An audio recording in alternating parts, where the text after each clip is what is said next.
Hello. Sorry for the repeat there for a second. OBS had disappeared. Vengeance will be mine! Where's the game? Why is the game not here? Where game? Game! Hello, my heroes and villains. It is me, the ever-illustrious Saus the Grand, male slime extraordinaire. And today we're playing Corpse Factory. In theory. In theory. What about CSGO? I don't care about CSGO. What? CSGO may require the allow third-party software launcher. I'm not playing CSGO. I'm playing Corpse Factory. Why? Why? Why it not here? What is happening? Hold on.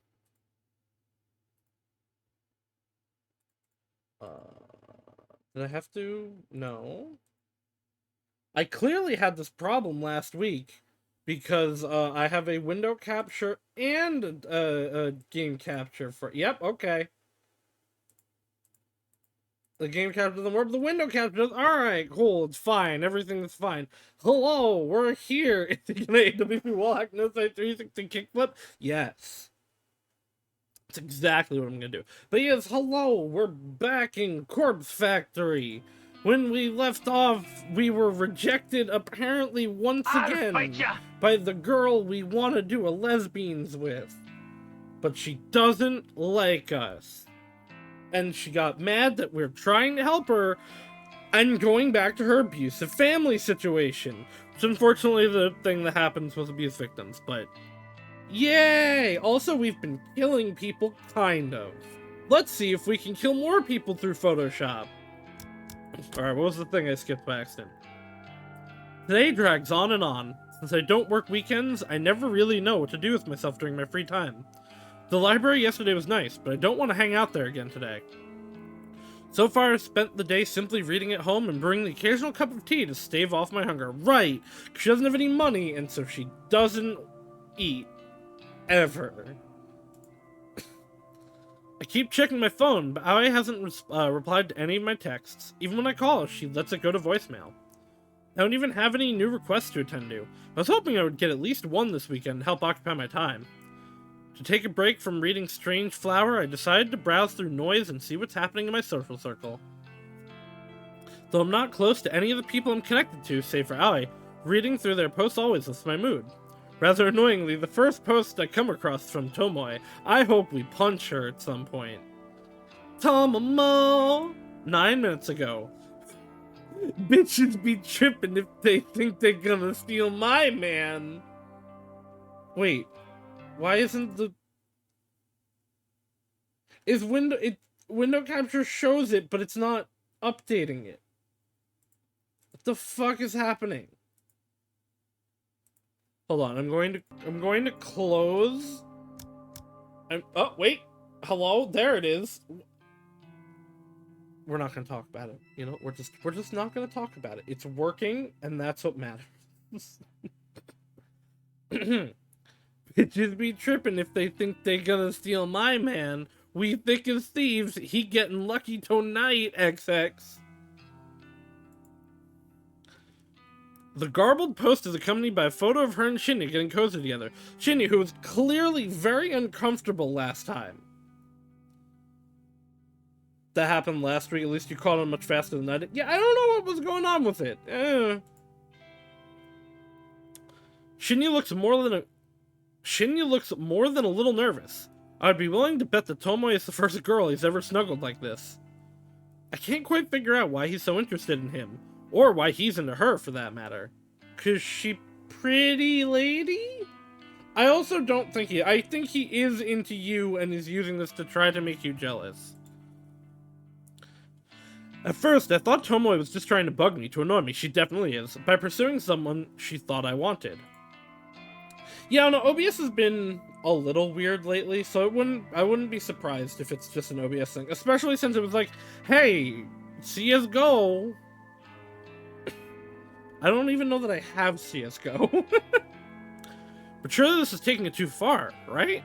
Haven't I made it clear that I just don't care? Listen, girl just wants to do the diddle, and that's fine. As for Shinya, maybe that boy really is into the blow-up doll look. I guess I understand him less than I originally thought. I don't get the Gyaru appeal, but to those who do, good for you. That is how I feel. I noticed that I've been frowning while looking at Tomoe's post, so I decided to slam my finger down on the thumbs down button. A little text box below the post now reads, Noriko Kurosawa disliked this. No, it's calling her out. My frown breaks and I smirk.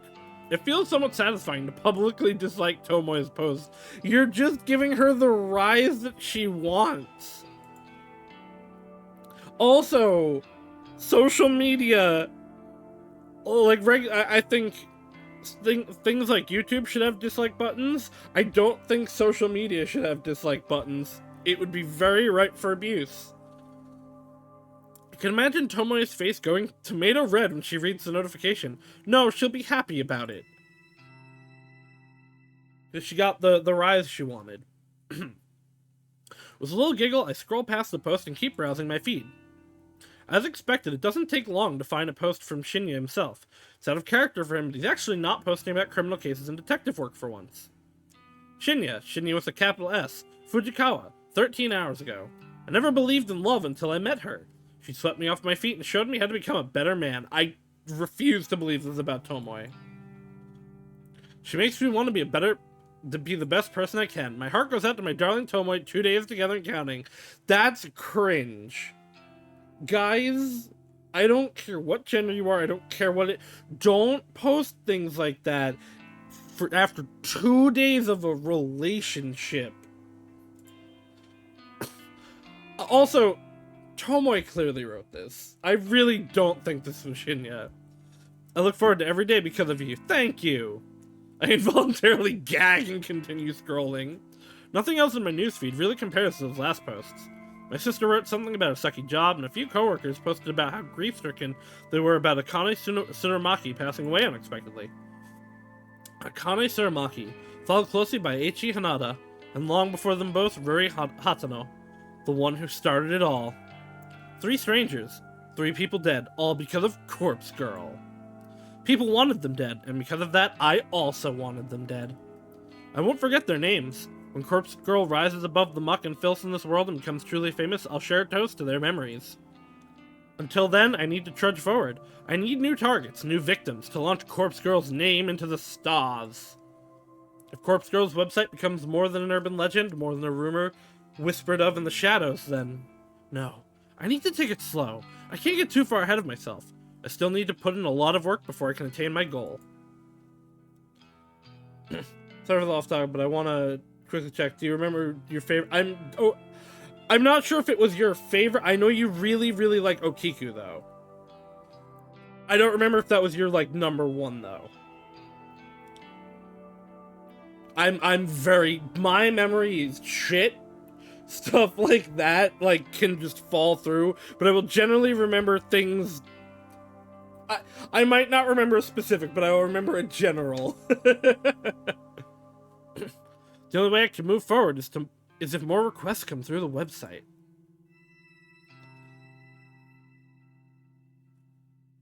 There has to be a way to promote the site. Flashy advertising is out of the question. I don't want the site looking like a gimmick people can visit simply to pass the time. I need word of mouth. Testimonials. So far, the site has claimed 3 victims. I need the original requesters to spread the word about how effective the website really is. Wait, no, you can't just leave it like that. Why were you asking and who's your favorite? No, now it's ominous. Now I'm afraid I've done something that's going to screw me over in the board game. I'm really bad with remembering stuff sometimes. I've said this before. If I say I remember something, you can be confident that I do, because I either, like, super remember it in, like, exact detail, or I don't. Or just don't remember it. And I will admit to that.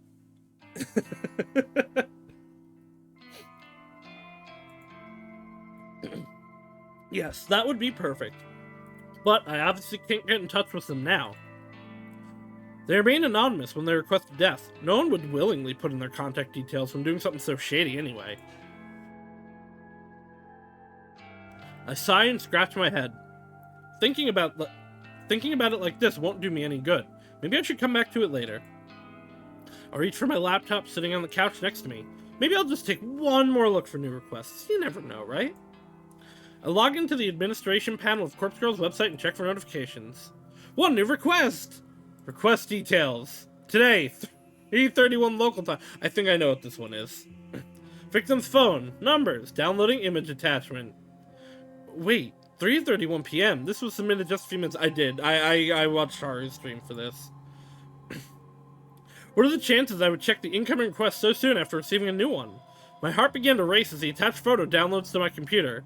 I'm excited about the prospect of working on a new request for the rest of the evening. Who'll be the poor sucker to succumb to Corpse Girl's whims? Will another beautiful corpse be left in my wake? Oh no, it's me!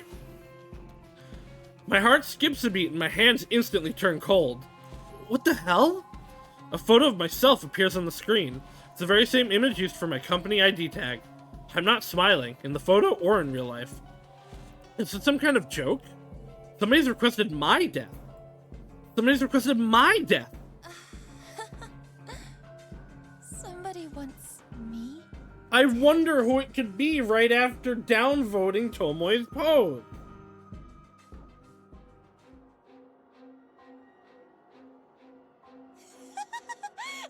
There it is. There's the image we've all been waiting for. There's what we like to see. I can't believe it! It finally happened! Oh, you've been waiting for this. I know exactly who requested Yeah, so do my I. death. Tomoe! That stupid, vapid bitch! She sure has a vocabulary. Tomoe Watanabe, the one person who hates me more than I hate myself. Of course she's the one who uploaded my photo. Of course she wants Corpse Girl to take care of me. She's been looking for somebody to test the website on. Her noise post from the start of the week confirms that I still think that she submitted Akane also. And she's been getting increasingly obsessed with tormenting me lately.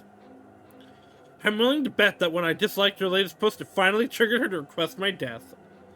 What if you started streaming with this vocabulary? I have a good vocabulary, I just don't use it because my brain doesn't work, because I don't have one. It is actually a very distinct thing.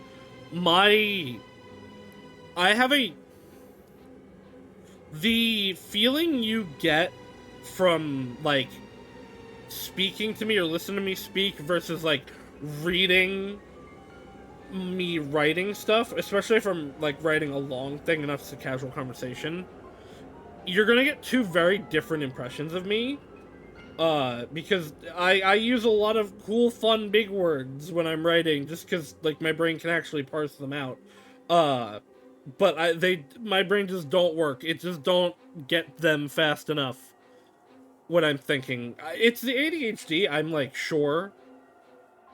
So if your brain did work, would you be insulting other than vapid bitches constantly? Yes. Specifically you, Hope. How dare you say this to me? Bom, bom, bom! No, we love Hope. Everybody give Hope head pats and hugs and go watch his streams. Hope's cool. Tomoe, you brainless whore! I am Corpse Girl!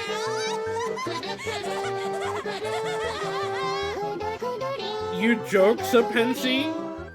This, a good 50% of my time, is my brain. This is very accurate. I've got to be more careful. In a fit of manic laughter, I set to work dismembering my photo. I'm going to make my corpse look so realistic that you'll think she really succeeded in getting me killed. And then, when her guard is down... Oh boy, she going! Yeah, no, Time Tutorial and Papa Tutu Wawa are what an ADHD brain is like. Sato yet? I wonder if she got held up. It's not not exactly professional to be late on your first day of work. And double check the definition of vapid, offering nothing that is stimulating or challenging. Bland. Hope, no, you are cool and fun. I'm giving you a swirly. I grind my teeth and hope that Shinya can't sense my anxiety. She'll be here. I don't believe the bitter words that tumble out of my mouth. I send another message to Aoi's seemingly abandoned phone, not really expecting a reply. Actually, she's not the only one absent. Tomoe isn't here either.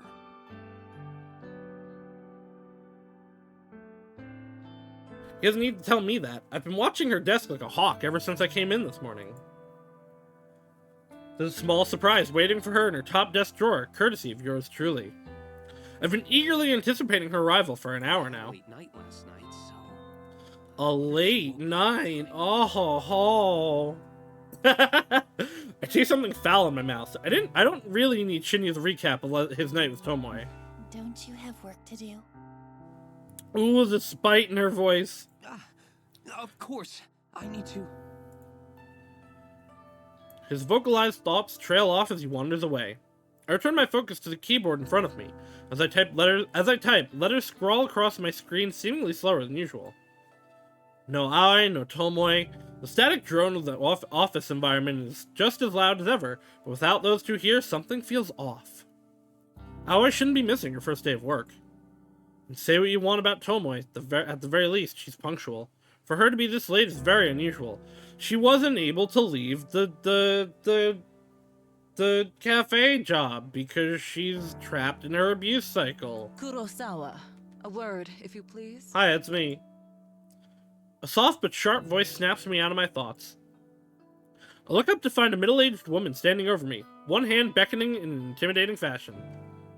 Kotomi Ida, an executive who oversees a lot of the juniors on this floor. I deal with her a few times a week. She's a serious and critical person, but I've seen a warmer side of her when she chats with colleagues of her own level. Miss Ida, did you need something? Please, come with me. Okay. Is this gonna be Tomoe, said something about me doing something to her? I reluctantly rise from my chair and follow her through the office.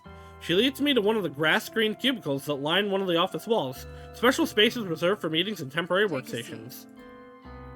I follow her instructions, sitting down on one of the bright and colorful plastic chairs that fill the small A enclosure. new employee was supposed to start work today. Oh, okay. It's about An Sato, not me. acquaintance of yours, if I'm not mistaken.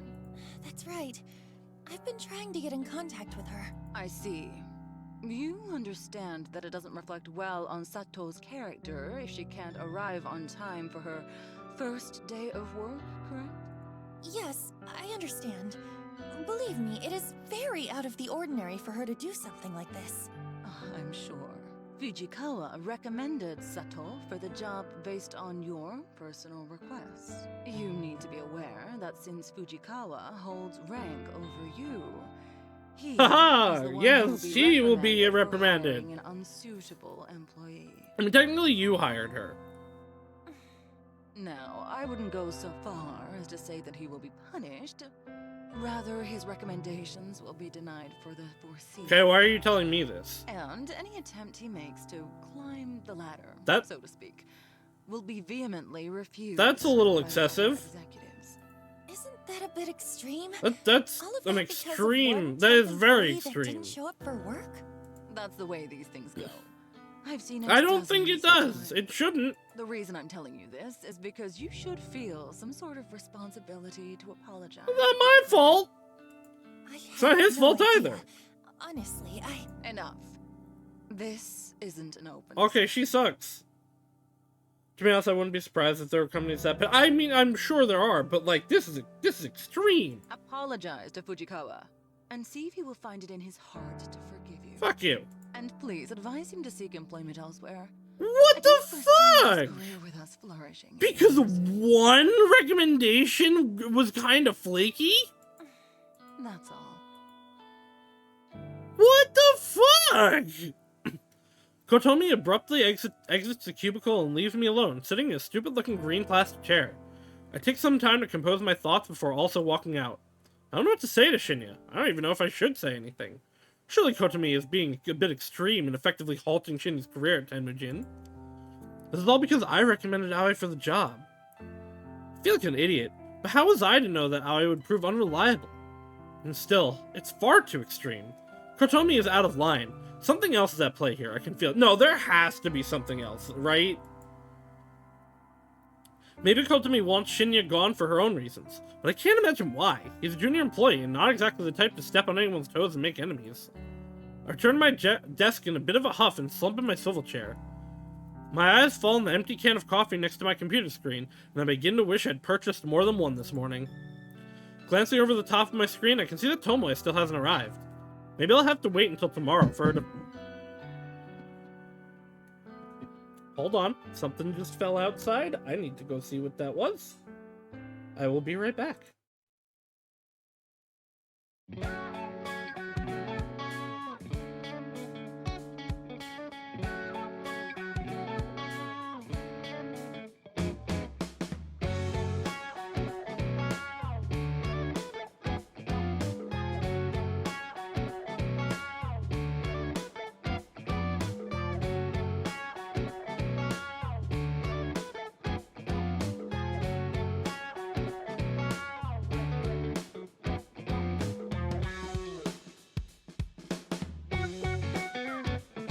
Oh yeah, I'm back. Hello, everything's fine. Why is it a black screen again? Okay, it's back. It's fine. Okay, it also went into auto by accident. Maybe I'll have to wait until tomorrow for her to find the gift I left for her. I'm sure she'll love it. I don't enjoy my walk home through the park this evening as much as I normally do. There are too many things weighing on my mind. Aoi, Tomoe, Shinya, and Kotomi. Why is it that I'm increasingly finding myself drawn into office drama? I don't want to deal with any of it. I just want to pursue my own goals. Working at the office is a means to an end, a way to keep a roof over my head and have the money to achieve Corpse Girl's ambitions. Apparently, it's clearly not enough money. You can't eat most days. If I could quit, I would, but I can't. Not just yet. I wonder if I could monetize Corpse Girl's services. Users could pay a fee to request a death, or I could even just accept donations. But I get the sinking feeling that asking for money will reduce the amount of requests I get. It will also probably get people looking into you. The number of requests coming in is already depressingly low. If I reduce it any further, I'd be in trouble. As I draw closer to my apartment building, my phone cries out for attention. I bring it to my ear with a swift hand. Noriko, what's the deal? I've been trying to get in touch with you all day. I'm sorry. I'm so sorry. Why? I couldn't bring myself to come into the office. Yeah, well, I gathered that. Tell me why. You know, just the stuff I normally have to deal with. For real? What are we talking about here? Stalkers? Or your own battles? I left the apartment twice. I really did. But I had to go back inside each time because it didn't feel right. What do you mean it didn't feel right? I had to check a few things and then check again and... Excessive OCD, okay. In the end, I gave up and laid in bed. I must have fallen asleep. Because when I looked at the time, it was... Crippling OCD is for real. I sigh angrily and hope that Aoi doesn't hear me. Alright. It sounds like you had a rough day. I'm sorry, but the situation isn't great. I'm just going to be honest with you, okay? I don't think they'll be happy with you if you come in tomorrow. If I were you, I'd write a polite letter of resignation and just forget about the job. Shinya's been kind of thrown under the bus because of this. But what? How about we lie and say family situation came up and then just continue on? Yeah. Why? I'm not too sure myself. Since he got you the job, I suppose he was somewhat responsible No, he wasn't. for you. But because you didn't come in, it sounds like his career's in real jeopardy. Oh God. Oh no. Take a breath. You didn't know something like this would happen. I didn't either. I think this one exec has it out for him or something because... She has to have it out too for much of him. an overreaction. It's way too much. I can't believe it. I never wanted to cost him his job. I know. You didn't mean for this to happen. Look, I'll try and smooth things out a little. I'll talk to Shinya tomorrow. You need to look after yourself right now. Okay? Promise me you'll And just maybe, take you it know, easy tonight and don't relax. be with your family, who sucks. Okay. Forget this ever happened. Noriko will look after everything. Thank you, Noriko. Okay. I can see now Aoi's snapping yesterday of like, oh, you take everything and do everything. But you can't snap like that, Aoi, and then, like, throw it onto Noriko for this kind of stuff. Okay. Get some rest. I need more details on these two. Bye-bye. I end the call with a heavy heart. I don't actually have any idea what to do. When it comes to Aoi, I always feel obligated to just tell her anything that will help her feel better. If I could actually follow through with my words and genuinely make things better for her, then, well, maybe we'd have a bit of a different relationship than we do now. But I probably missed my opportunity for that a long time ago. In senior high school, I was never really truly understanding of her, and that cost me too much. Things are different now, of course. I've seen what she goes through. I'd like to think I understand her a lot more now. My feelings for her are true, and not muddled in sympathy or pity. If this was a different life and I hadn't made all those stupid mistakes, I would be happy to be with her. But now, the best I can hope for is that she wants to remain friends with me, and that will have to be enough to satisfy me. Yo. Why are you here? That voice. A trickle of icy sweat drips down my spine. In the near distance, sitting on the bench close to the park's exit, is an easily recognizable figure. I freeze in my tracks. My body wants to keep walking to reach the familiar safety of my home, but my brain is engaging in fight or flight mode.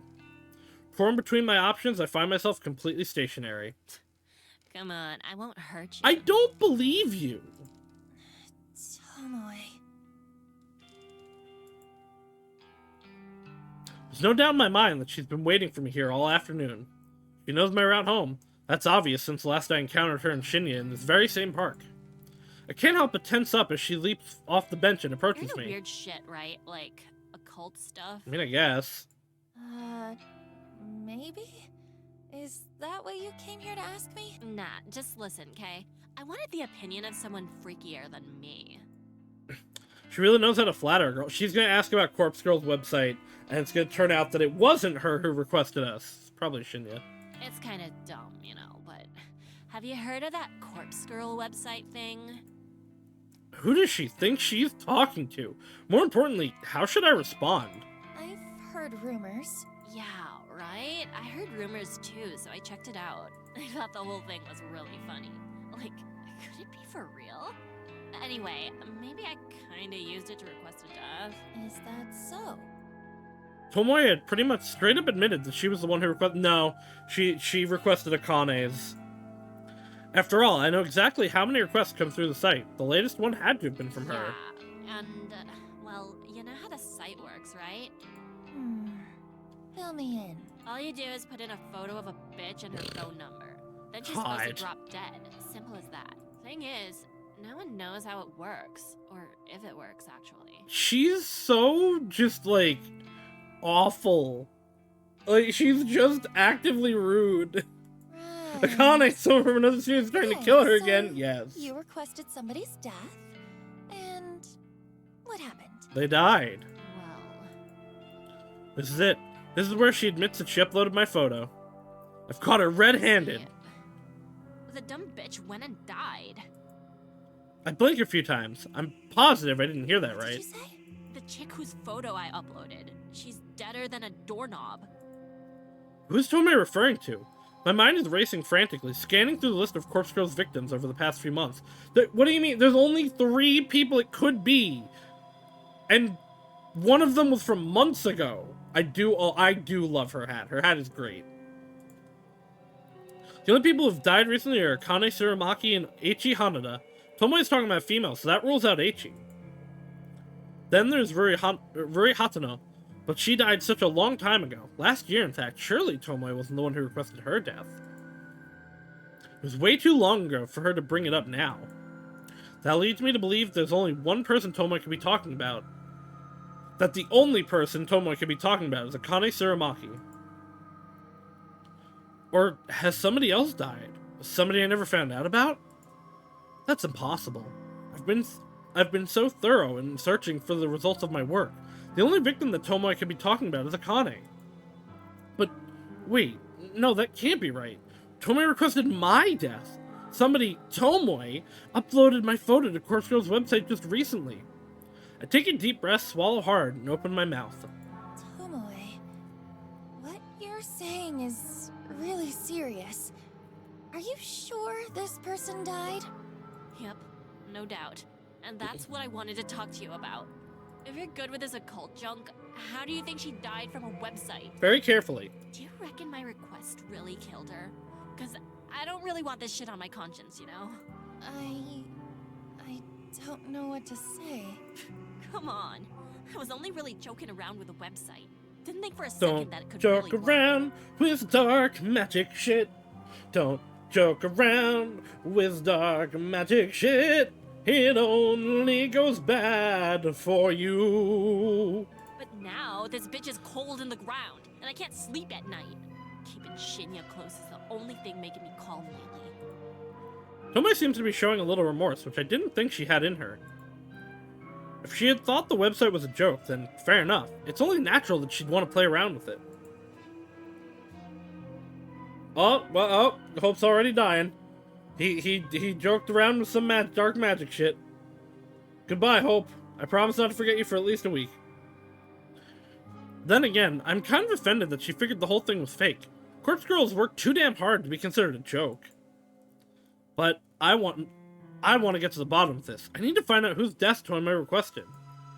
And more importantly, the question of who requested my own death remains unanswered. Tomoe, what's the name of the person you requested to die? Her name? Oh, you might know her. It was that skank from our office, Akane Tsurumaki. Why, it's just like, why is everyone that's not you a skank? Or a bitch? Or like, why do you hate everyone? Akane Tsurumaki. Sure enough, she's well and truly dead. Tomoe isn't wrong in believing that the website killed Akane.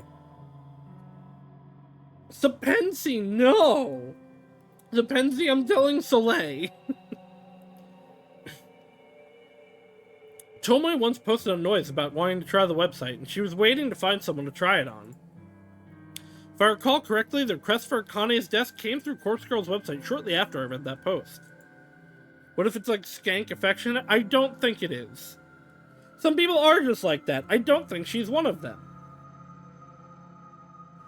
Perhaps Tomoe made the request on the very same day. So then, Tomoe was the one responsible.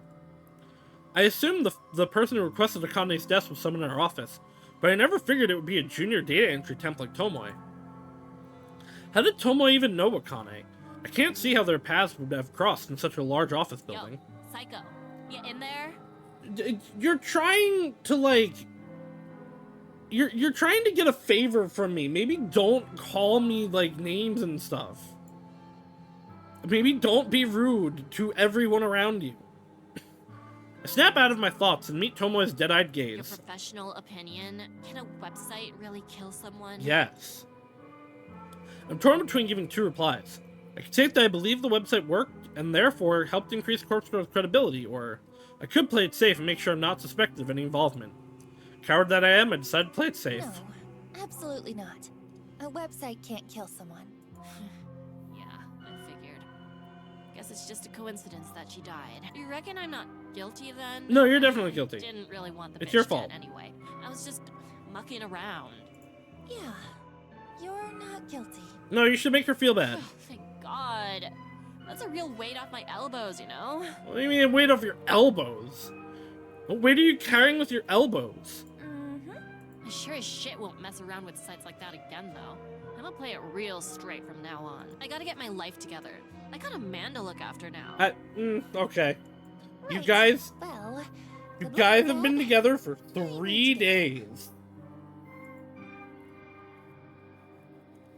All I want right now is to get back and figure out who the hell uploaded a photo of me to the website. My mind is reeling and I'm not in the right headspace to listen to Tomoe's drivel any longer. Hey, for what it's worth, which ain't much. Thanks. Thanks for putting my mind at ease. Can you go through one sentence without being rude? I know we ain't always seen eye to eye. That's a way to put it. Well, nah. That's about it for now. For a fleeting moment, I imagined that she was about to apologize for assaulting me last week. Yeah, maybe she should do that. That possibility disappeared from my mind almost as soon as it had See you appeared. tomorrow. Will you? She waves almost sheepishly and wanders back through the park in the direction that I came from. Right, time to go home. I can't relax until I know who requested my death. If it wasn't Tomoe, then this situation would be a lot more serious than I originally thought.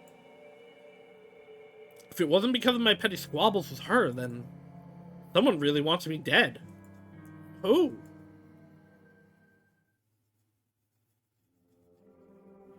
Girl. I can't sleep. It must be past 3 a.m. Countless hours have passed since I started trying to figure out who requested my death. I've run through every possible candidate and their potential reasons 1,000 times. I've replayed every encounter I've ever had with every person I've ever met, and I'm drawing a blank. I don't know who wants me dead. I'm not so vain to think that everybody likes me. I sure as hell don't like a lot of people very much at all. No, wait. I'm sure a hell of a lot of people don't like me very much at all. But does anyone not like me enough to want me dead? To nominate me for Corpse Girl to claim as her prey? I take little solace in the fact that my life isn't actually in danger. Corpse Girl's victims are only brought low by my hand. Though, my convictions are strong and I never refuse a request, taking my own life is absolutely out of the question. Okay, but if it is dark magic shit, you making the image wouldn't... Like, you made the image of yourself. That wouldn't save you from yourself. It's just some random dude she doesn't even know. That's totally possible, but it's definitely Shinya. Again, because she downvoted the post. This is the one and only request I will ever refuse. And it's not for the sake of my own life, but rather for the sake of Corpse Girl's continued existence. I will not let her die and be buried with me. However, now that I've eaten of the knowledge that somebody genuinely wants me dead, I can't cure my upset stomach. No amount of mental reassurance will quell the sickness rising inside of me. But why him? Because she dared to downvote his beloved Tomoe. The top candidates, are, of course, those closest to me. I've crossed Tomoe off the list. Her relief at knowing Akane Suramaki's death wasn't her fault convinced me that she wouldn't make the mistake of messing with the website twice. Add to the fact that she came to me for reassurance, well, it's safe to say she's not the type of person I'm looking for. So that leaves people I deal with on a daily basis. Aoi Sato, my best friend since junior high and the first person I ever fell for. She rejected me gracefully during senior high, so gracefully that we still remain friends to this day. Would she want me dead? It's doubtful. She wouldn't even report her stalker, a guy who is apparently related to... She is apparently related to the police because she didn't want him arrested. Then there's Shinya Fujikawa, another acquaintance from school and now my coworker. He's even gone so far as to call us friends now that we're connected on Noise. I've never been romantically interested in him, but I was under the false impression that he had feelings for me. He's a wannabe detective, but he doesn't have the competence to follow in his father's footsteps. He doesn't strike me as the type to want somebody dead, let alone go through with requesting somebody's death. Yeah, but there's clearly a lot you don't know about him. Still, quiet, guarded people like him can really surprise you. When you take those three out of the equation, the people I deal with daily are very few. They're the higher-ups and execs at work, like Kotomi Ida, but our dealings are so short and simple that I'm sure I barely even register on their radar. If I extend my list of candidates to include people that I don't deal with regularly, but who are technically still part of my life, the list gets a little more interesting and harder to narrow down. Kenji and Momo Ogawa, the father and daughter living in my apartment building. They're sweet, kind, and considerate. Couldn't imagine they'd want to kill me unless I'm really using too much of their internet bandwidth and they just can't take it anymore. There's my eldest sister, of course, Yuriko Kurosawa. We haven't talked in over a year at least. She's scum, but probably not the type to randomly elect her own sister for death. Probably. I mean, you're also ignoring the fact that it's your company ID photo, which presumably only people in the company have access to. It's definitely Shinya. She's on parole, so I have to believe she wouldn't do anything to jeopardize her freedom. And there's Mother. Asuna Kurosawa. She's simply not in a position to submit my details to Corpse Girl's website. Is it because she's dead? My struggling brain can't think of anyone else currently in my life. I have a very small social circle, it's true. All the people that fill my noise newsfeed have either already been named on the list, or they are from such a small, long ago part of my life that they wouldn't even remember if I existed anymore. And then, suddenly without warning, a face pops into my mind with startling clarity. That guy from the library. Kojiro, was it? Kojiro was no surname. He was bizarre, eccentric. Didn't seem like the type of person that gets out much. Kind of like me, I suppose. His eyes were so clear it was unnerving. They say the eyes are the window to the soul, but I couldn't see anything of substance through his lenses. It's definitely not him. He seemed to enjoy your weirdness. Or jail, maybe? Yes, her mom... That's true. Her mom could be in jail. Someone handling the company photos just sent it to a very wrong number. But it's not just the number. The number's involved, but you have to upload it to a website. And input a number. Out of everyone I've mentally listed, he seems like the person most capable of taking someone's life. That's a biased opinion based on little to no knowledge of him. It's just the impression he gives. However, I have to ask myself, would he want me dead? Me, a person he met one time at a library? In addition, the photo of me that was uploaded to my website was from Tenmuji's corporate system. Here we go. It's the very same picture I wear on my ID tag. How would Kojiro have accessed it? If he's going to upload a photo of me, he would have found my noise profile and used an image from one of my albums. There aren't too many photos of me on there, but there are enough to identify me. The guy is suspicious, but I don't think he's the one I'm looking for. Yet, I can't get his face out of my mind.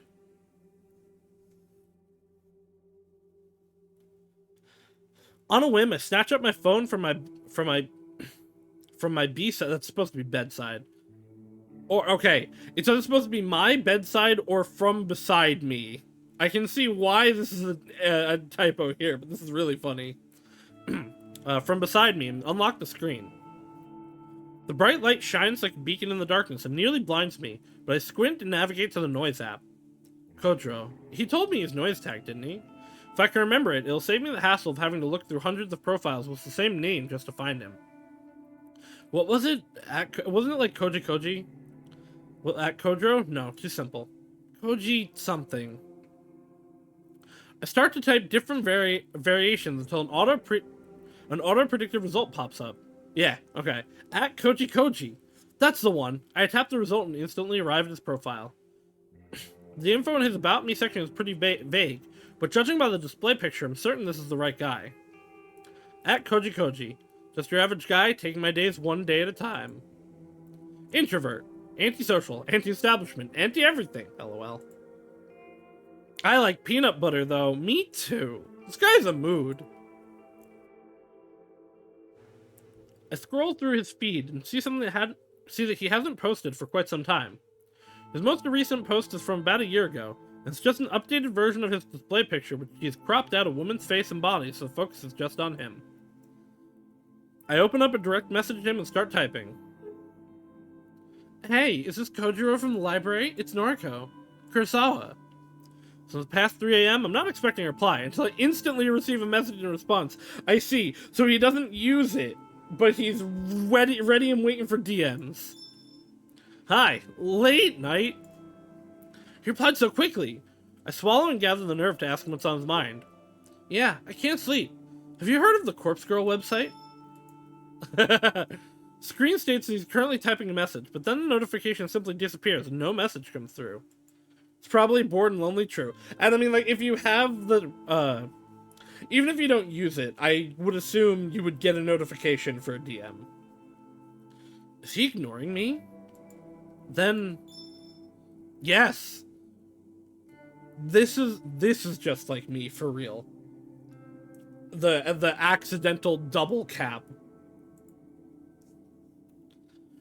So he does know about the website. The question is, was he already familiar with it, or did he just look it up after I mentioned it? What are your thoughts? Is it real? Yes, love it. Big fan. I see. Me too. Have you used it? No. Well, no, not yet. Don't hate anyone enough. It's hard to get a sense of his emotion through his replies. I can't tell if he's being sincere or not. Wait, have you used it? Tell me. Tell me details. Does it work? No, I haven't used it, but it's popular in my office. I don't know why I wrote that, or why I ended the message with a question mark. I shake my head and wait for a response. Okay, let me know if you use it. Might be work for me. Might be work for me? What does he mean by that? Work? Yes. I store cadavers. Dispose of later. I don't understand. Hospital morgue. Storage and disposal. He works at a morgue? I noticed a strange smell in his clothes when we met, and now it makes sense. I gag a little and suppress the urge to vomit. So if someone dies, they get sent to you? Even for, like, suicides and murders? Yes, all sorts. Worst are crash victims. Have to mix and match limbs! Have you ever received a victim of Corpse Girl's website? Impossible to know. Maybe? Who can say? Have a name? A name. Can he look up the names of bodies he's received? Can you look up such a thing? Yeah, I mean, yes, he would, in theory, have access to the names of the people. Yes, cadavers are ID'd. Mostly, yeah. As long as they are ID'd, you would have the name on file. Know a victim? Should I ask? Will doing so put me under suspicion of being associated with Corpse Girl? Hello? I can look now. At work. I start to nervously bite my fingernails. I know that I won't gain anything from finding out if he's dealt with any of the victims, but morbid curiosity tends to get the better of me. Sometimes I just have to know. Akane Tsurumaki. Okay, a second. He's texting someone and offering private info. Well, so this wouldn't technically be, like, private necessarily, or I guess, like, it's not confidential, really. Sharing details of it might be, depending on if it's still considered a medical file. But, like, I don't think this is necessarily, like, a problematic thing. Most of this would end up public record anyway. Got an M. Tsurumaki. And Akane Tsurumi. That's not right. Close, though. Okay, more names? Eiichi Hanada. One sec. Yes, crash victim. Bad. I remember him. He's still here, actually. Can't believe what I'm reading. Eiichi Hanada ended up at Kojiro's morgue. And he's still there? Oh, well, yeah. I mean, the taboo is taboo. Well, actually, especially in, like, Japan, where there's a whole lot of stuff about dead people. And, like, culturally. But that's not... I do not have enough knowledge or expertise to talk on that. Really? How long do you store bodies? Depends. Up to 2 days for autopsy. No autopsy for him. No need. So he just sits here. Cold chamber number 31 BB. Family doesn't collect, then cremation. Is cremation what you meant by disposal? Yes, mostly. Friend of yours? Not exactly. But he's Corpse Girl's victim? You said so. Well, I don't know. You said so. Interesting. I'll look at him again. Really, there's no need for that. It's okay. I won't tell. How'd you do it? Not that she wasn't being kind of obvious about this, but it is funny that he has decided, yep, she's Corpse Girl. I swallow hard. What does he mean? Hello? How did I do what? How did you kill him? Oh, shit. I messed up. He knows. Kojiro's figured out who I am. In a panic, I slam my phone down. I can hear the constant vibration against the bed as Kojiro continues to message me. Shit! Shit! What do? Can I make something up to convince him that I'm not the one responsible for Eiichi's death? Will he even buy it? By not responding to him straight away, I've probably inadvertently proven my own guilt. I pick up my phone between my trembling thumb and forefinger. I hold it delicately as though it has suddenly become some sort of evidence that I don't want covered in my fingerprints. In a way, that's completely true. I stare at the messages from Kojiro. Hey, you there? Hello? I'd better reply. I have to say something. Maybe, just maybe, I can throw him off my trail. Obviously, if she wasn't, she wouldn't be on about dead people she doesn't even know. Yeah. No, yeah.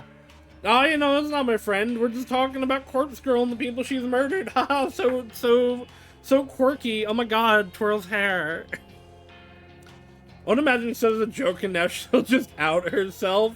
No, I don't think this man knows how to joke. I don't know what you're talking about. I didn't kill anyone. Not exactly a lie. Yes, true. Corpse Girl killed him. No name. Oh, he thinks she submitted it. No name entry on Corpse Girl's website. But you knew his name, and you knew he died. Ergo, you requested his death. Oh, wait, this is good. This is far better than him believing in Corpse Girl. He thinks I'm just some fan of the website that submitted a request. I have to run with this. I can't let him know the actual truth. Okay, he got me. I used the website to request his death. Ha! Wow, mad. So the site is real. Amazing. This is exciting. Are you happy he's dead? I decided to take a leak out of Tomoe's book and act more innocent than I really am. Not really, I just made the request on a whim to see what would happen. I didn't think it would really work. Wow, so you didn't hate the guy, Ichi? No, I never even met him, just found his photo on the internet. Oh no, that sounds terrible. Incredible. Corpse Girl kills people with just a photo. Doesn't even need a name. Wonder how many other Vics I've got here. Lol. Have to go. Clocking off soon. Talk later. Kotaro's status immediately changes to offline. I breathe a sigh of relief. I think he bought the lie. Surely I'm in the clear. But this whole conversation was an exercise in stupidity. I nearly shot myself in the foot because of my own insatiable curiosity. That's usually how it gets you. I shouldn't have contacted Kojiro at all. The only positive thing to come out of this is learning that Kojiro works at a hospital morgue. I could potentially take advantage of this, but my sleep-deprived brain can't quite work out how. Well, I can dwell on that later. For now, I really need to sleep. Sleepies. Tuesday morning. My alarm erupts with a shrieking scream and scares me awake. My eyes don't open immediately, and instead, I find myself tossing and turning, trying to bury my face in my pillow. I can't have had more than 2 hours of sleep, and now it's already time to get up and go to work. How the hell am I going to function today? I drag my heavy body from the bed and slide into a pair of slippers resting on the floor. With a yawn and a stretch, I leave my bedroom. I stand in the kitchenette connected to the living room for a few moments, completely absent-minded. I open the refrigerator and stare blankly at the dismal contents. A small tub of peach yogurt sits on the top shelf, and a half-empty jug of oolong tea rests at the bottom. I grab the yogurt and peel off the lid. Without even fetching a spoon, I simply pour a little into my mouth. I consume about half of the tiny portion and wipe my mouth before throwing the leftovers in the trash can. Why? You don't have enough food as is. Why are you throwing food away? That'll be enough to spike my energy for the morning. When you normally run on an empty stomach, any amount of calories can work as a pick-me-up. I make a mental note to collect 2 or 3 cans of coffee from the convenience store on my way to work. That should carry me through the rest of the day. Please eat something, Noriko. Please. You need food. The rest of the early morning is spent applying makeup and getting dressed. I'm out the door at the same time as every other day.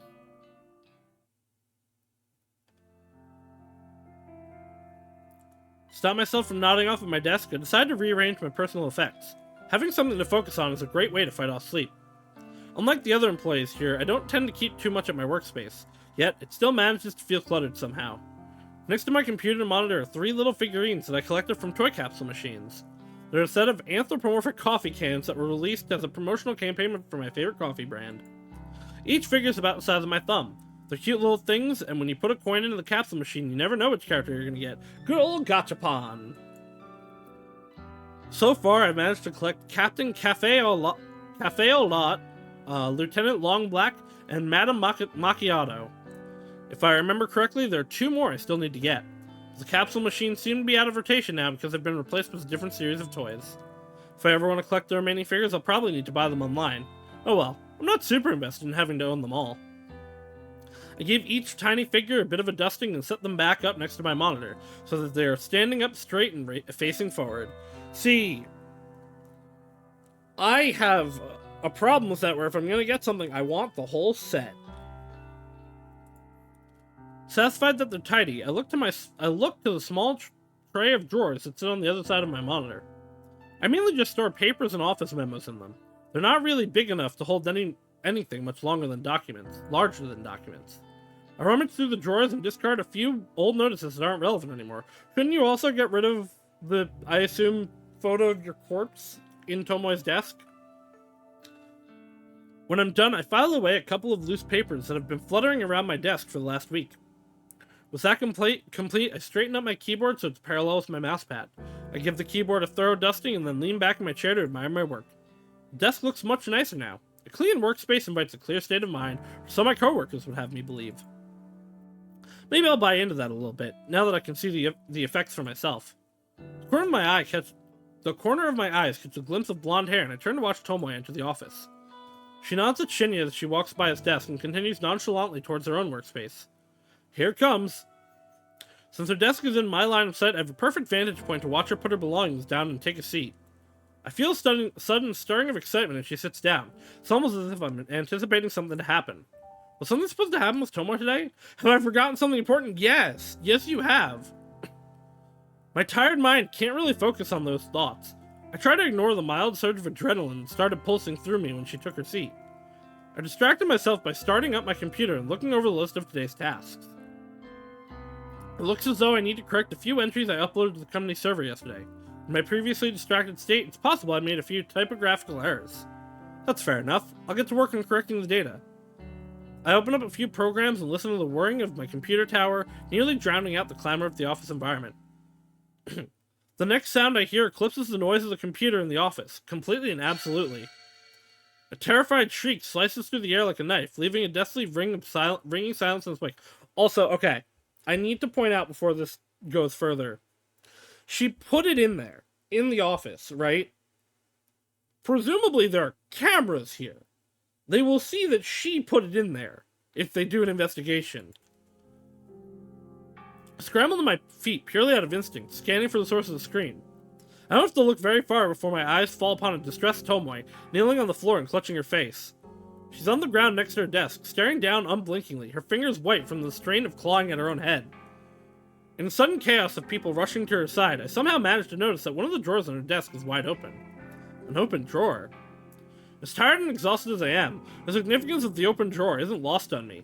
I immediately realized why my body subconsciously felt excited when Tomoe came into the office this morning. I left something in her drawer, something I wanted her to find. Yesterday's obsession with discovering the identity of the one who requested my death caused me to forget my rebellious strike against Tomoe. Depending on the office, there might only be cameras at the entrance. That's true, but I don't know, I think most office buildings would have cameras all over, but not necessarily. They're also, like, we can see, like, half of the room, and there don't seem to be any cameras, but they could be, like, over here, or up here. I left something in her drawer yesterday, thinking she was the one who submitted my photo to the website.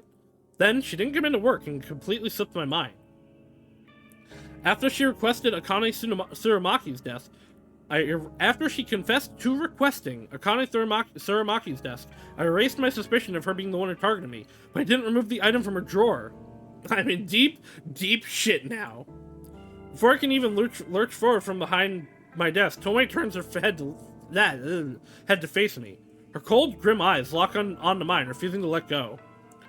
A trickle of crimson blood seeps from her scalp where her fingernails pierced her skin during her panicked scream. Swallowing my nervousness, I break eye contact with her and stare down at the flat object that was the focus of her outcry. God damn, I cannot read right now.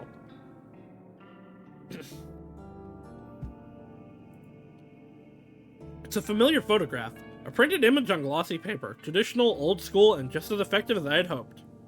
Though I can't make out the detail from this distance, the composition of the photo doesn't elude my memory. Oh. It depicts my very own corpse, toppled backward over a tombstone. A bloody slash traces across my neck, a laceration lines my stomach, and a knife protrudes from my breast. My black hair is a tangled mess. My dark eyeliner is smeared and smudged. The grimace on my face is an unmistakable mask of death. Noriko Kurosawa, stoic and unflinching in death. Noriko Kurosawa, dead atop a random tombstone in some nameless cemetery. A bizarre yet ultimately unremarkable way to die. So this is when you go, what the fuck is this? Just to keep up appearances. It suits me perfectly. I'm proud of the work that went into this photo. The objective was to punish Tomoe for requesting my death, to create a work of art so horrific that she would beg for forgiveness when she found me still breathing. But the scene playing out before me is unlike anything I had imagined. Tomoe's face is scrunched up with hatred, the veins in her forehead threatening to burst and shower the office with sanguine gore at any second. Whether or not she thinks this is some sick prank is beyond my knowledge. All I can decipher from her expression is that she is likely to strangle me given the opportunity, but perhaps I'm jumping ahead of myself. Why do I automatically assume that she believes I'm guilty of putting the photo in her drawer? I mean, aren't I the victim in the image? Perhaps she actually... Who the fuck is responsible for this? She howls like a wounded animal, a battered and beaten pup backed into a corner. Clutching the photo, now torn from her bloodied fingernails, she stands and plants her feet firmly on the floor, steadfast, stern, resolute, a bulwark of unmovable fury. All eyes are upon her. The bleached blonde gal girl with an antagonizing attitude is the center of attention in the office. This photo is disgusting! Absolutely sick! Who made it? From the confused and puzzled faces of 20 or so employees huddled together, it's obvious that no one really knows what Tomoe is talking about. The photo is small, and with her clutching it tightly and waving it around frantically, it's impossible for anyone to make out the detail. I'm bold enough to assume that no one else has managed to properly glimpse it yet, and maybe I can prevent our coworkers from getting a close look if I act fast. I dart from behind my desk and approach Tomoe. Tomoe aggressively thrusts the photo towards me. I take a cursory look at it and gasp loudly to add credibility to my asking. Adopting a fake countenance of shock, I grab Tomoe by the shoulder and then pull her close to me. I bow my head against hers, and so we stand intimately in the middle of the crowd, forehead to forehead, our eyes fixated on one another. Oh no! They're getting the lesbians! This is not where this was supposed to go! In before Tomoe actually has feelings for Noriko, and that's what all this is. I hope my beating heart isn't loud enough for Tomoe to notice as we stand against each other. I whisper softly, my pulse quickening as I try to make my words sound urgent and confident rather than broken and anxious. Come with me. I need to talk to you. Tomoe tenses and stiffens, but she murmurs something that sounds like agreement. I pull away from her and grab her wrist to lead her out of the office. We exit from the throng of onlookers scratching their heads and dart towards the elevator. Shinya says nothing as we pass him. He just looks on with a pale face. Shinya knows. Shinya has to know. So the thing that you should say here to get around this is that you were sent this image also, so that you can be like, oh, Corpse Girl requested my death was requested to Corpse Girl. I don't know, I feel like that would throw suspicion off, and it would, like, double down on, like, well, someone else is doing this. The elevator ride down is silent and awkward, but eventually the doors open to reveal the ground floor lobby. We weave between the scattered couches and sculptures, making a frantic dash for the exit. Why are we leaving?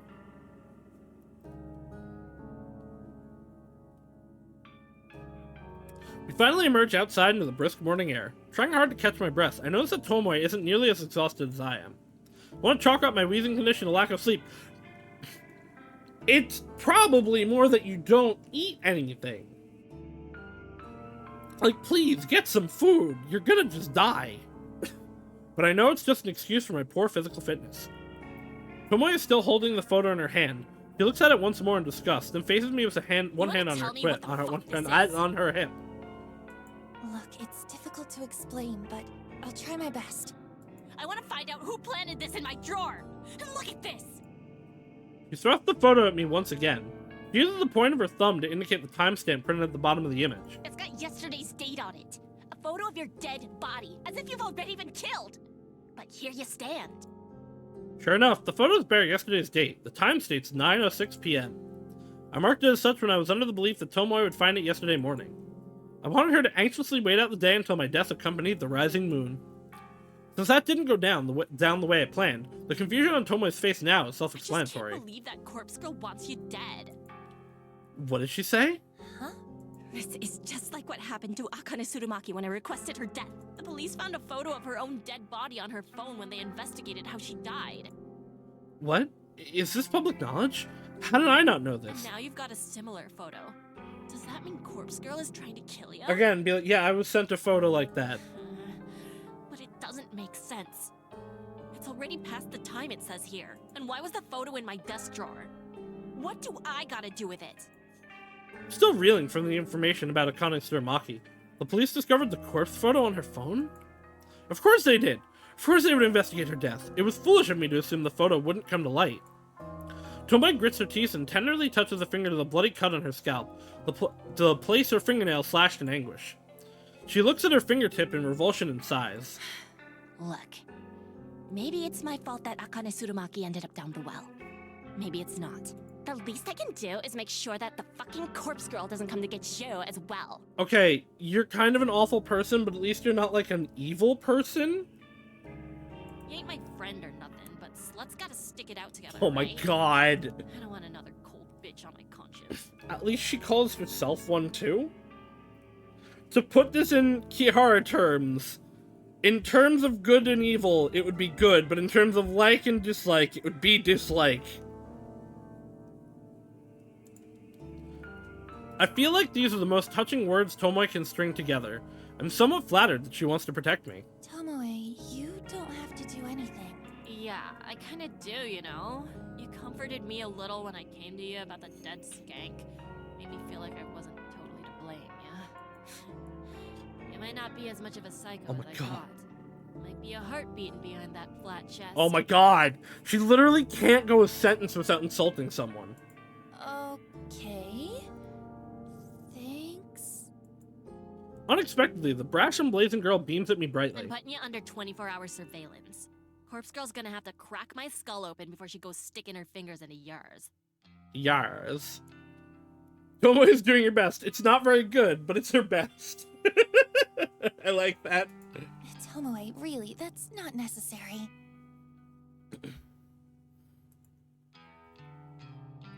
I can't figure out a way to convey that I'm not actually in any danger. Well, immediate danger at any rate. It's true that there is someone out there who wants me dead badly enough to have requested it through the website. But as far as the threat of Corpse Girl coming to get me goes, I'm perfectly safe. I resigned myself to simply staring blankly at Tomoe, the girl I hold so much disdain for. I know I should choose my next words carefully. Tomoe is prone to violent outbursts, even the best of times. Choices. Thanks, but I feel like thanks, but I'll be fine on my own is the right choice here. Like, that's the most in-character choice. Thanks, but I'll be fine on my own. Nah, that's bull. You're a delicate little thing, so it's up to me to look after You don't know that. You know nothing about her. Seriously, I'll be okay. I don't think Corpse Girl is going to come after me. Oh yeah. And what makes you so sure? The date was yesterday. It's a long story. But look, you said it yourself. The time and date on the photo have already passed, right? She knows that Noriko is probably emaciated from that. I mean, that's true. You can usually see stuff like that. Huh. Oh, yeah. I guess so. What's Don't so call out her tiny boobs then. That's probably a symptom of not eating. Well, I mean, some can't people are imagine just someone coming flat, to kill but me now. I mean, not the corpse in the eating photo is will not clearly help dead that. At 9:06 p.m. last night. But I'm standing right in front of you. I'm pretty alive right now. You're not really convincing me. I mean, I don't totally believe this Corpse Girl person really exists, but still. Something or other killed Akane Tsurumaki. Pretty sure it wasn't suicide, what with the photo and all. So, since you got one of them photos too, I think it's best we hang. At least for a day. Let me keep you safe. No, yeah, some people are just that way, and there's nothing wrong with that. And I don't know, I don't know, some people are just like that, and there's no problem with that. But like, having bad nutrition will cause, like, if you would have otherwise grown differently, not having that nutrition will cause you to not grow. But some people are just small, and there's nothing wrong with that. We stand Lucina, our flat queen. They're mostly, yeah, boobs are mostly fat. They are, it's interesting, because it is a genetic thing, but it's not purely genetic. But, yeah, like, if, much like any part of the body, if you don't have proper nutrition, your body isn't going to grow properly. And Noriko is literally starving herself. You're really stubborn, you know that? Yes. Oh yeah, but I've been called worse. But why'd you think the photo was in my drawer? Someone's trying to screw with you. Did Corpse Girl get her desks mixed up? And like, shouldn't it have just been texted to you? I don't know. Ugh, this shit really fucks with my head. Someone got the wrong Let's just desk. get back to Oh what we no. Remember, everyone, boobs and body sizes of all kinds are good because they're boobs. That sounds so stupid.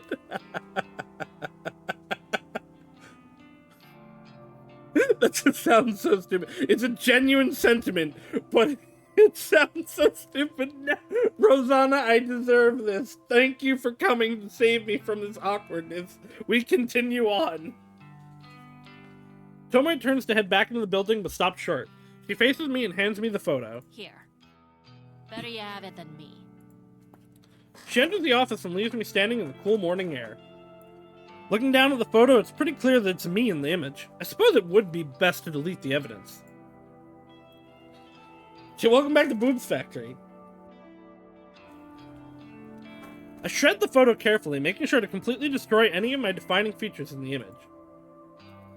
With the photo completely ripped beyond recognition, I toss it in a nearby bin and enter the office building.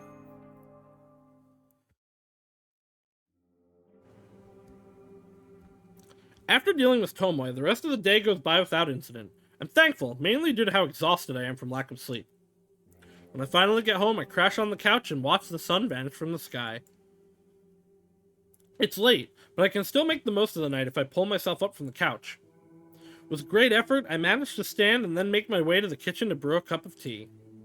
In my mind, I run through a list of things I should do during my free time tonight. I could check my website requests, take a bath, or maybe go back to reading Strange Flower. Whatever I end up doing, I'm relieved the day is over. With a steaming cup of green tea in hand, I retreat to my room and leave the outside world to continue turning without me. Check the site. Oh. She says green tea, but it's red? I wonder if this is a symbolism. Another dull morning in the office.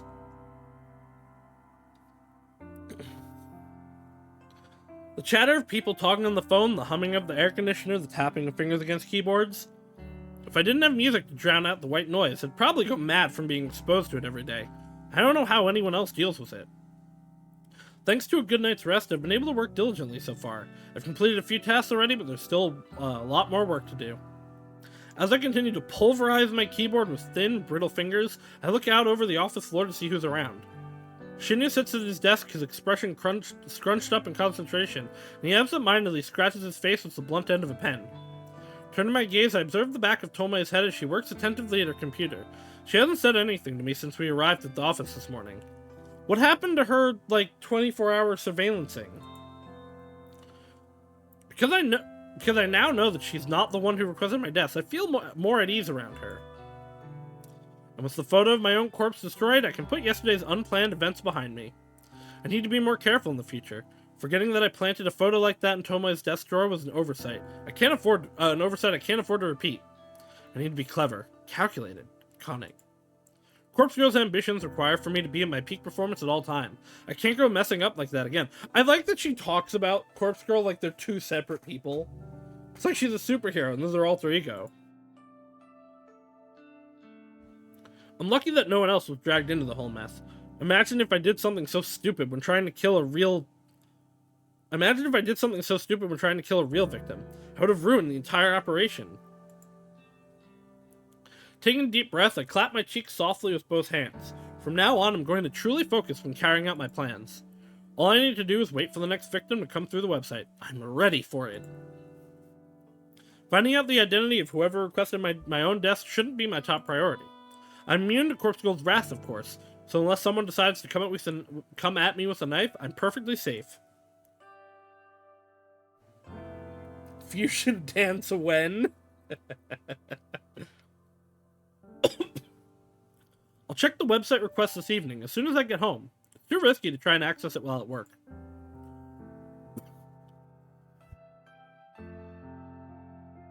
Do you ever just breathe wrong and start a coughing fit? I think I just breathed in like dust and it hit the back of my throat wrong. I get the feeling that she feels like she's worthless and that's her only value. It's a common way of looking at things. Yeah, I mean, that's definitely an impression, especially when she goes on her monologues about Aoi. Solaris' his greatest enemy? True. Absolutely true. I'm better about it now, but true. The flickering notification on my laptop screen prompts a wicked grin to split my face in two. What a new request! I don't waste any time before opening up the details of the request. My heart begins to pound and I feel the welcome rush of adrenaline flooding through my body. I hope it's her again. Request details. Today, 10:55 a.m. local time. Victim's phone, numbers. Downloading image attachment. My eyes widen at the sight of the uploaded photo. Two people. Two identical women. Uh-oh. Twins? Identical twins at that. The woman on the left is circled in red. She's obviously the requested victim, but without knowing them personally, it's impossible to distinguish between the two. They both have the same stunning features, lustrous hair, and contagious smiles. This truly is an interesting request. I immediately jumped to the conclusion that one twin wants the other dead. It's not necessarily the most likely, but it's not impossible. Ignore the sounds of me filling up water if you can hear it. Reading is hard. That's not the only possibility, but I'd like to think it's the case. Makes it exciting.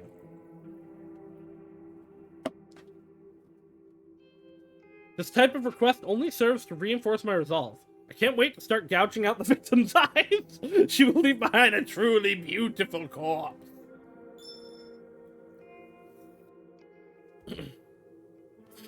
As I wait for my secret weapon, the database of the deceased, to load up, my phone tingles beside me on the couch.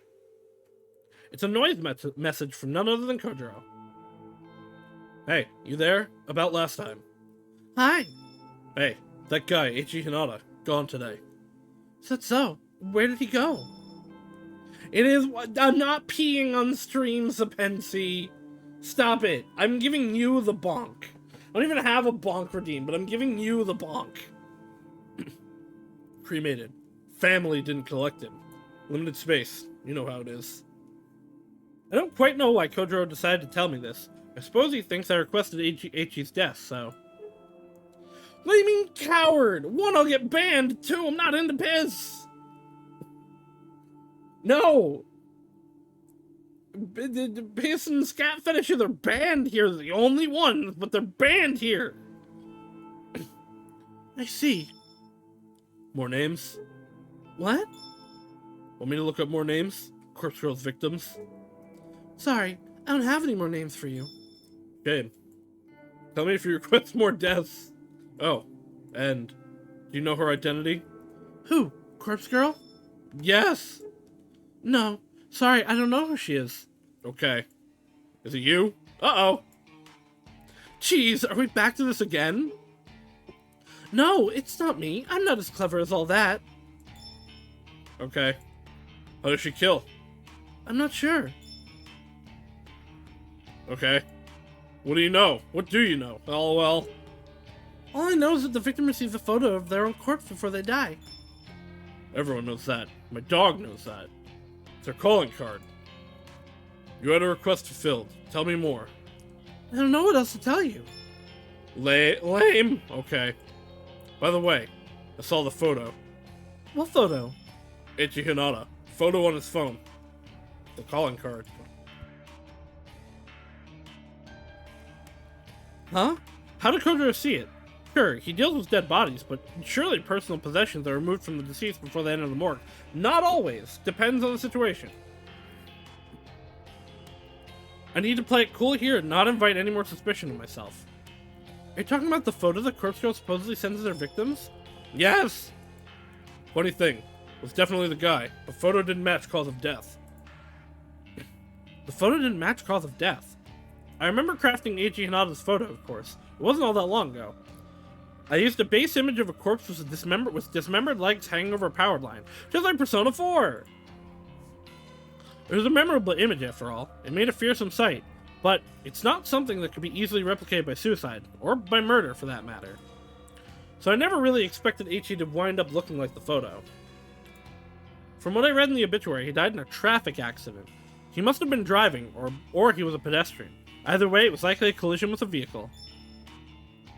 For starters, cadaver still has both legs. Ah, right, one of the legs was, chopped off on the photo. No legs in the photo. Oh, both legs were chopped off in the photo. Did you know that? No, I didn't know. I haven't seen the photo you're talking about. You haven't? Interesting. The corpse girl doesn't share with the requester. Hang on. Okay. So only the victim sees the photo. Here. Oh no, he's gonna send it to me! It's just like Persona 4 for real. Kojiro shares a photo in the chat. Sure enough, it's a snapshot of the corpse photo I produced from Eiji Hinata. He must have copied it from the victim's phone. The photo from Corpse Girl. Compare to this. Another photo is shared in the chat. This one I haven't seen before. It's Eiichi Hinata's true corpse, sprawled forward in the driver's seat of the wrecked car. Okay, if it was a traffic accident that he died from and the car was wrecked, this is not what he would look like. Seeing a genuine corpse photo doesn't come as much of a surprise to me. After all, I've spent countless hours trawling through the databases of deceased. I've seen more than my fair share of destroyed lives. There's not too much blood in this photo. It's kind of lame compared to the gorgeous rendition of his death that I lovingly crafted. It does look more like he's just taking a nap. Still not entirely evident what led to Eiichi's car collision. This very well could have been a genuine accident. For my own ego, I have to at least pretend that Corpse Girl had a hand in it. Thoughts? The real death doesn't match Corpse Girl's photo at all. Why do you think that is? I feel pretty clever and manipulative by putting the question on Kojiro. I want to lessen the suspicion of my true involvement as much as possible. You're asking me? Well, some theories. Corpse Girl's photo is a scare tactic. Nothing more, but don't know where the photo comes from. She convinces the victim to kill themselves. What the hell? How does the very first theory be right in the money? But who is this guy? Is he stalking me or something? Does he actually know the truth? Second theory. Corpse Girl comes after victims, but a genuine accident happened first. Eiichi Hinata died before she got to him. His second theory is off the mark, but I can see why he came to that conclusion. Regardless, this is the theory I want him to believe. I think the second theory is more likely. Why would someone kill themselves from seeing a photo? Doubting my own methods like this leaves a sour taste in my mouth. Not that simple. Photo is personal, and timestamp, adds urgency, realism. Could be effective, especially in someone anxious or gullible. He's right, of course. Although causing death in this manner was never my intention when I first started Corpse Girl's website, it's a possibility that did occur to me when Rui Hatano died. Wait a minute, how'd you even get those two photos? Lol. Now she asks. Police on scene like you share. More morbid the better. Dead guy with corpse photo on his phone fits the bill. They sent me both photos. We played Spot the Difference, lol. Disgusting. I never knew the police could be so disrespectful to the dead. Well, I can't really talk at the very least. I'm not in that line of work. So, I understand why people outside of this field would feel that way. And passing around the photos, kind of, too much. But there's a lot of dark humor in the field of people who deal with death because it's the way you cope with it. Because if you let it set in too much, you just enter nihilism, and that's not necessarily a good state to be in. Because it's just well, no one matters, actually. So just let everyone die, who cares?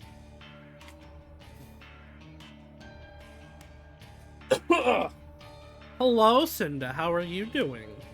Did you get a good sleep after your stream yesterday? Anyway, coffee? Huh? Get coffee with me. Yes, no? Unbelievable. This guy wants to meet up and grab coffee? Has this conversation really given him the feeling that I'm interested in him? Does he think we've bonded over a discussion of dead bodies? Yes. Yes, he did, and he's valid, and also you're a pretty lady. I don't blame him. I'm about to tell him no, but some part of me hesitates and halts my fingers. Kudrow has connections. The morgue, the police. It's not inconceivable that he might be a useful tool in the future. At this stage, I'm about 80% sure he doesn't know my true identity. It might be safe to meet up with him. On the other hand, I get the impression that even if he knew who I really am, he'd only be impressed. It's a gamble. It could be beneficial, or it could lead to me being caught out. I might even get arrested for my involvement in the 3 deaths. Though, is what I'm doing really illegal? I'm not so sure, but I don't think a jury would take my side. That's why I have to err on the side of caution at all times. Ah, those pesky jurors. Kudrow. Okay, let's meet. I type the words and hit send before I have any more second thoughts. Might be a fatal mistake, but if I'm clever enough, I can wrap him around my fingers and utilize his connections. Cool. Message you tomorrow. Bye! Kudrow's status immediately changes to offline. I rest my phone on the couch and look back to the laptop screen in front of me. Smiling, beautiful faces of 2 identical women stare back at me. That's right, I was about to start working on this most interesting request. I still have plenty of time before I need to get to sleep. With the thought in mind, I set about my task in high spirits. Murder, murder, murder. Thursday. Tiny balcony jutting out from the side of my apartment is nothing like it was advertised in the real estate listing. When I first saw the misleading photos, I thought it would be spacious and bright, an open-air hideaway that I could use to get some fresh air and improve my health. I wanted to set up a tiny garden and grow some plants. Nothing that would require a lot of work, but something that could occupy my spare time. I seem a little too murder-happy? No. Oh, what would make you think that? I know what you're talking about. In reality, the balcony is a depressing amalgamation of steel and concrete that saps away any desire to stand upon it. It rests in the eternal shadow of the surrounding buildings and manages to catch the sun's ray for about 4 minutes every day.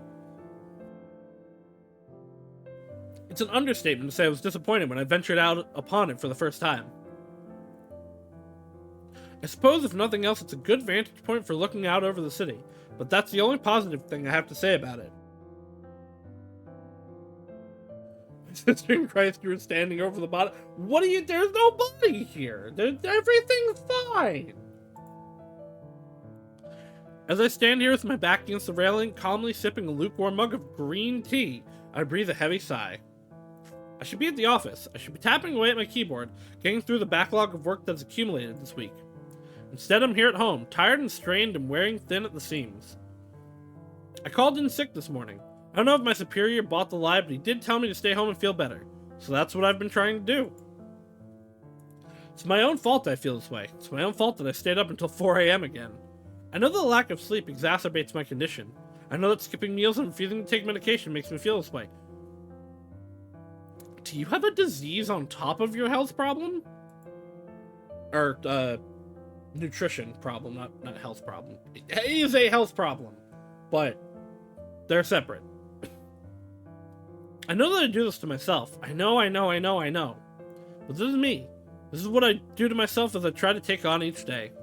This is the way I stretch myself thin for no reason other than because some days I don't want to be better. Poor girl's depressed. I just want to be. A screenshot out of context makes the game look like a beautiful visual novel. A girl has health issues but wants to try her best. I want to stay up late and work on Corpse Girl's requests. My body's need for sleep doesn't come before my ambitions. I want to eat only when necessary because when I'm slim I look beautiful. I want to be beautiful just like her. Her who? Are we talking about Aoi? Are we talking about your mom? Or are we talking about your sister? I want to skip my medication because taking the same pills every day is a hassle and expensive, and I question whether I really need them anymore. If I can just stay home like this, I don't need the medication. I can even come back to the balcony, and that counts as being outside. Alright, we're flashing back to milk inside of a bag of milk. So why do I need to take the pills? It's true that when I skip a few days, I end up like this. I try to convince myself that I'm fine, that I'm fixed, like I was some broken thing that had been magically repaired. But I end up staying inside all day with the curtains shut and my eyes locked on a screen. I know that when I stay on top of my medication, I can go to work in the park and the library without a second thought. I can get on the train and not worry about strangers breathing on me or touching me. I can go to the convenience store and leisurely look around. I even went to the restaurant last week and read a book while eating dinner, and no one even tried to cut me or abduct me. Hello? And no one tried to strangle themselves in front of me and Yuriko. Hello? Can I really only go out and do these normal things because of some tiny pills that the doctor says I need? I don't know that these are anxiety problems. Okay, so my wonder here is this trauma-based? Like, are these things that happen to her? Or does she have hallucinations? Is this actually milk inside of a bag of milk? Or can I do those things because I'm actually better now? Maybe I was never unwell in the first place. Not irrational, just cautious. Careful. Concerned. I can't believe milk inside and milk outside of a bag of milk is actually a prequel to Corpse Factory. Milk Girl became Noriko. It all comes together. I realize that my mug is empty when I bring it to my lips and taste nothing but the slightly waxy, unpleasant sensation of smudged lipstick. Well, I've been outside for long enough anyway.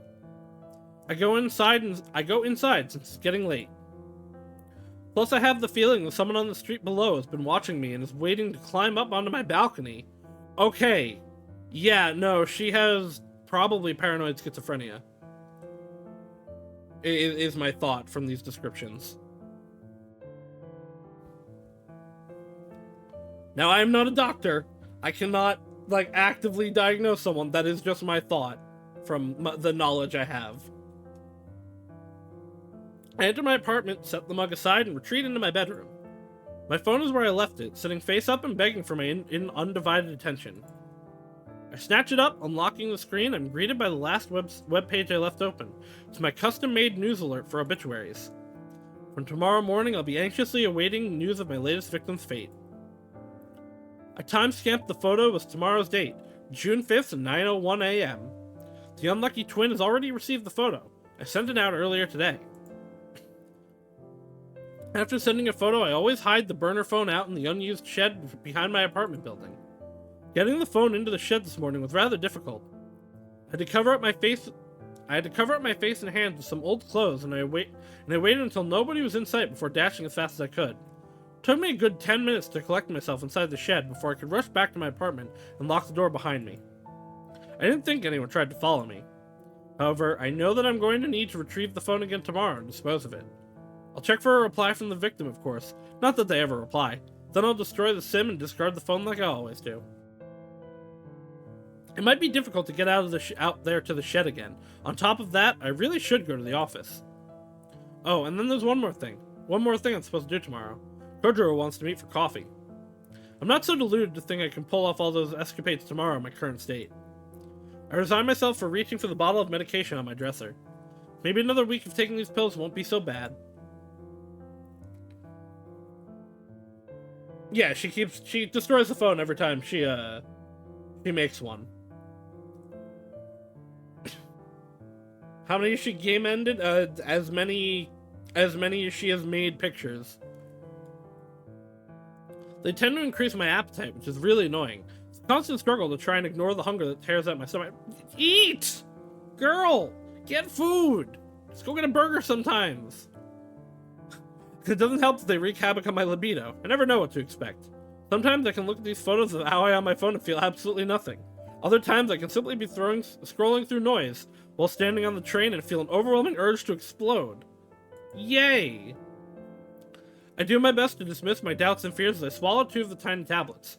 I follow up with a sip of water from the bottle kept next to my bed, and I fight the urge to retch. She can't afford to eat when she keeps buying phone sims and storing them. You'd be surprised. Burners are fairly cheap, honestly. I'll take a shower to freshen up. After that, I should curl up in bed and read. I need to conserve my strength for tomorrow, so an early night is in order. It does add up, but it's not like she buys them constantly. She has a drawer full of them. She already bought them. Maybe tomorrow's the day I'll finally be better.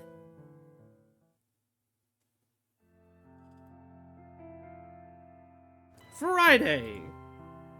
Where the hell were you yesterday? Did you miss me?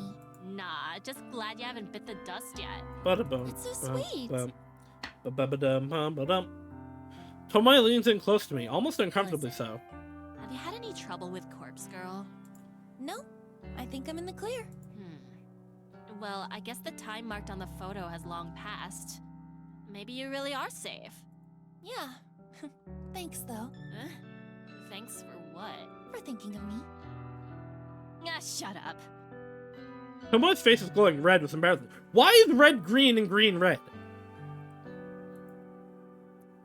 Despite our differences, our interactions regarding Corpse Girl have helped us bond a little. I'm not counting on Tomoe and I having a lasting friendship. Even just quiet peace might be expecting too much. I think it's in Tomoe's nature to want to pick fights with people, regardless of whether she's close to them or not. I wouldn't be surprised if we end up quarreling again, no matter how much we learn to respect I'm each at my other. desk if you need me, but don't bother me, you know? You know. She waves and leaves that cryptic statement in the air behind her. I return my attention to my computer and mark a few tasks on my list as completed. The next person to waddle up to my desk and interfere with my work is Shinya. You weren't in yesterday? Nope. You didn't notice? Are you well? Yep. Okay. I've been meaning to speak to you about Sato. Aoi? Yes, the thing is, I'm kind of in deep water because of her not showing up to work. And then resigning immediately. Shit. I was supposed to talk to you about that, actually. It kind of slipped my mind. Oh, right. I'm sorry, Shinya. It's my fault, really. I hassled you to get Aoi a job. No. I didn't exercise due diligence. I really should have made her come in for an interview. Or I should have spoken to her myself to see if her heart was really in it. When you put it that way... I'm not trying to be callous, but what he said makes sense. Listen, you couldn't have known it, but Aoi struggles a bit day to day. I'll just say she has some anxiety issues and leave it at that. Anxiety, huh? Don't tell anyone I said that. I was under the impression she's been doing a lot better, but maybe I was wrong. I guess we all have our hidden struggles, right? Yeah. Right. Never assume anyone is fine. Everyone is always dealing with something. If only he knew. Then again, maybe Shinya struggles too. Maybe dating Tomoe is his cry for help. Maybe he's going to snap one day and come to the office with a knife. Or maybe he'll discover Corpse Girl's website and request Kotomi Ida's death in retaliation for ending his career. Off topic, Scratcher I got $100, Pog. Love to see it. Who knows? I can't read this guy as well as I initially thought. For the longest time, I was under the impression he had a crush on me. So, what would I know? Anyway, I hope Sato feels better soon. Maybe she'll find a job that suits her one day. Maybe. Say, seeing as we're friends now and all, would you mind if I ask you a, personal question? He's gonna ask if I'm the lesbian. That depends on what it is. It's related to, Oh no, he's gonna ask if he's Of course. good at the sex. My face scrunches up at the word. I don't like the direction this conversation is heading in. Shouldn't this be something you talk to your girlfriend about? yes, you're right. But I can't actually speak to her. He can't get it up! He can't get it up! You're really the only other friend I have, so... He can't get it up! Shinya's face takes on a dark expression that's far more depressing than what he just said. I feel bad for the guy. Well, what's the question? Oh, if... Oh hypothetically no! speaking, It's- if someone it's pressures you worse. into, you know, Sex? His face turns red in an instant. yes, that. If someone pressures you into it and you really don't want to do it, Yeah, he doesn't actually like Tomoe. Say no. Firmly and loudly. No one should make you do things you don't want to do. yes. Of course. He's literally crying. I feel that my answer didn't give Shinya the comfort he's obviously seeking. Is Tomoe pressuring you into going all the way? No, of course not. Yes, she would. Yes, she 100% would. She wouldn't know that she is. She would not think that she is. But she 100% is. That's the kind of person she is. Never mind. It was foolish of me to bring up this topic. I'm really sorry, Noriko. Please, forgive my lack of professionalism. Shinya bows to me deeply, his face parallel to the floor. He quickly turns and scuttles away before I get the chance to say anything. What was all that about? He's clearly uncomfortable with Tomoe. I am interested to see where this is gonna go. Could Tomoe be pressuring him? I wouldn't put it past her, but something doesn't feel right. She seems really smitten with him. Would she really push him like that? Maybe it's guilt for not being able to prevent his career going down the toilet, but I feel like I should do something to help him. I watch Shinya get on the elevator, and once the double doors close, I get up from my desk and scoot over to Tomoe's workstation. Hey, can I have a minute? This is weird. Normally I come to bother you. Yeah, sorry. Have you and Shinya ever gone all the way? Huh? We've only been together for Okay, what, a it's week? not You think I'm Tomoe. some sort of slut? I love not getting... Well, I went... well, you weren't streaming.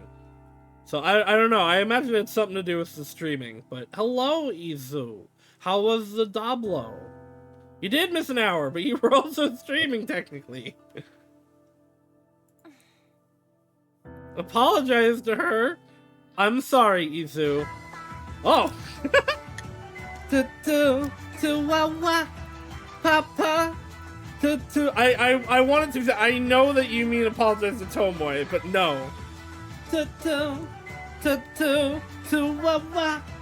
Papa.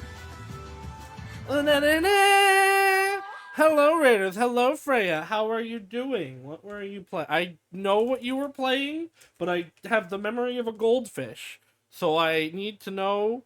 You were arting, right? I saw that. How was your arting? How did you enjoy your art? But yes, hello, Raiders. I am the ever illustrious Sauce's Grand Tomato Slime Hey, don't Extraordinaire. And I play horror games and RPGs, and now visual novels. Blame horror for this. She's gotten me invested in more of them. Today we are playing Corpse Factory, a game that is difficult to describe. The main plot is girl make photo edits of people being dead and then they kill themselves, maybe. Apologize to Freya for saying that their art was playing, but no, they were playing art. Look, Stream Elements even said so. Yes, you said horrible things about her that aren't true. I will not apologize to Tomoe. I may have been wrong, but she sucks in a good way. I don't know how to feel about her. She is not a bad person. It's not... Okay, this isn't Corpse Party. This is the Corpse Factory. They are different games. I have already played Corpse Party, and yes, she did butter up her pooper. Corpse Party is really good, though. I highly recommend playing it. Tomoe is a coworker of all time for sure. That is Look, a correct way to not say that. It's your that. business, but no, we haven't. Shinya's sweet. He's old-fashioned. What are you doing this one? Are you buttering up Tomoe's Wants to pooper? really get to No, know me we before want to we go down butter that up a road. different girl's pooper. But that girl doesn't want us to butter up her pooper. Unfortunately. This is a pure visual novel. It is not a, like, Corpse Party is a game. The main gist of what is going on here is Noriko, our main character, has a website where you send someone a picture and a phone number, and it is requesting their death. She will then make a edit of it, a Photoshop of it, using actual photos of corpses, and then sometimes the person that gets sent the photo actually dies. And this girl sent a picture of a coworker, and they died, and she's kind of guilty about it. And we're dealing with the characters of stuff. And there's also a lot of mental health things going on. And I'm happy to wait. The last few guys I dated only ever wanted... Tomoe, stop being a good gets person. real I'm fast. supposed to continue hating on you. Okay, I believe you. Stop being a good person. I need to be more hateful of you. Why are you I asking need me more anyway? reasons not to Did like she you. just say something to you? I love that emote. I love the Izu pointing emote. No, I was curious, that's all. You think we're real friendly now, don't ya? Well, I don't mind some girl talk. Come talk to me anytime. Thank you. I'll do that. Tomoe waggles her fingers in a goodbye wave and I return to my desk. If I take Tomoe at her word, which I find myself doing increasingly often, then she is not trying to get Shinya to do anything he's uncomfortable with. So now the question is, what's going on with Shinya? That can only mean one thing. Someone else is pressuring Shinya. Also, so if, given this, I now have new thing that he's not uncomfortable with Tomoe, he's uncomfortable in any relationship type situation because, much like Aoi, he's also being abused. The guy admitted to me only today that his only friends are Tomoe and myself, so who is he talking about when he brought up the subject? Well, you wouldn't presumably call an abuser your friend.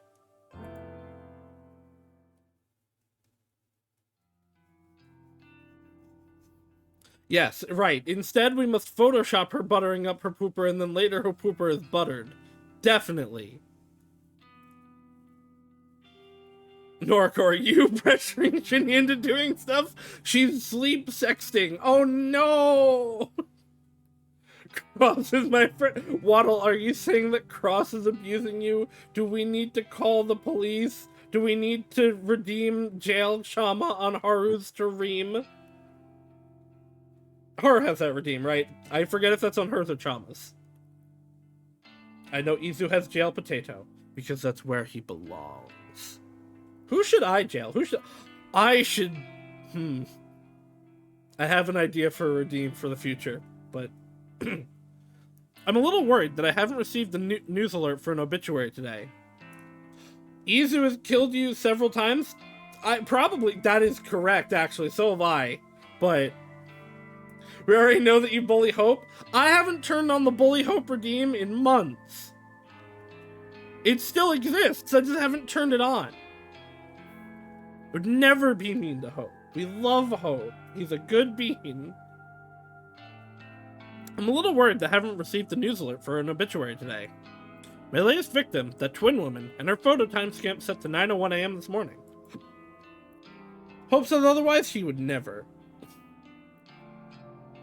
Would you prefer a Klee dance sauce or a Papa Tutu Wawa? Both, but Papa Tutu Wawa. I like the Papa. I don't know how to describe. The thing I hate about Papa Tutu Wawa is that you have to say it you have to say the whole thing. You can't just say Papa, you can't just say Tutu, you can't just say Wawa. It's Papa Tutu Wawa. We're talking about how Hope is cool, and everyone should follow him, and he does cool things, and you should enjoy him. I'm going to quickly shout him out, because he deserves it. And also, if you were not there for the stream, please do go watch my or his VOD of the board game that he made. It was really fun, and we had a good time. Freya was there. Freya's also cool, but I gave her a shout out already. If my method worked if my method worked like it had the last few times, then she should be well and truly dead by now. She should have slit her own throat, or someone mysterious should have come along and slit it for her. It's not like I've managed to identify how Corpse Girl's power works.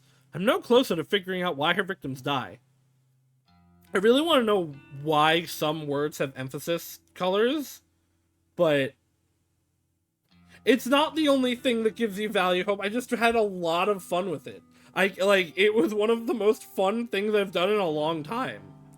Yes, Hope did a board game. I'm gonna go get the VOD on YouTube real quick, and then I will link it here. It was a time of chaos that was very cool and very enjoyable. That's the link to the YouTube thing. View on YouTube. That's what I want. Here, I provide. That's inspect element. That's also not what I want. I paste this here for later. It was very fun. We had a very chaotic time. Rika killed many people. All I know is that they do die. Yes, I was saying, I want to know why some things have emphasis. It's just like, I know it has nothing to do with it, but it makes me think of Umaneko's Red Truth and Blue Truth and all that. Every time something's in red, I'm just like, oh, well, that's undeniably true. You can't say otherwise. All I know is that they do die. And yet, I can't find any matching obituaries for the day. Yeah, no, you're right, Izu. Umaneko set my standard for every visual novel content to go forward and every, like, murder mystery thing. It's great. Please, everyone, read Umaneko and you will understand. And yet, I can't find any matching obituaries for the day. Yeah, I know what you mean. The font colors, they have meaning in that. It set my ideas for everything. I think about Umaneko passively so much. What if I played Umaneko on stream? I have too much to do. I can't commit to that. I would commit to it with someone else, but I can't commit to it on my own. And yet, I can't find any matching obituaries for the day. I've tried searching manually, too. I can't always rely on my automatic filters to get it right. I've scoured every source I can find and have come up with nothing. Sure, you'll have a stream scheduled for like 3... Yeah, I know! You'll stream at Waddle? Truly the hero we deserve. It's possible she hasn't killed herself yet. Possible that she's planning to do it. Or maybe someone else is still planning to kill her on Corpse Girl's behalf. It's also possible that this time my victim won't die. Depressingly, that puts me back at square one. My winning streak will be over before it really begins if the corpse photo has no effect. Haven't you gotten like 2 other requests besides yourself since then? I only collab with glasses waifus? I mean, you know, eventually.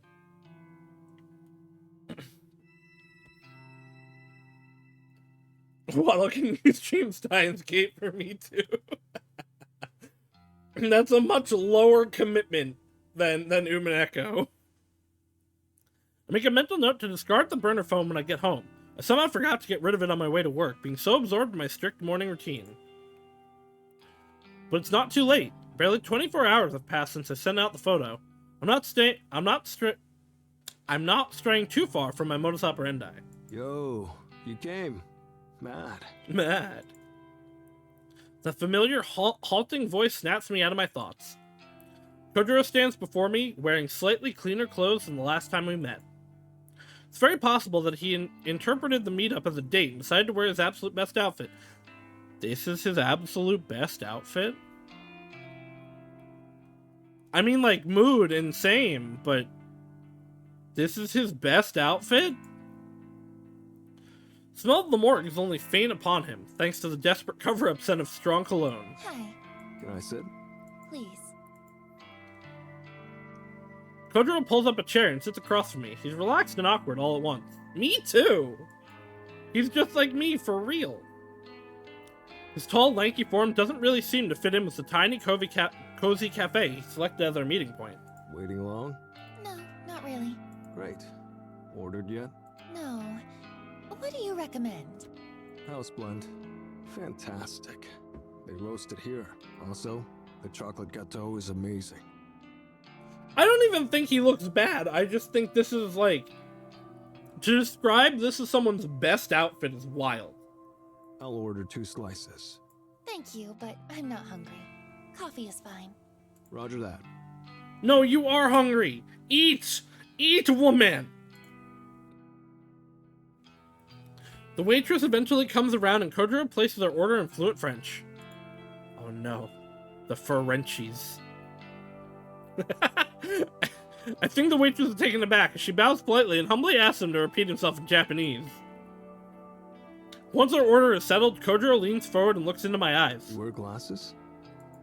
I subconsciously reach a hand to my face and check if I'm indeed wearing glasses. Of course I'm not. No? Why would you say that? Kojiro leans back casually and shrugs. Didn't remember. Maybe you had them on last time. No. Last time? Is she referring to when we met at the library? I've never worn glasses. Sorry. Don't be sorry. Who are Just you make the confusing me conversation. with? Are you confusing me with my not girlfriend? No, yeah, I know. It's please, girl, eat. Eat. You need food, please. This place is great, right? It's true that the cafe possesses a quiet, comfortable atmosphere. The smell of freshly roasted coffee lingers in the air, and the display of various cakes at the front counter doesn't make me ill. I can make out the faint sound of acoustic music in the background, with vocals in what I presume to be French. All in all, it's a nice place. Kojiro chose well. Oh, is this place expensive? I just don't have much money, that's all. Don't worry. It's on me. On me. How's Good for work? you. The bank, right? I cocked my head to the side. Did I ever tell him what I do for work? I don't recall saying anything on the subject. Uh-oh. I work at the head office for Temujin, not in an actual bank. I mean, I guess this would... If he was looking at a profile, he could have found this out. That's so. Huh. Yeah, okay. Read your profile wrong. I relaxed somewhat at his explanation. Of course you would have read my noise profile before meeting up with me. That's pretty normal. I don't keep much personal information on there, but it's true that my workplace is listed. Our conversation is put on hold as the waitress returns with 2 cups of coffee and a single slice of chocolate gâteau. The cake is delicate and moist, and my stomach growls in betrayal of my convictions. Kojiro thanks the waitress in French, and she once again bows in embarrassment and takes her leave. Right? He scoops up a section of the cake with his fork and holds it out to me. I wave my hand politely and shake my head. He takes a bite and looks immensely satisfied with his choice of dessert. Could eat if you wanted. You're skin and bone. Yeah, true. Excuse me? Yeah. Dang, could stand to gain some weight. The nerve of him. Who would say that to a young woman? A person who is concerned about your health. I'll have you know that I eat perfectly No, well. you don't. Whoa. Sorry. Wasn't trying to be mean. You're gorgeous. Just saying, some cake wouldn't hurt. I just like her, then perish look. I'm gorgeous? I feel a little flushed and I look down at my phone to avoid Kojiro's warm Try the gaze. coffee, please. I reach for the cup in front of me, more due to the pleasant aroma than Kojiro's suggestion. I take a sip. It's been served at the perfect drinking temperature and it's absolutely delightful. Rich. Delicate. I could drink this all day. I've probably been wasting my time drinking canned coffee. This is the real deal. Thoughts? For the first time since Kojiro arrived, I smile. It's wonderful. Right? I like your smile.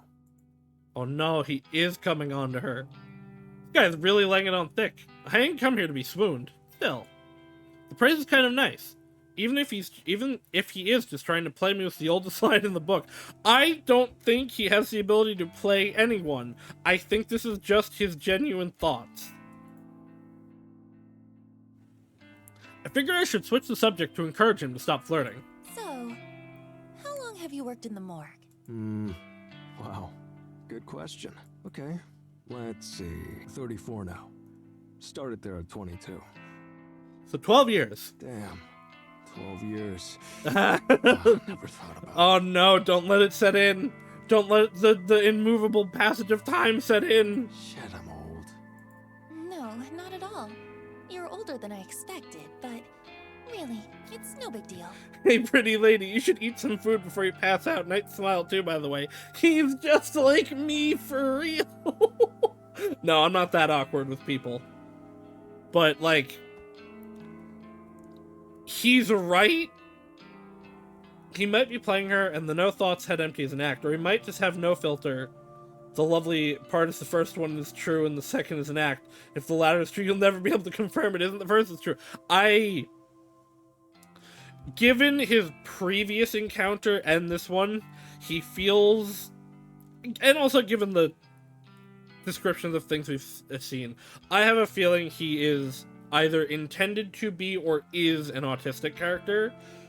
because he has that, like, this is just the thought. I don't fully understand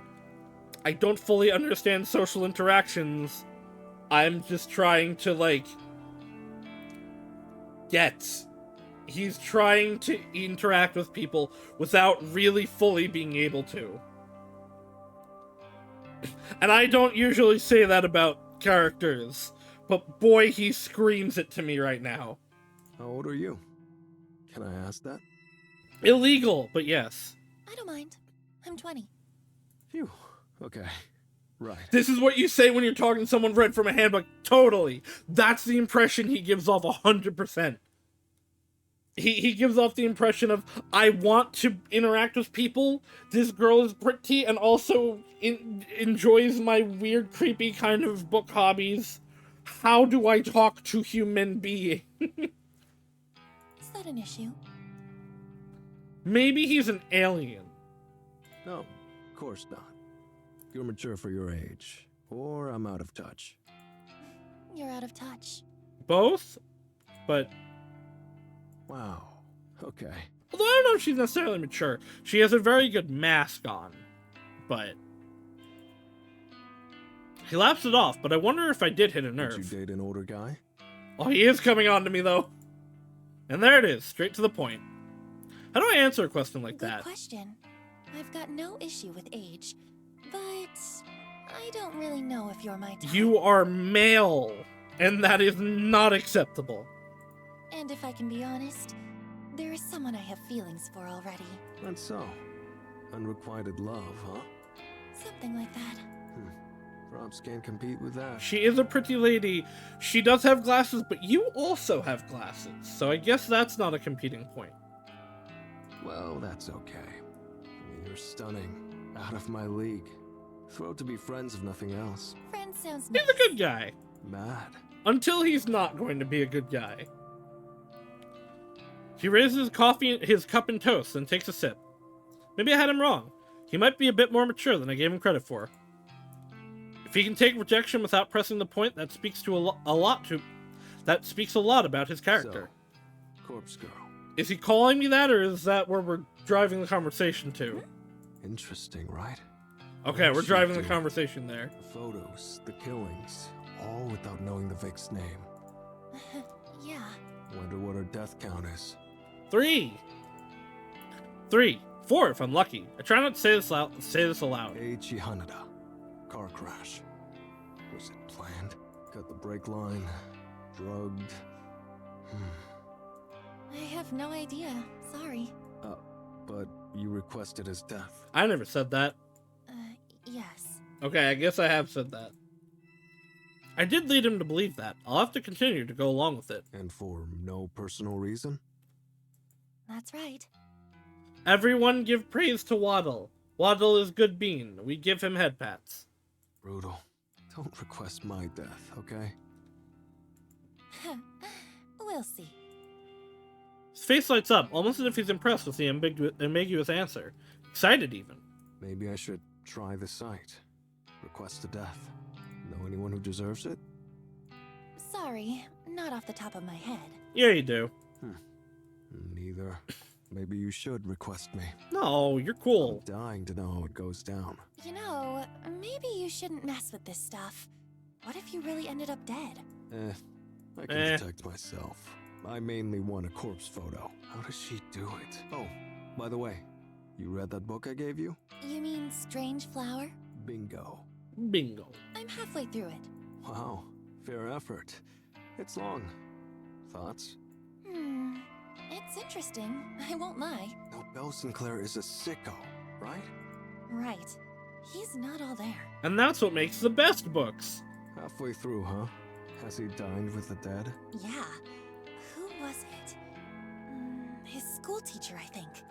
He dug up her body 2 days after she died, and then dressed her in his mother's Sunday best. Fun! Yeah, took the corpse out for Italian.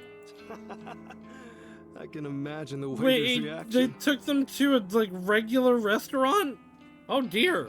Classic. And were they so... I need to read this book, I guess. Kojiro seems to really enjoy reminiscing about the book. I believe this is a real book. I'm like 90% sure.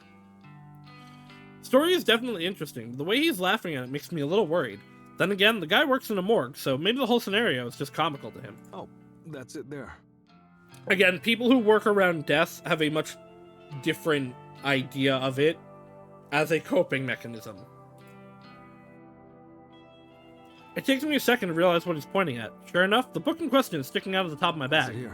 I want to show you a funny passage. I nod and reach for the book. I pull the massive tome from my handbag with a fair amount of effort.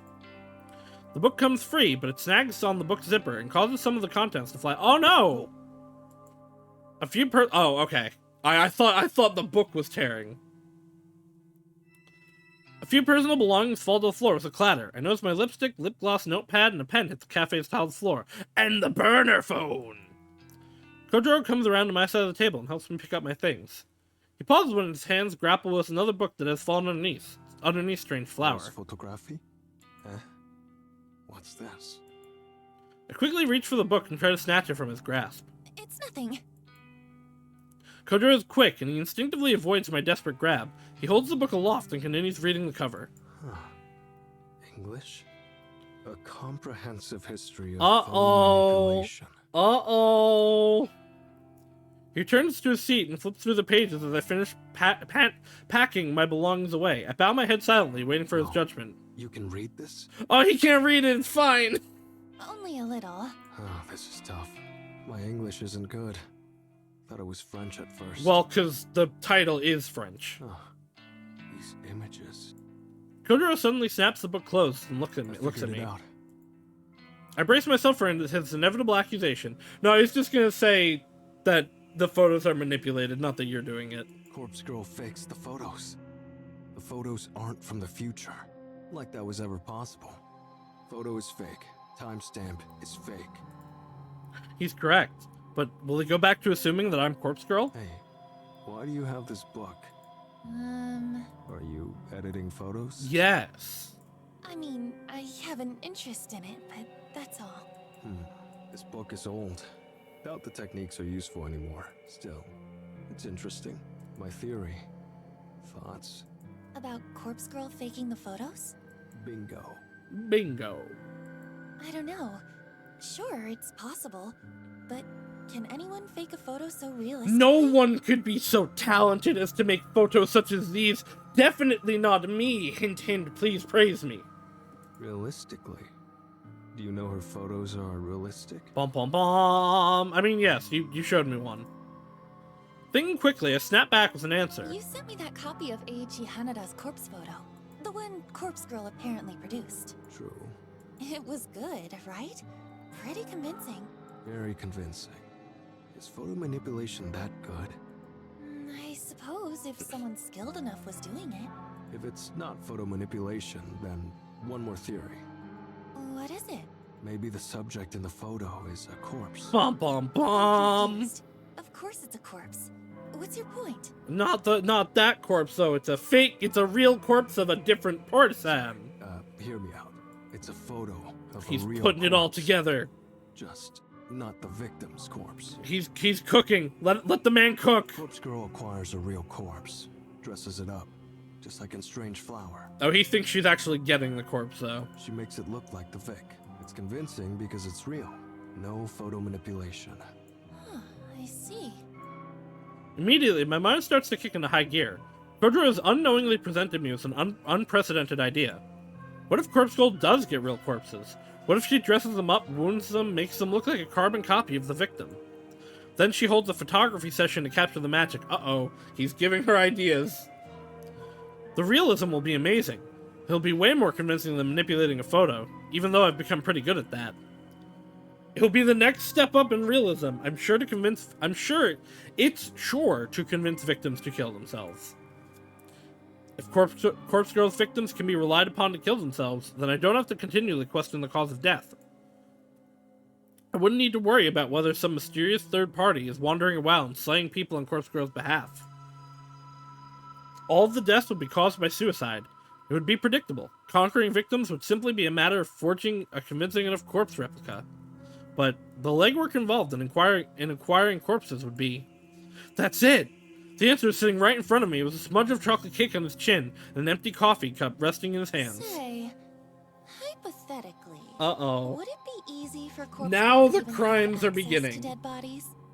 Legal ramifications aside, could she possibly have a source of cadavers to desecrate at will? Now the crimes are beginning.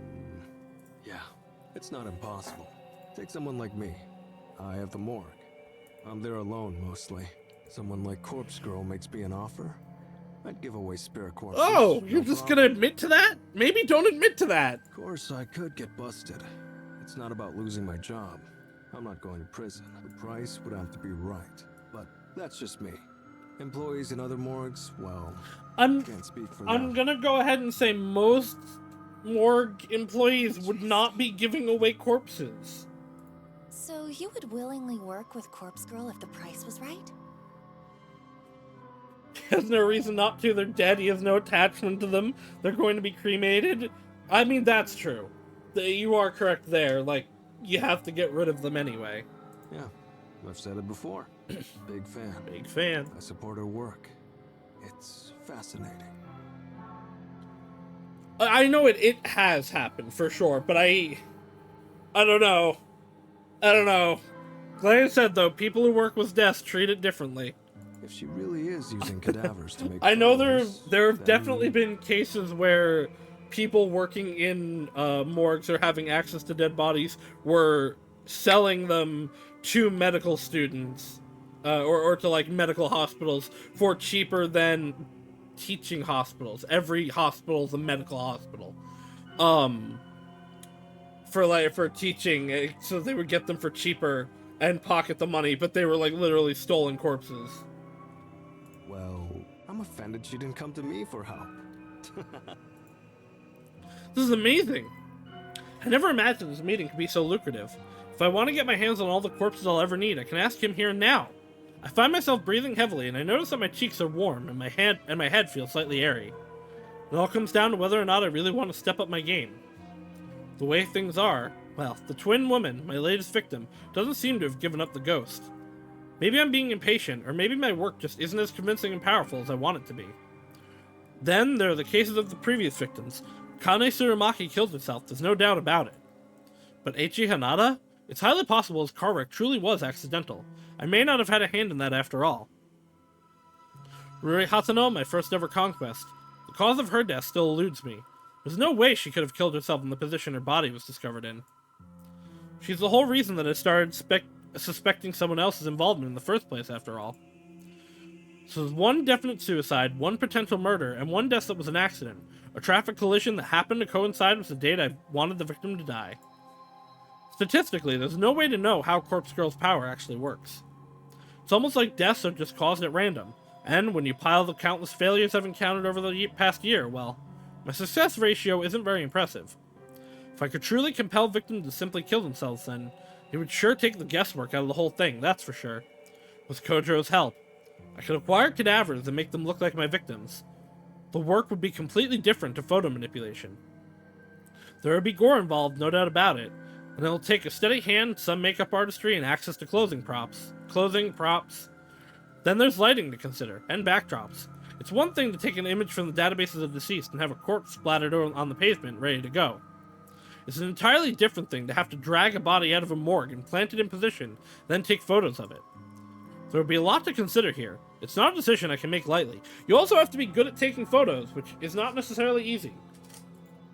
And on top of that, I don't have the courage right now to ask Kojiro straight up for his help. But if I do go for it, I'm absolutely positive it will lend a massive amount of credibility to Corpse Girl's mission.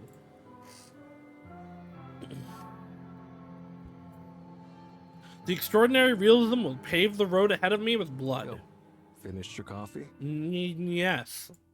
Oh, I quickly take a sip and drain the that cup. was delicious. Thank you for treating me. Very welcome. Shall we head off? Yes, let's. Any plans for the night? Where we going now? Yes, sorry I can't hang out longer. Oh, No problem. I had fun. I also had fun. Kojiro stands up and conjures his wallet. He leaves a few bills on the table and then steps towards me. I stand up too, and playing my best hand, I quickly lean forward and plant a soft kiss on his cheek. No, she's leading him on! The maneuver is surprisingly difficult thanks to his height, and I don't think I pull it off as gracefully as I had planned. Thank you for the date. Will I see you again? Pretty lady. I give him my best alluring look as I bat my eyelids gently. She's doing this one on purpose. Yeah, of course. He slowly rubs his cheek with tender fingers, amazed that I just kissed him. Bye-bye now. Bye-bye now. I spin and make a beeline for the exit. She's evil. I hope my trembling legs don't betray me as I step out onto the pavement outside. It's not in my nature to try and seduce somebody for my benefit, so much so that my attempt at it has left me feeling rather queasy. I don't know if I pulled it off, but now that I've left the cafe, I can't look back and see what effect it had on Kodro, if any. At least she thinks she is, and is okay with it, killed at least 3 people. Don't worry about it. That's just piddles. Drop in the bucket. Everyone's killed at least 3 people. I cross the road and a shiver runs down my spine. I hope I'm prepared for what I'm getting myself into.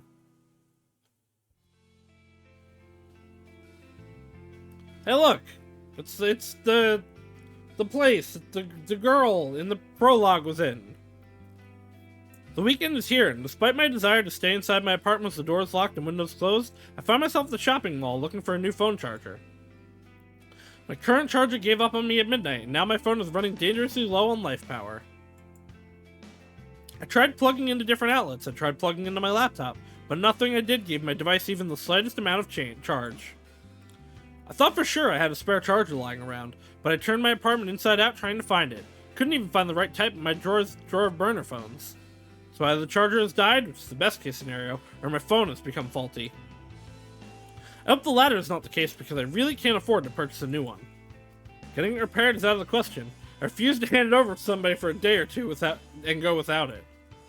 So I'm hedging my bets on the issue being with the charger. If I can't buy a new one, if I can buy a new one, all my problems should be solved. This is what I tell myself as I scurry through the crowded mall, dodging left and right to avoid careless people trying to bump into me. I know there's an electronics store around here somewhere. Even a discount store will probably have a budget charger that will still fit my device. I just want to find what I'm looking for and get out of this place. As I blindly navigate the area, I think back to last night when I first noticed my phone was no longer charging. I'd been browsing through the obituary newsfeed, searching desperately for any sign of the latest victim's demise. No clues came up. There were countless new obituaries, of course. This is a big country, and people die every day, but very few matched the description of my victim. The obituaries that did match had photos included, but none of them looked remotely like the twin woman. It was dead end after dead end. I might have just accepted the fact that this latest request will go unfulfilled. But accepting it makes me angry. Very, very angry.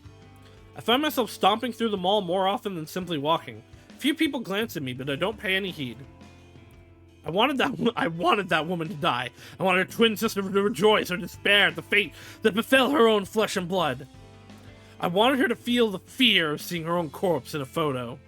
I wanted her to feel the cold and clammy hands of death tugging at her skirt, whispering to her, inviting her to spiral down and down and down and down. Spiral down and just die. To give up, to die, to spiral down, to die. To spiral out of control. I wanted her to die. I wanted her to die. I wanted her to die. Spiral down, down, down. Why didn't you die?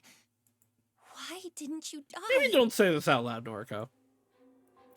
My head is foggy, my senses blurred, my face hot, my hands cold. I repeat the mantra through gritted teeth. Why didn't you die? Why didn't you die? Why didn't you die? Noriko, did you take your meds today? I fall to my knees and scream at the top of my lungs. Uh-oh. Why didn't you die? This is not a good place for this. I think she might not have taken her medication. Why didn't you fucking die? Just saw a person fall to their knees in Walmart. What the hell? Damn, she's having a full meltdown. Can we get a security guard down here, please? That's your first response? Die, die, die, die, die, Oh boy, though, she's going through it. Is she going to kill somebody? I'm scared. The color is fading. Okay, the color is back. I'll find her. I'll find her. Nope, the color's faded again. I taste blood in my mouth. My tongue is numb. My teeth chatter. I'll find that twin bitch. I'll find that twin bitch. I'll find that twin bitch. I'll kill her myself. I'll kill her myself. I'll kill her myself. Kill her. I'll kill her. All right, that's enough. Strong hand pulls at my shoulders and my face hits the ground. Really? That's your first response to a person clearly having a mental I mean, yeah, of course it is, actually. Why do I even say it like that? My arms are restrained behind my back, and all I can see in my blurry vision is the checkered tiled floor of the mall. You're coming with me. My limp form is tugged back and my head lolls to the side. I shut my eyes and let the blackness envelop me.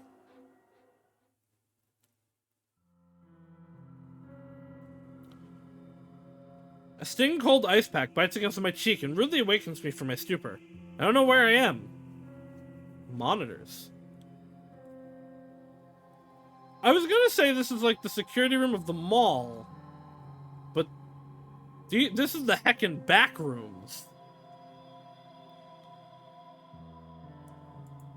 I don't remember why I'm here, but the sudden chill spreading across my face is nice, almost soothing. I realize that somebody, a tall man, is holding the ice pack to my cheek, and he motions for me to take hold of it myself.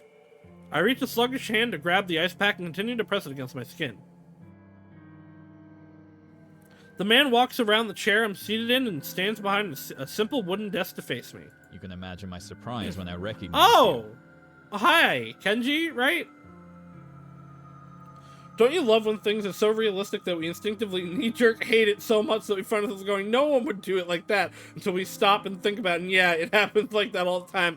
Yeah, yep, yeah, Great. Opening my mouth in an attempt to talk causes a dull ache in my jaw. I apologize for treating you so roughly. Wait, it was you that did that? The only reason I haven't called for the police is because I want to give you the opportunity to calm down and explain yourself.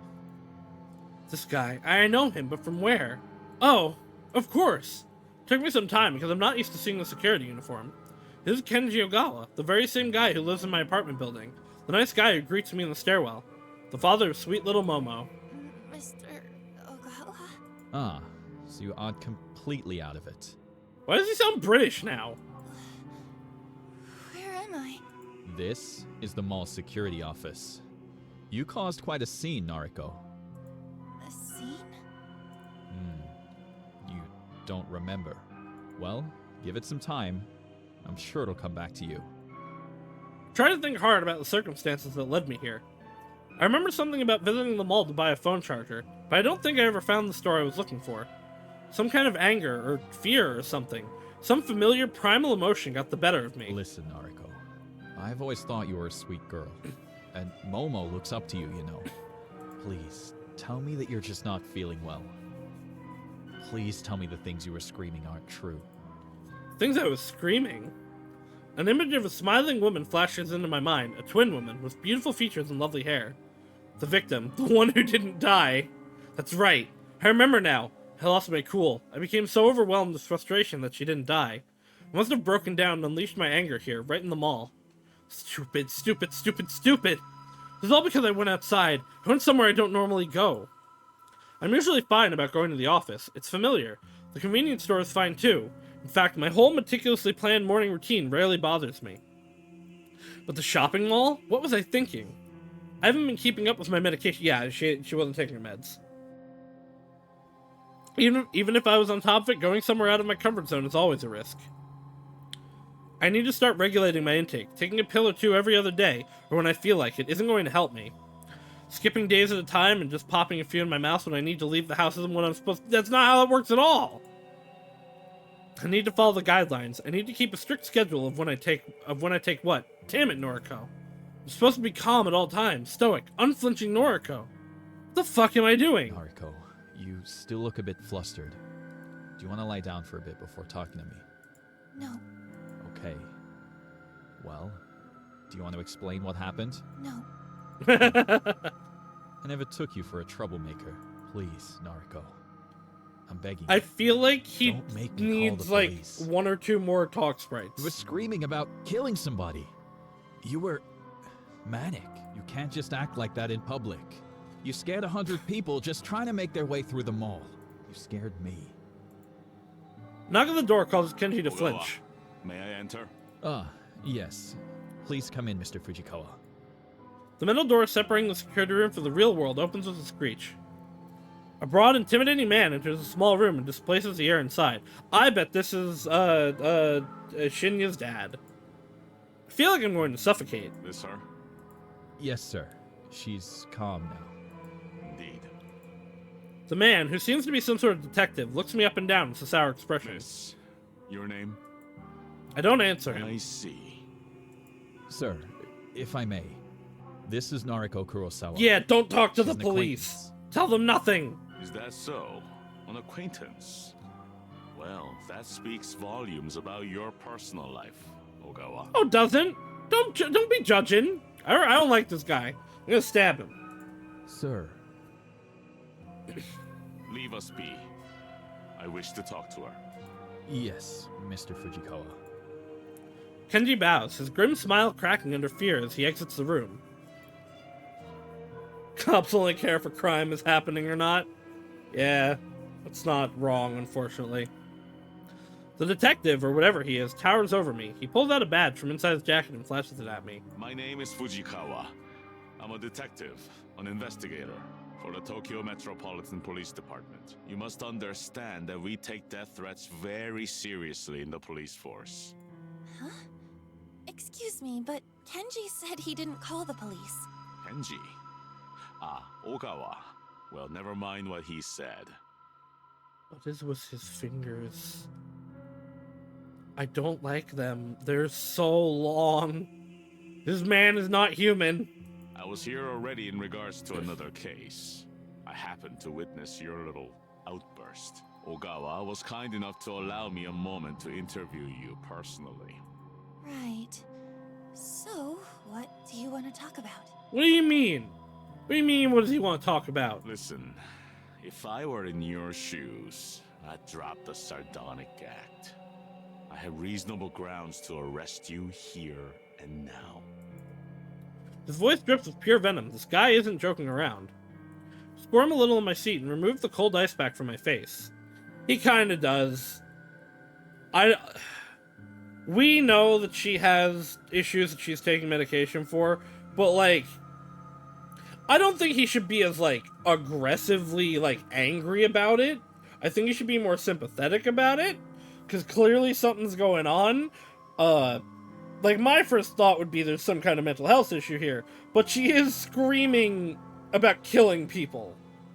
Like, she's clearly unwell, which you could argue the arresting is for both her and other people's safety, but the system that we, as a globe, have is we conflate crime and mental illness, so it would just be arresting her instead of like being like, hey, maybe we should get her the psychiatric help that she needs. We do indeed live in a society. Now, Miss Kurosawa, would you please explain to me who you are threatening to kill? A wave of dread washes over me as the reality of my current situation starts to sink in. If I don't fly straight and narrow here, I might be in for a world of trouble. I apologize for my actions. I wasn't feeling like myself earlier. I regrettably skipped my medication recently. The medication excuse. Okay, no, I just don't like this guy. I'll play along. Were you hallucinating then? No, sir. Not exactly.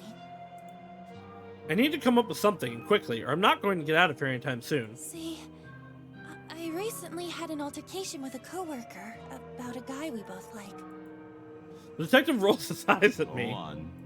I guess I was a little upset about our fight, and really, we're actually quite good friends. So I think a combination of that and missing my medication caused me to get a little too upset and say some things I don't really mean. Mm-hmm. And how do I know you're not dangerous? Are you carrying any weapons, Miss Kurosawa? Weapons? No, of course not. I see. Well, You're going to have to permit me to search your belongings. She sure isn't. You understand that I can't allow you to leave until I have established that you're not a threat. You sure right? can't keep her here. The photo? I don't know that she has it. She wouldn't have that with her. The photo was like it was digitally on her laptop. The request photo, and the altered photo would be on the burner, which she would have disposed of like several days ago at this point. She was just thinking about it earlier. To be fair, this is Japan. I think things work differently than the States. They can probably. That is accurate. Yeah, I guess I don't actually know, and it's also going to depend on which state and how much someone's just flexing authority. Because you always have the right to like deny search until a warrant is produced. If there's no warrant, don't let people search you. They might just be planning to fuck you. Also, can I point out, this is a, like, fucking gamer chair? Why do they have, like, gamer chairs here? The detective lurches forward and roughly grabs my handbag. Hey! He tears it open and rummages around inside. I'm somewhat relieved that I'm traveling lightly today. I even left the 2 books I'm reading at home. He finds nothing of interest in the bag, save for one thing, my phone. He taps the screen, toggles the power button, and smacks the phone against his open palm. Is this broken? No, it's out of power. I realized that the last drop of battery power must have finally drained. I'm probably lucky for that fact. If he found certain things on my phone, I might be in trouble. It's not like I keep corpse photos on there. It's what my collection of burner phones is for. But there are certain things that would be incriminating if they fell into his hands. My noise chat log was Kodro for... Yeah, that's fair, I guess. Least comfiest chairs I've ever owned, for real. No, gamer chairs suck. Just get a good quality office chair. And then there are those images of Aoi and Tomoe and the famous singer that had her phone hacked in her Uh-oh. I see. Tomoe too, huh? That's interesting. This one doesn't surprise me. This doesn't really surprise me. That's interesting. I know in Korea someone under 13 commits a crime, they can't hold them and they rarely can't convict them of crime unless they changed it recently. Yeah, well, age things in different countries are really interesting. Age things here in America are really interesting. Of what you need consent for, what you don't, etc., etc. Probably took a picture of Tomoe because she thought Tomoe was after her life and wanted to be able to turn around her. Never got rid of them. The implication here is they're not just photos. The implication here is that they are nudes. The implication here is that these are naked photos of these people. Yeah, Aoi knows that I have her photos. She's okay with it. Tomoe doesn't know about hers. That would be hard to explain. The singer, on the other hand, was part of a big scandal a few months ago. Probably half of Japan has seen her photos. Still, I'd rather keep my personal matters completely private. I don't want this asshole looking into my affairs. The battery is dead. Fun fact, you do also need a warrant to be able to search someone's phone. You need a specific warrant for the phone. You can't just go through a phone. Again, this is Japan, this is not the States, so it might be different, but still. Where is your charger, then? That's literally why I'm here. I have one with me. He grunts and throws the phone to me, and I barely managed to... This guy's just an asshole. This guy's actually just an asshole. Wait here. I need to make a call. He leaves the room unceremoniously, and I hear the scraping shriek of a steel deadbeat locking the formidable door behind him. I breathe out and try to calm my nerves. I look down at the phone in my hands and see my mirror image counterpart peering at me back in the black reflection. I don't look as good as I normally do. My makeup is smudged, which is strangely becoming more and more common for me. I think I've gained some weight. My gaunt face seems fuller somehow, and my prominent cheekbones are softer. Good! This girl's staring back at me. She's not wholly familiar. Is this Noriko Kurosawa? Is this Corpse Girl? I look like some aberration, some sickening concoction of myself and some person I don't fully recognize. I mean, he is a dick. What, puns from you? I feel betrayed. I don't understand how I could have gained weight. I've been eating less. Maybe the canned coffee I consume religiously contains more calories than I realize. I need to cut down immediately. No, you don't. Sour taste rolls around my tongue and I swallow it reluctantly. I feel ill at the sight of myself. The steel door swings open and Fujikawa stomps in like an angry toddler. Well, the precinct claims you don't have a prior record, Miss Kurosawa. That's good news for you, I'm sure. But it's a fucking pain in the ass for me. Why are you're just an asshole. I flinch at his apparent anger and recoil slightly in my chair. You're free to go. However, I'll remember you. Another incident like this, and I'll have you in for a psychological assessment faster than you can blink. That's probably a good thing, but maybe don't threaten her with it. Yeah, this is definitely Shinya's dad, and it's gonna come up that he's just an asshole. I can do nothing but nod as a wave of relief washes over me. Get your things and get out of here. Oh, for the love of God, go eat something. You look like a starving child. Wow, one might also almost think you're concerned for another human being. Fujikawa spins on his heels with force and once again leaves me sitting alone. I take a minute to collect my thoughts before picking up my belongings and shoving them into my handbag. As I leave the security office, I spot Kenji standing outside the door. He bows his head meekly. You should talk to him. Take care, Noriko. Yeah. He doesn't lift his head as I walk away.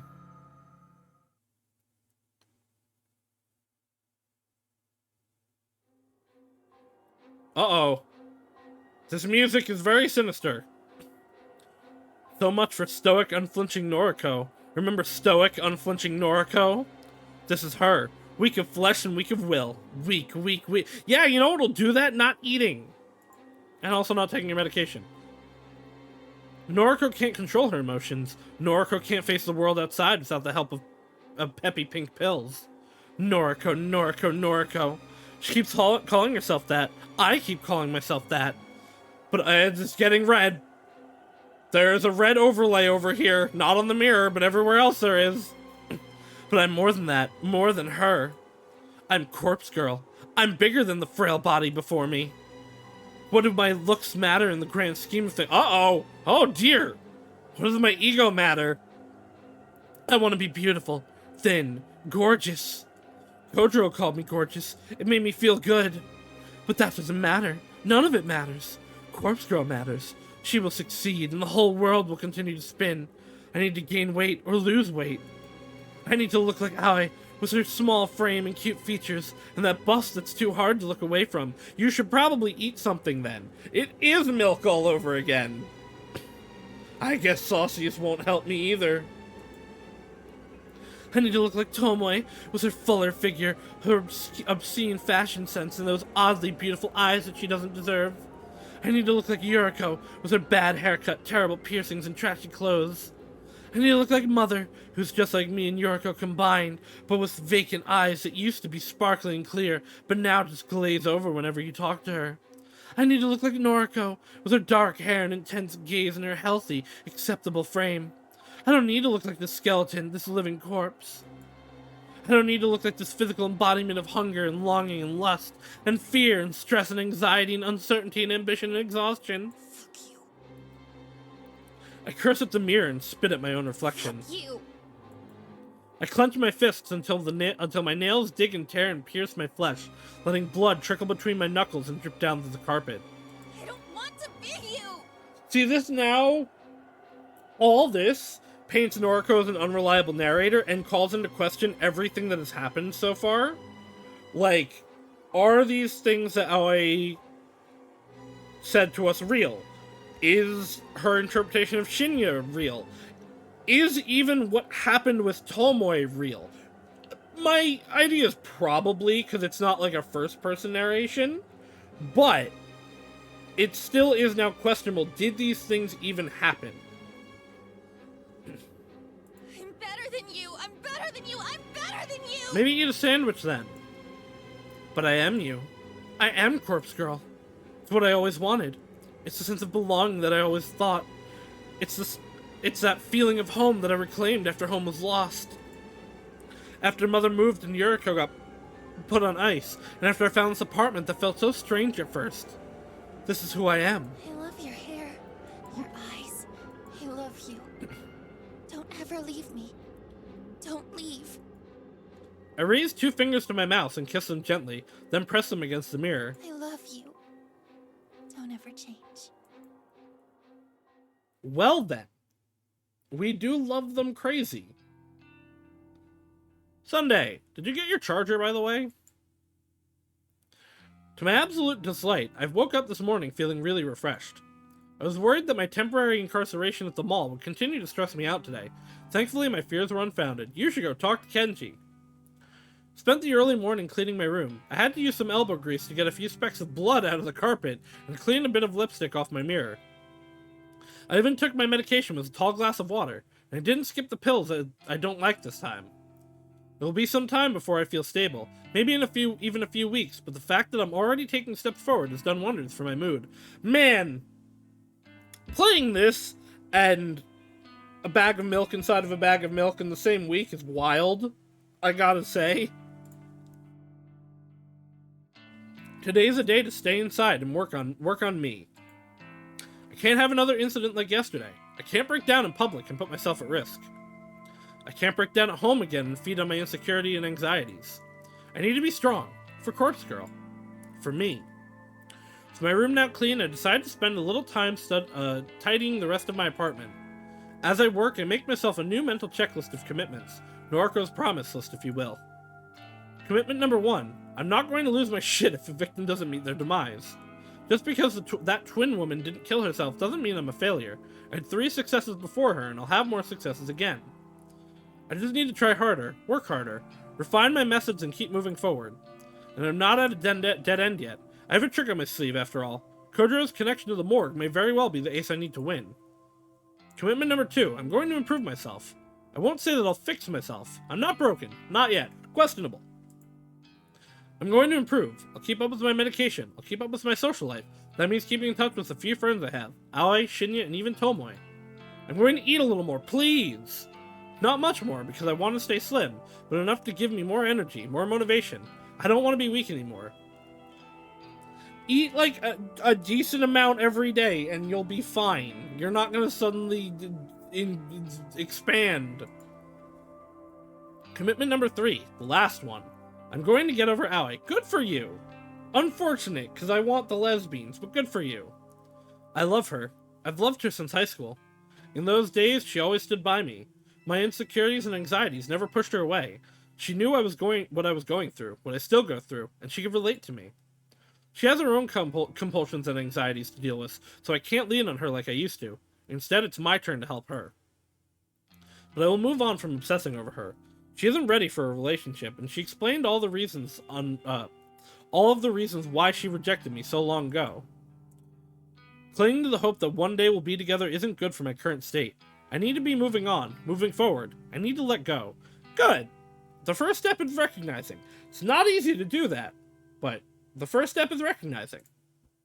She is, and always will be, my dearest friend. I'll always love her, but I will let her remain simply my friend, and I'll find someone else to call a lover. The last commitment really makes me feel like a weight has been lifted off my chest. Instead of obsessing over Aoi, spending countless nights lying in bed looking at her photos, thinking about her at odd hours of the day, instead of all that, I'll be able to move on. Even if it takes some time, I'll find someone who wants to be with me. There are plenty of fish in the sea, as they say. Can't say if there's anyone in particular I have my eyes on just yet. My social circle is pretty limited after all. Shinya is a guy I'm simply not interested. There's no spark there, and there never will be. Tomoe, as irritating as I find her, is oddly alluring to me. I didn't like her clothes or makeup or the whole aesthetic she has built for herself, but some parts of me would kill to spend a passionate night with her. Then there's Kojiro, that weird, awkward, strange alien creature that I can't wrap my head around. He said I'm gorgeous. He really said that. But he's too weird. I feel like he's the kind of guy that would stalk you and stab you if you ever broke up with him. I don't get that impression, but also, have you noticed, Noriko, that of the 4 people that you have listed as possibilities. The two that you're interested in are the Gorals. Do you not realize that you are a lesbian? For now, I can't think of anyone I would seriously pursue, but I'll give it some time. I have all the time in the world. I find myself smiling as I finish tidying up the apartment. Having a nice, clean place to live really does help to lift the spirits. Unfortunately, I still haven't managed to get rid of the lingering scent of mold that always wafts around. Huh. Okay, well that's suspicious. The musky odor that seems to be ingrained in the very walls of the apartment building, for at least as long as I've lived here. I know it's not coming from my apartment, because it's pretty easy to smell from downstairs, too. And as far as I can tell, my place is completely mold-free. I might not be the best at cleaning, but if nothing else, I keep disgusting mold out of my house. Still, the occasional odor aside, my place is clean and cozy now. I lay down on the couch and stretch my body, letting my taut muscles stiffen and then relax. The day is still early, and it feels good that all my chores are already complete. The icing on the cake is the fact that Corpse Girl had 2 new requests sitting patiently in her inbox. I logged in earlier and saw them, but decided to sort out my cleaning first. Now I can reward myself for spending the rest of the day working on the new requests. I can hardly contain my excitement at the prospect. 2 requests to work on is better than I could hope for, and I'm sure at least one of these new victims will fall. Well, will fall, yes, right?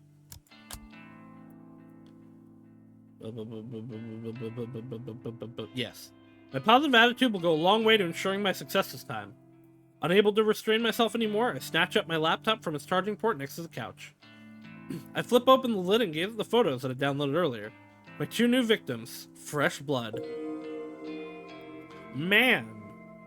The first is an older male, maybe in his 50s. Typical businessman type. He might as well be a clone of every other nondescript man you see on the subway at the supermarket on TV. If I had to guess, I'd take a leap and say his miserable wife wants him out of the picture. Maybe she's unhappy with her finances, or she's having an affair, or she's just tired of his clone face and his clone personality. Regardless, someone wants this unremarkable man removed from the face of his unremarkable world. The second victim is much, much more interesting. Bikini Girl. 2 things strike me as noteworthy about this photo. Firstly, the cleavage, of course. Second, the image is a photograph of a photograph. Somebody snapped a picture of an actual physical photo and uploaded it to the site. The photograph is in good condition, as though its owner values it above all else. A signature is scribbled across in white ink. It's an autographed photo of someone who is perhaps moderately famous. I don't recognize the woman in question, and the signature is such a mess that I can't even make out a single kanji in her name. Regardless, I would be willing to bet that a disgruntled fan is requesting her death. If she's an idol or a singer or an actor, it wouldn't be unheard of for something like this to happen. A fanboy gets to meet her a few times, they shake hands at events, whatever. He asks her out, and she politely declines. And then the obsession begins. If the fanboy can't have her, no one can. Kill her. Kill her! This is how Oshinoko starts. Well, that's the theory I slowly piece together as I examine some of the finer details of the photo. The reasons behind the request don't matter. They never matter. I'll kill them all the same. Man, idol culture sucks. In Japan especially. We have it in America too, it's just not the same type. I'm going to work on the woman's photo first. I'll timestamp her photo with tomorrow's date and then send it to her this afternoon. I should give her about 24 hours to give up on life and light herself on fire. Maybe I'll do the same as the businessman. I'll give him a timestamp set 24 hours from when I send the photo. It'll be kind of fun to schedule 2 deaths to occur around the same time. It'll make tomorrow a very exciting day. With my goal set, I load up the database of the deceased and get to work. We don't call them idols here, but it all boils down to subculture. I mean, that you were correct, and there are differences to the way they're treated in the 2 cultures and the way, like, so they interact with society as a whole. But the end results are fairly similar. I'm rather proud of myself today. During my morning routine, I made sure to take my medication in the correct doses, and I even washed it down with water. It didn't even interfere with my strict schedule. Yeah, of course not. I still managed to catch the usual train. I got to the convenience store at the usual time, and I arrived at the office without a hitch. If I can keep up this dedication, this commitment to improving myself, I know I can be stronger than ever. Strong enough to fulfill Corpse Girl's ambitions. I greeted both Shinya and Tomoe when I came into the office, and even made small talk for a few minutes. Since the day nearly ended now, I'm going to make an effort to chat with them again before heading home. Being social will help me get through this. That's what Aoi used to tell me anyway. At least before she stopped being social herself. It's about 5:45 p.m., and although both of my latest victims should have killed themselves by now, I don't feel the need to obsessively check for their obituaries. I have a news alert set to my phone, of course. If it uncovers anything, I'll be notified. But even if it does, I won't stress out. I'm playing it cool. Cool, stoic, unflinching Noriko. The drone in the office always reaches its nadir at this time in the evening. It's actually quite pleasant being able to sit in a quiet environment and felt the soft breeze of the air conditioner against my skin. I'd like to take this time to slowly pack away my things and get ready for the journey home. As I take off my headphones and stretch my arms, Tomoe approaches me with a spring in her step. Yeah, what up, slut? Oh my god, don't call me that. About a week ago, I would have taken Tomoe's greeting as an insult. Now that I know her a little better, I can tell she's actually just being affectionate. You can't just call anyone that, though. Like, no. Noriko, Tomoe, bad. Bad. Sprays you with water. Stop it. Despite any differences we might have had once, she really seems to have warmed up to me lately. Hello. How did your day go? You know, same old. What about you? It went well, thanks. Good to hear. You know, Shinya and I are supposed to go out tonight, but... No, I know, but you can't just call people that and assume everything will be fine and taken well. What's wrong? Bad Tomoe. Hasn't he seemed, like, kinda off today? Yes. He can barely look me in the eye. Really? I spoke to him this morning. He seemed okay. You don't reckon he's seen another woman, do ya? Another woman? Yeah, I doubt it. Some fragment of a memory, some glimpse of a murky recollection, floated around the corner of my mind, just out of reach. Oh, well, okay, yeah, I guess there was the pressuring stuff. Shinya and another woman. Something's on the tip of my tongue, but I can't quite formulate my thoughts. Shinya isn't the type to cheat, though. No, so... he is not. I don't know. Cheating. No, Shinya wouldn't do that. He was so nervous when he spoke to me about being pressured into sex. Oh, that's it. The memory was flitting around the edges of my consciousness and come into the light. Shinya spoke to me about hypothetically being pressured into sex. He said Tomoe wasn't the one pressuring him, so who is he talking about? Is this something I should talk to Tomoe about? If Shinya really is having a hard time and acting differently around Tomoe, then the relationship could really be in trouble. You should talk to Shinya first. But is it even my place to say anything? Yesn't? Yesn't. Shinya spoke to me in confidence. He's my friend. But Tomoe is my friend too, and she seems genuinely worried about him. I take a deep breath. This is just office drama, like usual. Noriko would normally just reject it all and ignore these people. She wouldn't give it a second thought. But that's unhealthy, anxious, scared, weak Noriko. I don't want to be that girl anymore. I can be more than that. I'm improving day by day. And part of that improvement involves being more social. It's good for me, right? Shinya and Tomoe are my friends. People want their friends to be happy. Some of them, not everyone. That's normal. That's normal. That's normal, right? I think so. Therefore, I want them to be happy. Together. So I'll hard and speak my mind. Tomoe, I think... Oh. What? Are you serious? Listen though, it's not exactly how it sounds. He came to me a little while ago and asked what to do if someone pressured him into sex. Is it their boss? I know that you're not the one he was referring to, so... I think he may be in trouble. I think someone else might be forcing him to do something he doesn't want to do. What the fuck? He spoke to you about it, but not me? Tomoe, he seemed really depressed about it. I think he wanted to resolve the situation without having to worry you. Yeah, I get what you mean, but... Yeah, no, that would actually make a lot of the things earlier make sense. If it's Ida, that would make her extreme reaction to things make a lot more sense. Who the hell is trying to seduce him? I'm afraid I have no clue about that. Sorry. Okay, that's fine. Thanks for telling me this anyway. Now at least I know something's up with him. I'm gonna speak to him. I'll make him cough up what's what. Be careful with that. Be careful with that. That could go really badly. Are you sure that's the best thing to do? Yeah.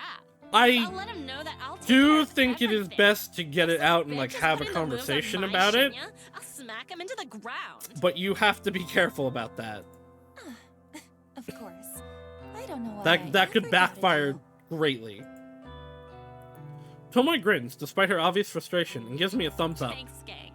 I'll keep you updated. Please stop calling me that. Okay. Good luck. She spins on her heel and leaves me behind. I think I did the right thing. Surely Tomoe will get to the bottom of the situation. I watch as she wanders over to Shinya's desk. They exchange a few words that I can't hear from my position. Tomoe then leaves, and Shinya sluggishly lowers his head to rest against his desk. Now that Tomoe has left the office, only a handful of stragglers remain on the floor, myself and Shinya included.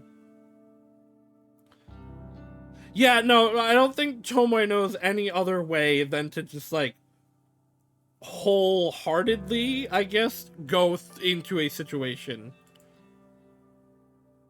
That was why before, when I said that, like, if it was her pressuring him into it, she wouldn't realize she was pressuring him into it.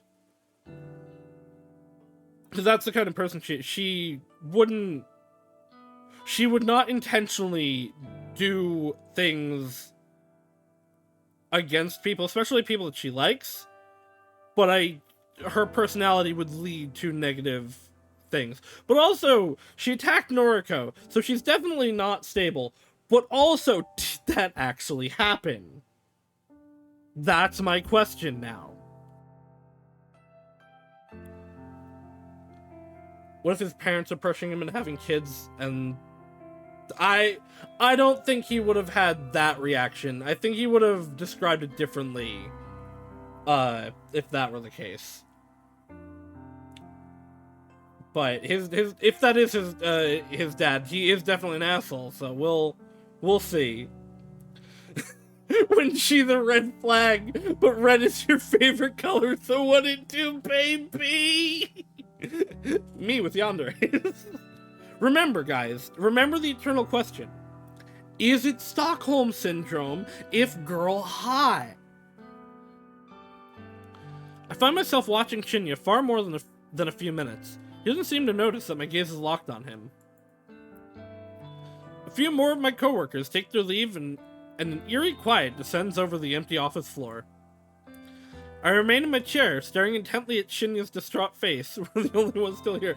I really like that, Waddle. When she's a red flag, but red is your favorite color, so what it do, baby? I like that a lot. I remain in my chair, staring intently at Shinya's distraught face. We're the only ones still here. He doesn't show any signs of moving. It's kind of unnerving to see him like this. It's not like he's the peppiest or most energetic person I've ever met, but to see him so drained and motionless makes me feel uncomfortable. Maybe it was Ida that submitted the photo actually then, and not Shinya. But I don't know. Because we still don't know who submitted Noriko to the website. I owe it to my newest convictions to go and talk to Shinya. More than that, I owe it to him. I find myself striding towards his desk before my mind even registers that I'm moving. Hey.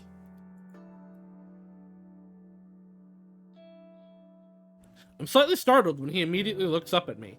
The sudden movement is reminiscent of a corpse springing to life in a B-grade zombie movie. Oh, Noriko. Not feeling well? Not really. I'm sorry. I shouldn't be here if I'm unwell. I didn't mean to worry you. Don't sweat it. I'll, take my leave then. This has definitely gone places I didn't expect it to go. I expected the breakdowns and the crazy from Noriko. I didn't expect the attempting to be genuine friends with people and them being good people. I expected, like, dark and evil things from everyone around. As awkward as it feels to pry into his personal affairs, I need to dig deeper if I'm going to try and help him feel better. But what should I even say?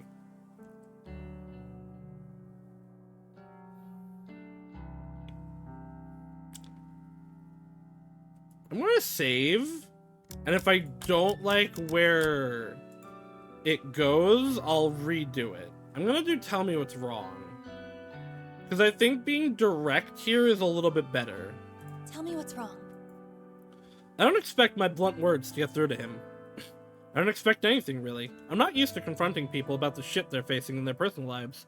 I'm usually content to simply sit on the sidelines and watch. No need to worry. I'll be okay. No, you won't. He tries to smile, but his composure cracks under the weight of his blatant lie. I quickly try to piece together what I know about his current situation. Based on the slivers of information I've been drip-fed, I'm certain that somebody has been sexually assaulting him. At the very least, someone has been trying to force him into doing something he doesn't want to.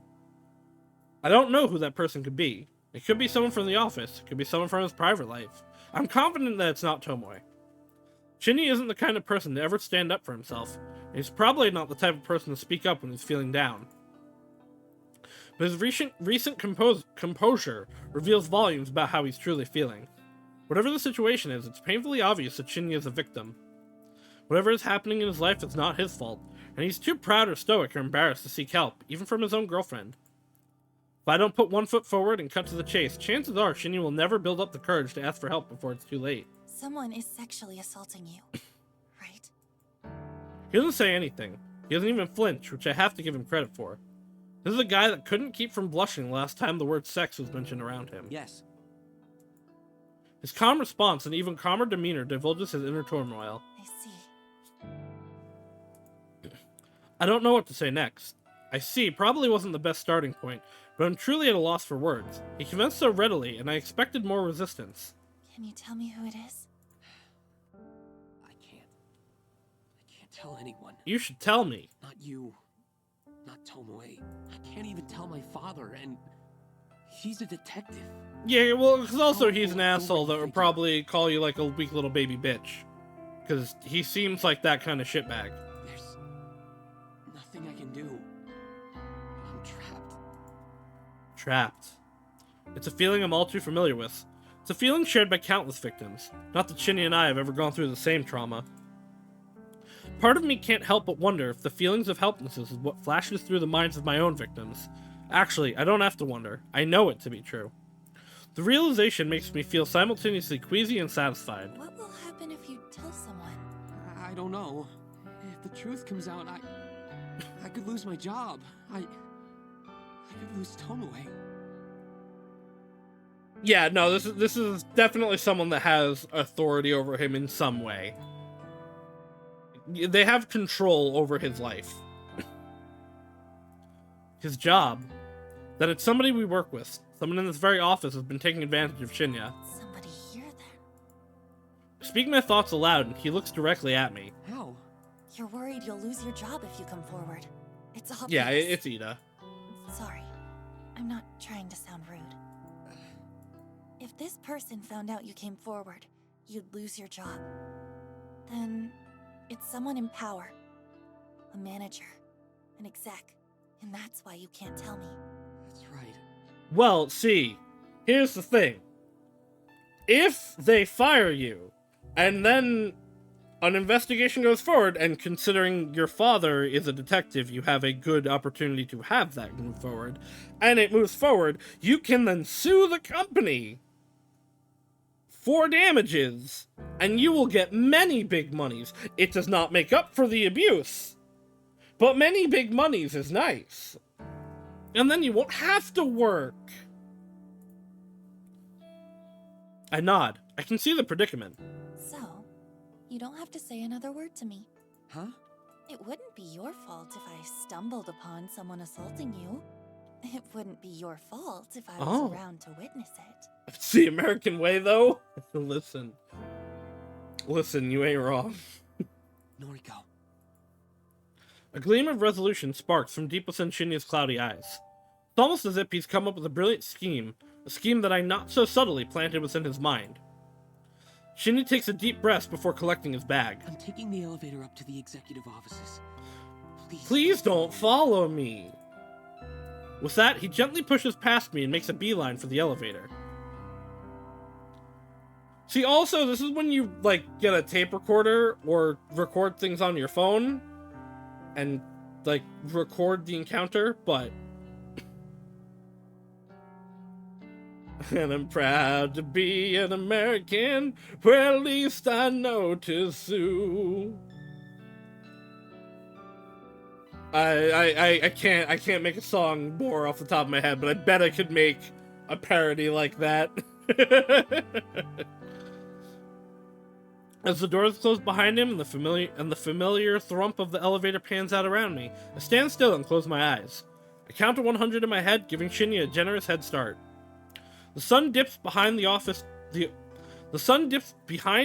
towers in the distance while my eyes are closed. When I finally finish counting, I open my eyes to a dark and empty office. With a deep breath, I walk in the traces of Shinya's footsteps towards the elevator. I hope you know which floor he went to. I've never been to this level of the building before. What reason would I have to visit the executive offices? When execs have business with junior staff, they descend from the lofty perch and grace us with the presence of the 14th floor. I'm surprised you came to see me again. A woman's voice from nearby catches my attention. It's a hushed yet aggressive tone and the whisper like the whisper of a venomous serpent. Are you finally going to let me have my way? I creep out of the elevator, hoping against hope that the ding of the elevator's arrival wasn't noticed by the owner of the unidentified voice. You should have taken the stairs. Stop it. That was Shinya's voice. I creep around a corner and catch a glimpse of the two bodies at a nearby desk. Slurp. Come on now. I'm tired of playing games with you. Yeah, maybe stop assaulting him then. You want to please me, don't you? Oh boy. I'm your superior. They're going. How can you expect to get ahead in this company without sucking up to your superior? Maybe by, like, working hard and not being assaulted. Kotomi Ida. The executive with Shinya's career in her hands. The very same woman who blamed Shinya for the mishap with hiring Aoi. So the whole situation was more in-depth than I originally thought.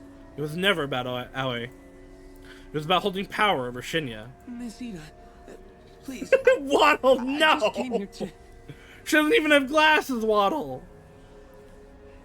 Shh, I don't want to hear. Take your shirt off. Oh boy. I swallow hard. I knew that Shinya was in trouble, but I didn't expect things to escalate this quickly. I don't have time to think rationally. You should take pictures first. Take pictures! Take pictures! I stride forward, rather loudly, and purposely bump into a desk, sending a potted plant tumbling to the carpet floor with a dull thwomp.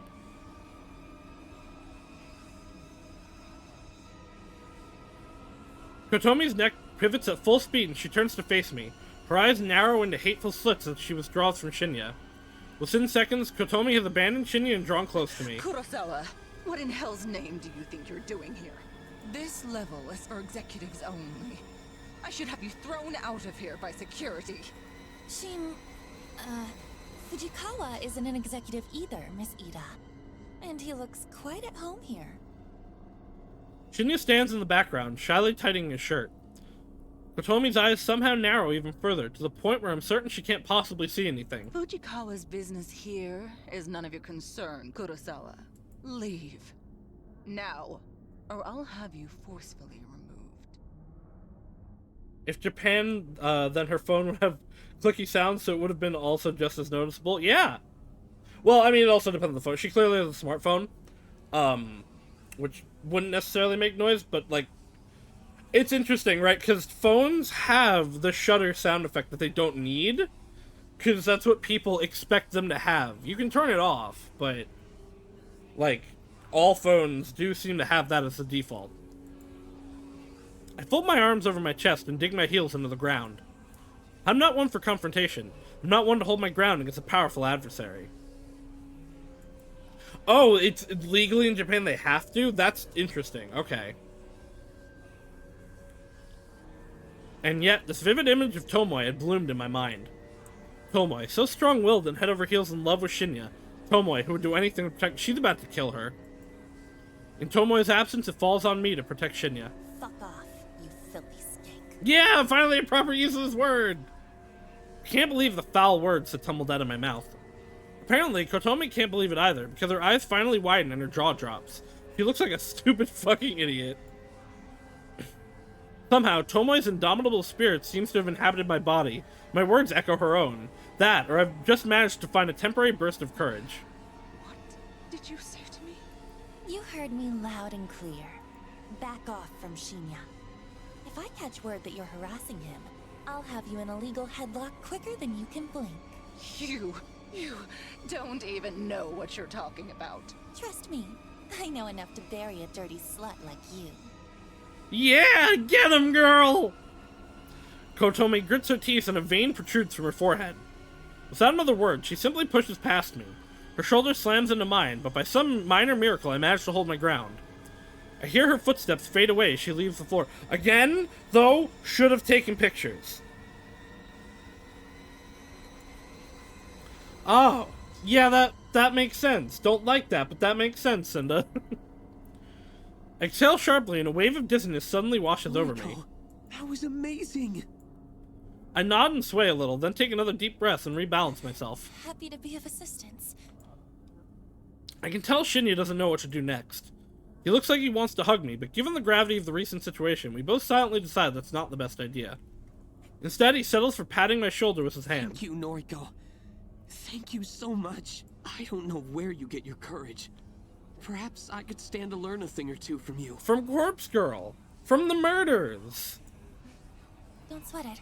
I'm going to go home for now. I hope that's okay. Nothing has been resolved here, you are correct, and there is not enough blackmail. She should have taken a photo, because there is no blackmail yet. Of course. But Get some rest. I know, like, it is possible, especially in Japan, from what I understand, for people to be scared off by stuff like this for fear of legal repercussions.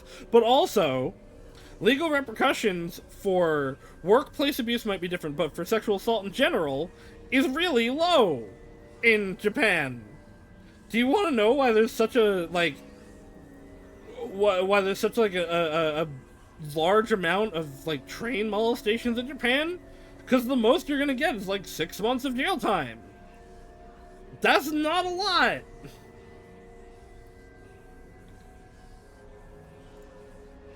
Shinya smiles for the first time in a while, and he releases his hand from my shoulder. After he's gone, I collapse into a nearby chair and listen to the frenzied sound of blood pounding through my veins.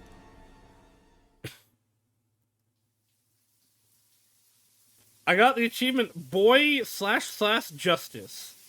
I did it! I helped the man!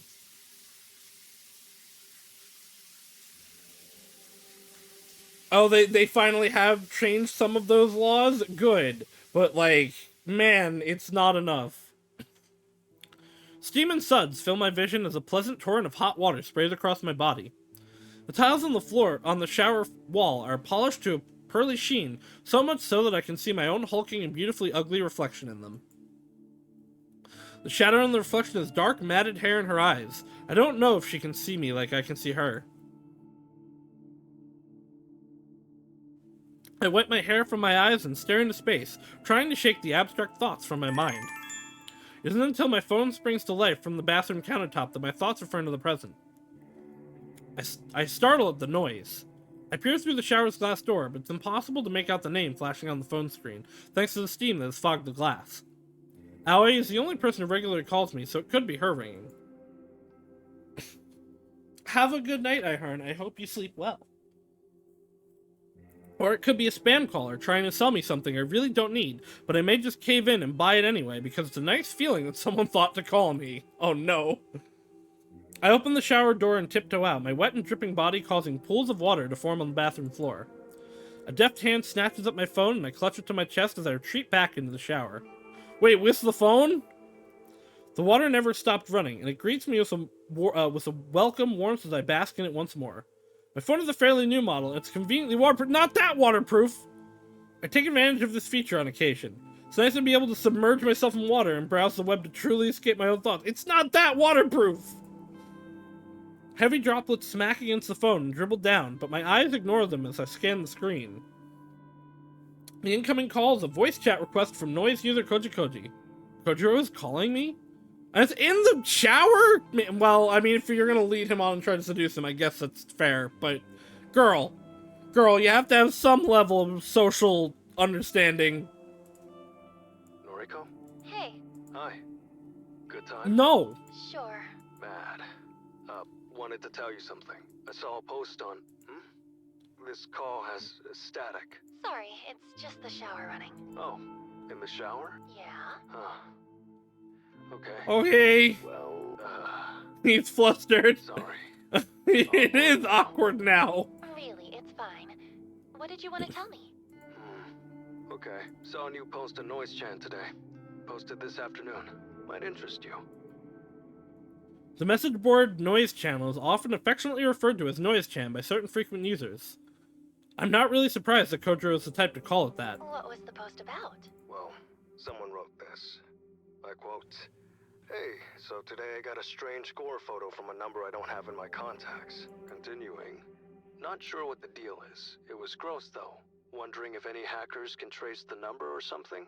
End quote. Thoughts? Strange gore photo from a number I don't have in my Sounds contacts. like Corpse Girl is struck again. Right? Thought the same thing. I wonder who wrote the post. Kojiro mentioned the post was written today, and the original poster wrote that they received a photo today. That means it can only be one of two people, either of my latest victims. The carbon copy businessman or the attractive semi-famous singer, idol, actor, whatever woman. Why is copy in red? So, who wrote this post anyway? Don't know. Anonymous. I wonder if I should, like, keep track of the words and, like, because every major character has had a color associated with them.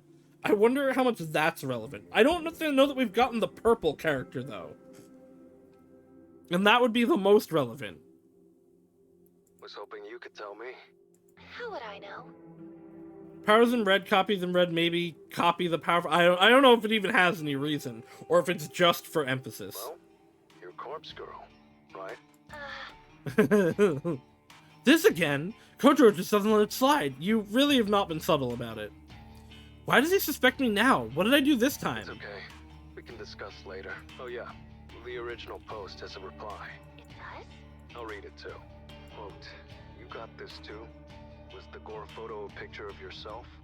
I'm worried. Received a similar pic from the same number." Oh!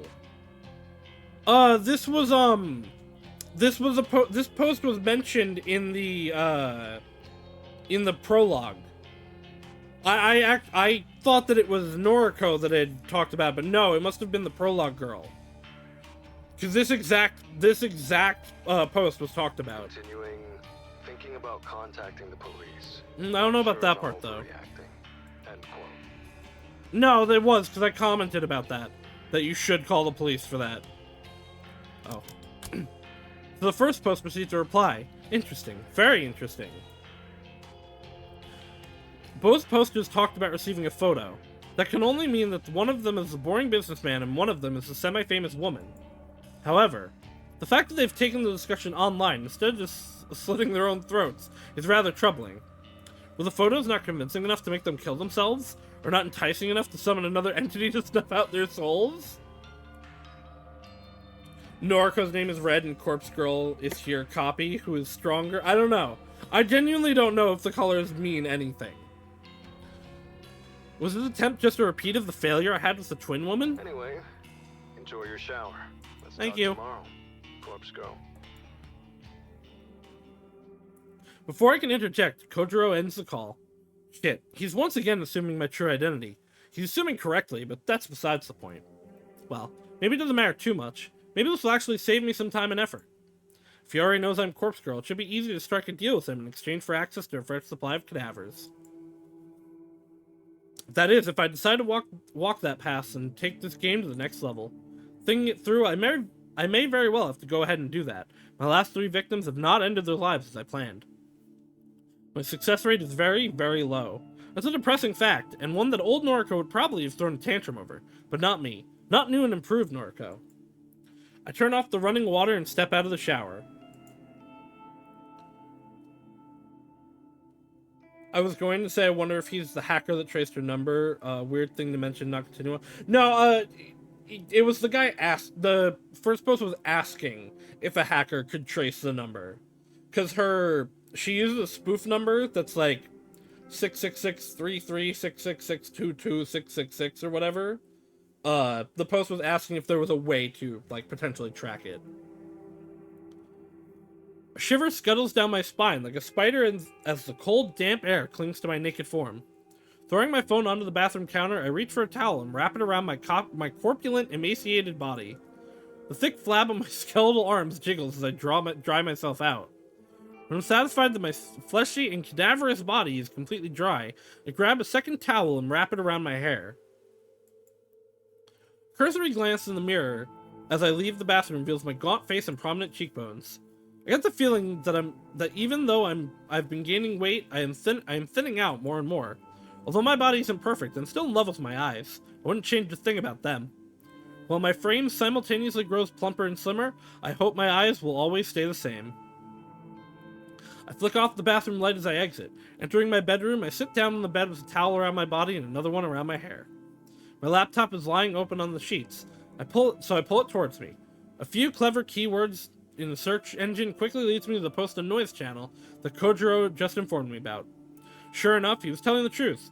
The original poster submitted this just today, and the follow-up reply was submitted shortly after. I skimmed through the text to see if there are any clues about either poster's identity. However, nothing really stands out.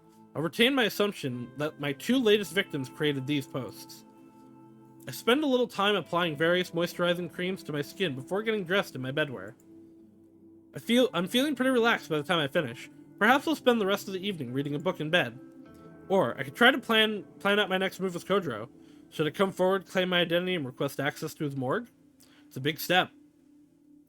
It seems to be the time for me to make a bold move. I can't keep working on requests that are doomed to fail. I need to start succeeding. For me. For Corpse Girl. I pull my laptop to me once more and begin to brainstorm my plans.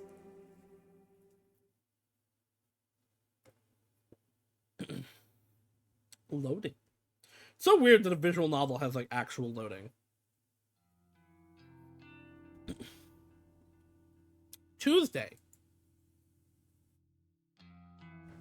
He should be here by now. I was pretty clear about meeting at 5:30 p.m. It's already 5:45, and he isn't even in sight. I thought for sure that he wouldn't miss a chance to meet up with me again. I can't contain my nerves. I try to tell myself that I'm only angry because of trepidation, and that I'm not actually angry at him. This is a big moment for me. I've never once revealed my identity to anyone. I assume he will take it in stride. I wouldn't be going through this if I didn't firmly believe that. Hi. My neck jerks in reaction to the voice. There you are. I'm late? Yes. I make a point of checking the time on my phone and nod. Saus. Saus. Question mark? You drove here? No. No. Okay. I love him. What did you want to discuss? I have a request for you. And a confession. Kojiro's eyes widen and he looks me up and Knew down. it. I blink and look down at the ground. He's known for some time. I was fooling myself, thinking that my stupid attempts to erase suspicion of my identity were working You're on him. going to confess Yes! your love. That is exactly what is Waiting for this happening. moment? Wait, no, that's not. Shh. No more words. I accept your heart. Could you? Oh, I love him. He's great. Call me Koji now. We're one. No need to be shy. This isn't getting me anywhere. Thanks to my frustration and nervousness, I simply blurt out my true confession. I'm Corpse Girl. Kojiro doesn't react. Well, he cocks his head a few degrees to the side, slowly and surely. If you can even call that a reaction to my sudden outburst. Yes. Okay. So, a kiss to commemorate our love? Did you even hear what I just said? Of course. I'm Corpse Girl. I'm the one behind the corpse photos and the deaths and. Feels kind of strange to say these things out loud. For some reason, it leaves a sour and bitter taste in my mouth that I can't swallow. Yes, I know. Knew it since our first noise chat. Our first noise chat? Remember? You messaged me late at night. Asked me if I knew about Corpse Girl. Is that what tipped you off? You assumed I was her just because I mentioned her? No. Then. How? You knew two of the How did you names of figure it people out? that were killed. You asked me to look up names. Names of Corpse Girl's victims. Oh, yeah. I did, huh?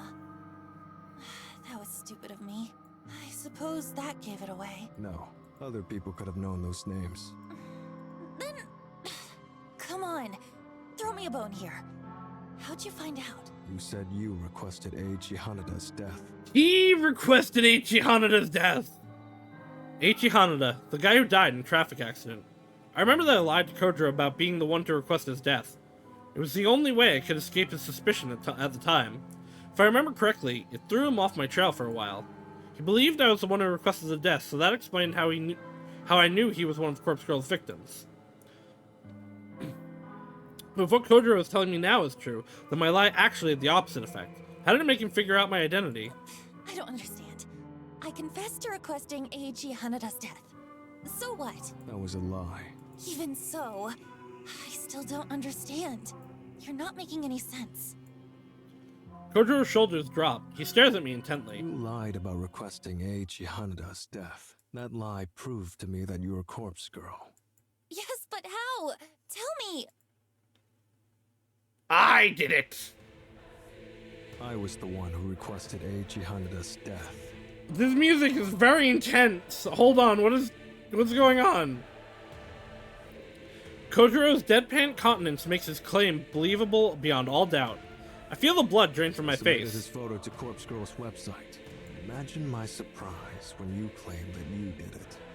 That lie made it clear. They are perfect for each other, except for the fact that she's into the woman. She might also be into men, but she seems very much more into woman. You knew he was Corpse Girl's victim.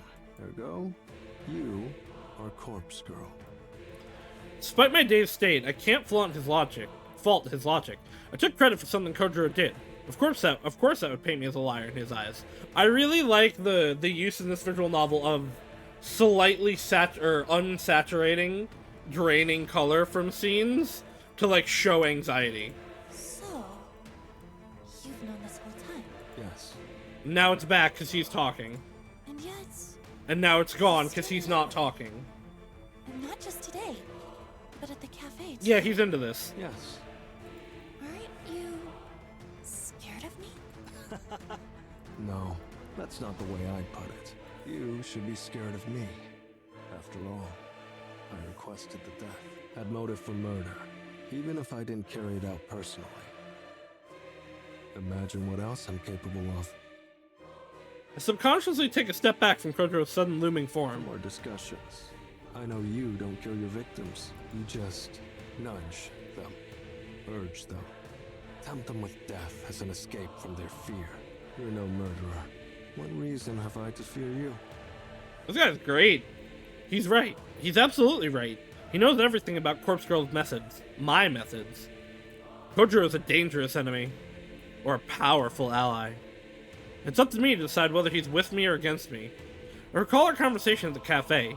He claimed he would support Corpse Girl if she came to him for assistance. He's a fan. He would support her obediently, no questions asked, as long as the price was right. So all I have to do is make him an offer he can't refuse, like a smooch. Join me. Help me... help Corpse Girl rid this fucking world of the fetid filth that infests it. The situation has escalated, you are correct. But it was also the natural path of escalation. I decided to quote a certain passage from a book that Kojiro himself gave me. A paragraph from Strange Flower that had stuck with me for some time.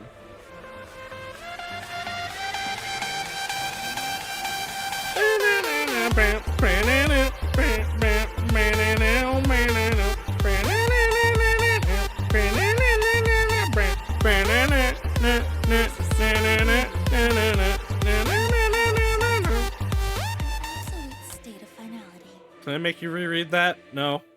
Okay. Nobel Sinclair. Killing humanity as a duo, these two are nice. We support them.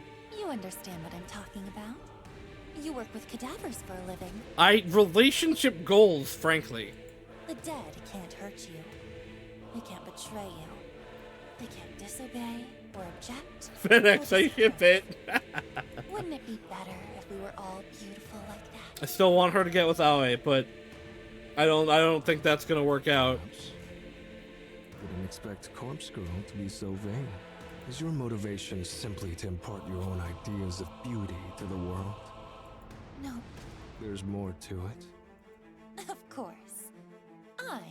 Me, myself, Noriko, maybe vain. But Corpse Girl isn't burdened by such petty notions. Her ambition is pure. Her ambition is crucial to the survival of the entire human race. Okay, Akane. Thought I had a big ego. You're so self-important. Both you and Corpse Girl. I don't expect you to understand. Not yet. But I've realized that I can't do everything alone. I need your help. I need... The chromatic doors have now opened. I see. What's in it for me? This is a critical point of our negotiation. It could all fall apart here if I don't offer something that Kojiro considers worth the risk. The question is, what does he want? What does he desire? I propose an equal partnership. You'll reap half of the benefits from Corpse Girl's work. What does that mean? You don't get anything from it. Besides your own, like, joy. This offer is a gamble, and I know that in the back of my mind. However, it was the only feasible solution I could come up with when planning out this encounter late last night. His tactic relies completely on my assumed understanding of Kojiro's innermost desires. If I'm wrong about him, then this whole thing will blow up in my face. Corpse Girl will create more death than you could ever imagine. Think of all the fresh corpses you could get your eager little hands on. Kojiro shakes his head, his lips pursed in a thin line of disapproval. Sorry. Already got my fill of corpses. Hey, he's got a lot of them. Morgue's full enough as it is. I narrow my eyes and stand my ground. I can't back down now. I'm so close to unraveling him and his secrets. You've always wanted to mimic Nobel Sinclair. I can see it in your face, in your very soul, whenever you praise his work. You want to emulate his actions and experience his escapades firsthand. You want to dress up corpses, take them out to dinner, perform all manner of bizarre social experiments with the dead. It's your passion. But living vicariously through Nobel Sinclair's books isn't enough for you anymore. And that's where your fascination with me, with Corpse Girl, stems from. As soon as you figured me out, you knew I was your gateway to satisfying your lust for the macabre. You work with cadavers all day, every day. But you can't get them out of the morgue with eyes on you at all times. But I can. How? I have the perfect plan on how to withdraw all the corpses we could ever need. Half of them for you, and half of them for me. How? What? An equal partnership.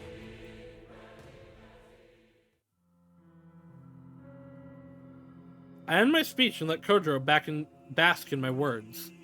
I hope I was convincing enough to sway him, and I pray, that I'm correct about his sickest desires. His reaction isn't exactly what I was expecting. He laughs, a big hearty guffaw that scares a few nearby birds and sends them flying to safety. I also just hope she's completely wrong. And he's like, no, I just think you're pretty. Clapping his hands together slowly, he inches closer to me until I can feel his breath across my face. Figured me out? I'll play along. Say there's a way to get corpses out of the morgue without getting busted. Don't you think I'd have found it by now? Yes. Perhaps you're not as clever as you think you are.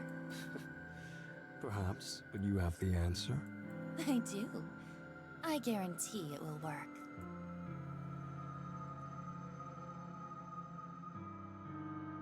A bead of sweat forms on the back of my neck. I'm not exactly bluffing, because I've planned out the whole scenario in detail. But until I actually try to pull off such a maneuver, I can only speculate that it will work. I need to exaggerate my confidence long enough for us to rally together. Something about you makes you seem trustworthy. So be it. Consider us partners. For now. So we now do know how the stuff in the prologue happened. The corpse that they end up using to create the photos for prologue girl, whose name I forget, was also wheeled in front of her house to make it be like, oh, I'm dead. Oh, okay, I guess I have to kill myself now. But how do they find out where she lives, and how do they get corpse there without getting caught? You accept? Sure. Don't make me regret it. But listen, what I do with my share of corpses is my business. No nosing about. Got it? You still want to keep secrets, even if we'll be working together? Shouldn't we be open and honest and build a trusting partnership? What? That sounds like a good foundation for a relationship. We must be dysfunctional. We cannot have a truth. Here's the deal. You don't pry, and I'll assist you with Corpse Girl's work. I'll help you craft your elaborate photos. No charge. You have a plan? Even I, who has access to a morgue for a decade, can't get out without suspicion. Noriko, yes, I thought it out. I daydreamed about it. For sure it will work. I get privacy. You get an assistant. Mutually beneficial. Wouldn't you agree? The thing about his offer, it's true that I don't really need to know what he's going to do with the corpses on offer. The whole thing is illegal already, so if he wants to take it further, that's not on me.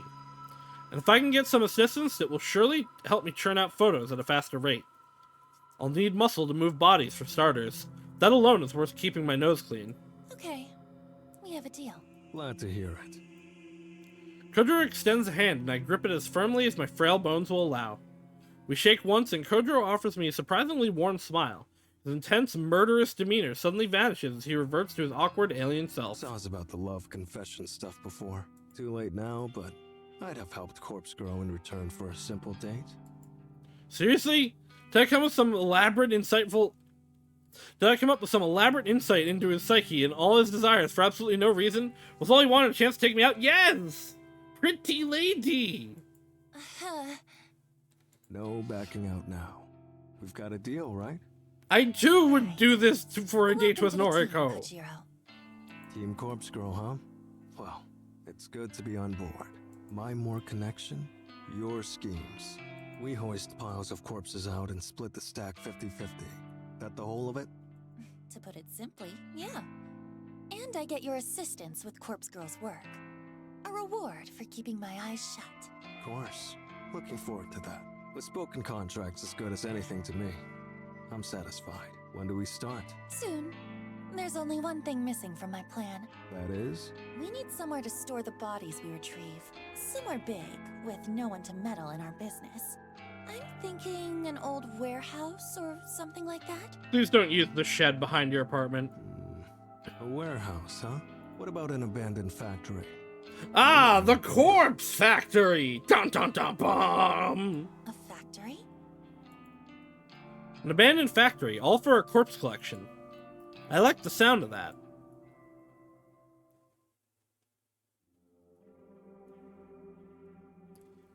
It's pretty late by the time I get back home. I'm completely wiped out.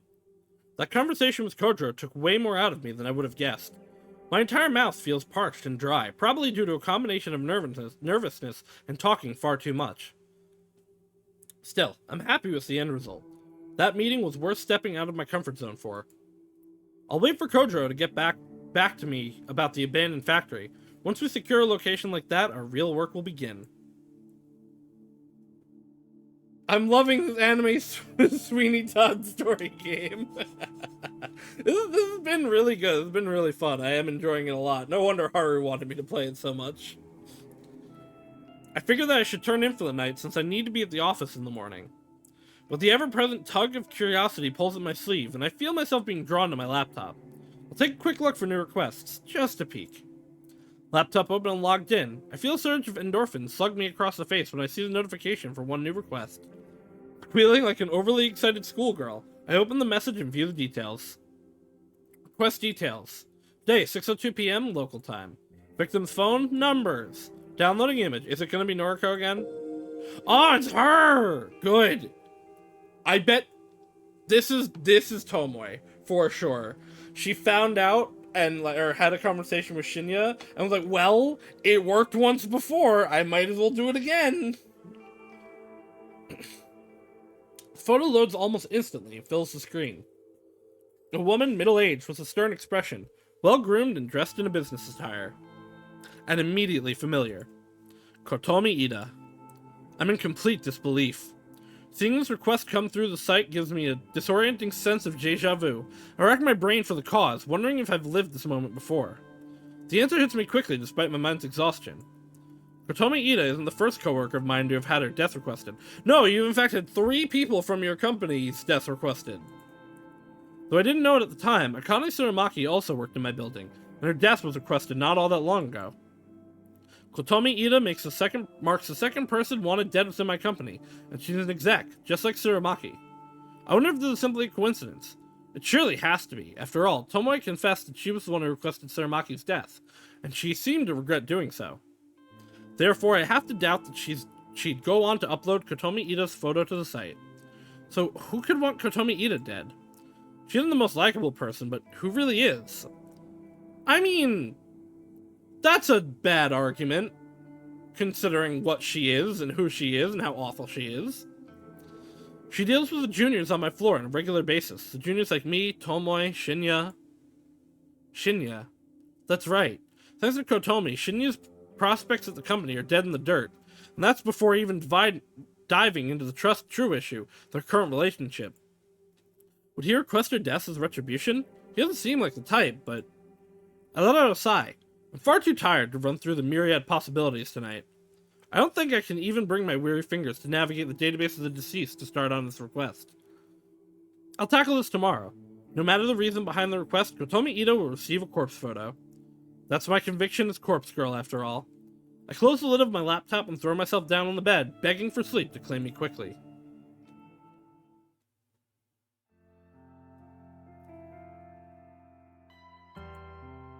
I need to talk to you. What's with that look? Got something up your ass? Come on, just follow me. I grabbed Tomoe's wrists and guided her away from the labyrinth of desks and into the elevator waiting patiently for us.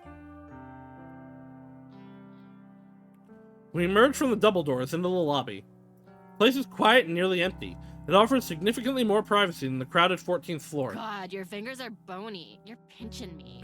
Yeah, she needs to eat more. Sorry. It is interesting how much, like, over time, the boniness of her fingers has increased to be relevant.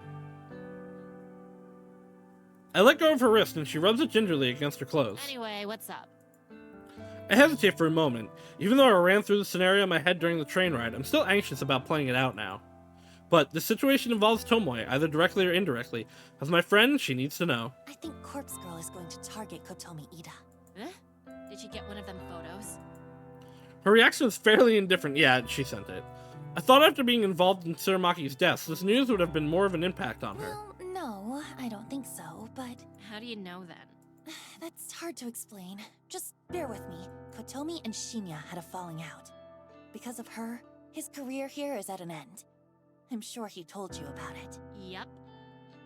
That makes sense. Shinya would confide in his girlfriend about his career, but I don't know the extent of Tomoe's inside knowledge. I doubt she knows the true nature of their relationship, judging by how nonchalant her reaction has been so far. So, if you can kind of guess what I'm getting at? What? I think, maybe, that Shinya requested her death. Shinya? Nah, he don't have it in him. You sure don't. Besides, that bitch has it coming. Yeah, you did it. 100%. She does? Yep. I'm surprised you found out about it, but I plugged her photo into Corpse Girl's website yesterday.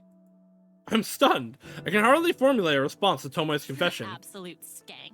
She deserves to die. I agree, actually. But why? After you requested Akane Tsurumaki's death, why would you... Look, it's not about Shinya's career, alright? It's that she's abusing him. I spoke with him. Real deep and meaningful, like. Even putting Shinya aside, someone that would do this is likely to have done it before and do it again. Like, you now have many people in a potential situation of abuse. Like, she's not gonna stop. She clearly shows no remorse for it, only getting caught. I have no problem with her getting brutally murdered. He confided in me. But since we're friends, I suppose I can share it with you. Kotomi Ida has been sexually assaulting him. Yeah, I know. Seriously?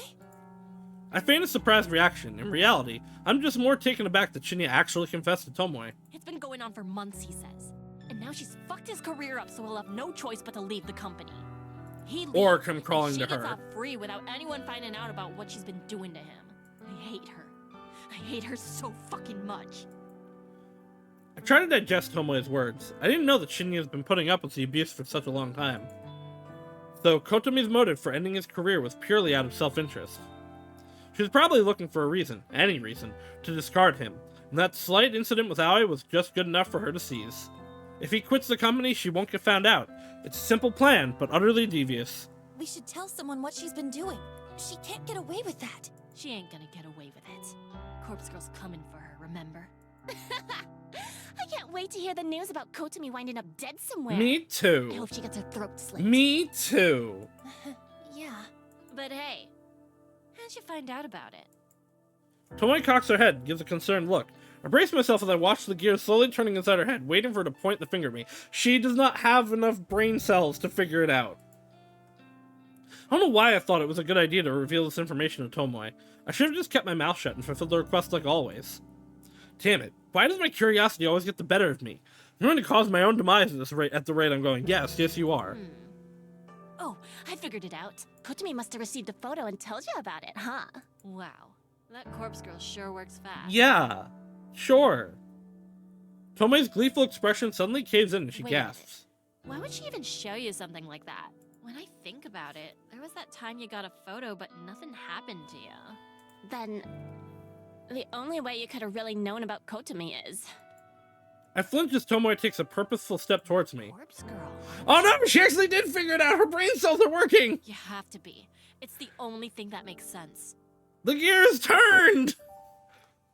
I avert my gaze and look to the floor in silence. Are you for real? I can't believe it.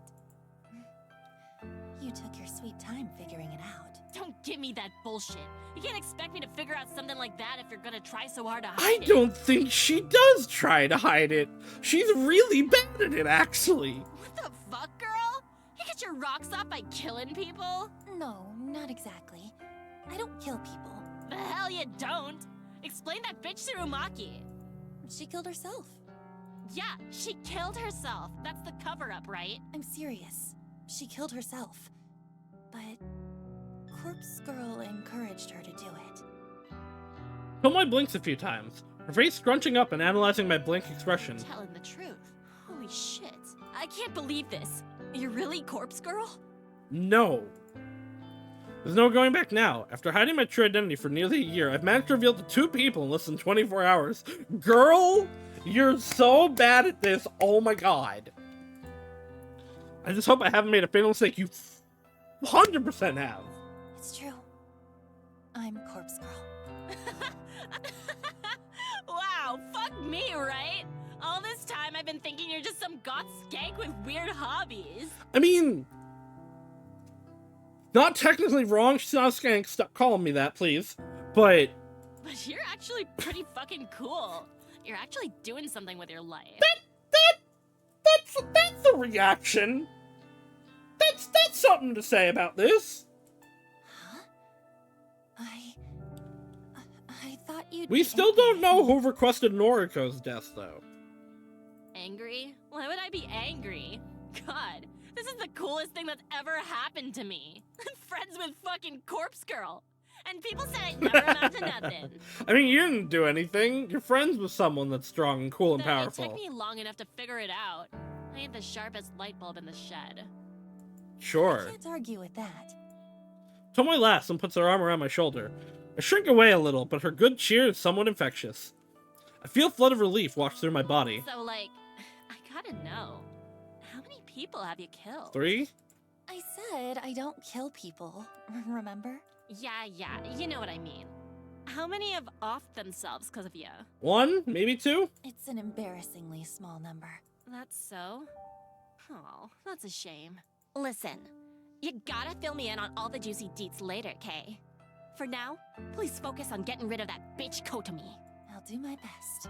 Thanks, slut. Shinya and I God. will owe you one for sure. Stop calling her that, please. Tomoe swings around and looks towards the elevator. She turns back and gives me a thumbs up This gesture. convo never happened. Got it? Yeah. It would be more convincing if you haven't been screaming all of this in the lobby the whole time. That's my line. You can't tell anyone about me and Corpse Girl. Please. Who would I tell? Shinya? Well, the police, for starters? Fuck 'em. I ain't a squealer. I'm on your side, Corpse Girl. Relax. Anyway, peace. P.S. Tomoe ducks away and leaves me standing alone. I really hope I made the right decision here. You definitely didn't. Suppose I don't have a choice but to keep moving Gotta be more forward. Oh my careful. god. My first order of business should be to take care of Kotomi Ida. If I can get her to kill herself, it'll prove to Tomoe that I'm not messing around, and it might cement our friendship even further. I just have to go through the rest of the workday. Then I can return home and focus on crafting Kotomi's corpse photo. That's when the real fun will begin. You do have to be careful about shouting in the lobby. I reach into the drawer and clutch a cheap plastic burner phone between my fingers. Crafting the photo of Kotomi Ida is done. All I need to do now is send it. Yeah, no, that one really got me. But they gotta be more careful as you usually get me. That one really got me. I thought about waiting until tomorrow, but I already put off making the photo for a day, so I'll make my move tonight. During editing, I timestamped the photos as tomorrow's date, 10:46 a.m. You should probably, put the time later in the day. Doesn't leave much time if Kotomi receives the photo tonight. It's the button to terminate your life. Die! But I'm confident the plan will be effective. Kotomi will look at the photo tonight, rather freak out and end it all immediately, or, after a sleepless night of anxiety, she'll pull the trigger, figuratively speaking, instead of going to the office in the morning. I could cross my fingers and hope that by divine intervention, someone else will take her life, but based on my recent failures, I don't think that's likely anymore. If anyone else was ever involved in the deaths of Corpse Girl's victims, I don't think they're still around. Why else would my last few attempts have failed? No, my best bet is to urge Kotomi to simply kill herself. A convincing enough corpse photo might be enough to lure her to her death. When I turn on the burner phone, I'm happy to see the battery is still charged. I load up the phone number masking app, enter my trademark digits, and then shoot the photo into the network. If Kotomi is a screen addict like the rest of society, she'll be freaking out in about 10 seconds. Since this victim is going to have a quick turnaround time, I'll take the burner to the back shed tonight to store it, and I'll ditch it on the way to office tomorrow. I'm not expecting a reply within such a narrow time frame, so there's no need to hold onto the phone for 24 hours like I normally do. Clutching the phone with one hand, I grab my keys from the kitchen bench with the others. I don't understand why she hides them in the shed. That just makes it suspicious to me. Why are you going to the shed in the middle of the night? I step towards the front door. Beep, beep, beep. The phone in my hand vibrates violently, and I nearly drop it in terror. What the? I bring the screen swiftly to my face and read the alert. One new message. Without thinking, I unlock the phone and open the message. It's a reply from Kotomi Ida. You think this is funny? I know who you are. I'll report you to the police. Oh my god. Holy shit. She actually replied. For the first time since Corpse Girl started her grand work, I've actually received a reply from a victim. Even though I used the number mask, there's actually nothing stopping someone from directly replying to my message. A reply message would still get through the network and back to the burner's phone SIM card. The number mask is simply a stealth tactic, disabling the ability to view what the phone number actually is. It doesn't prevent replies.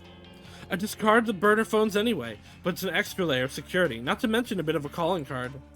Judging by Kotomi's response, I assume we have a fighter on our hands. She's not going to give in easily. Her threat about reporting me to the police is a bluff. I'm confident that she couldn't possibly know my identity. I've been waiting for this.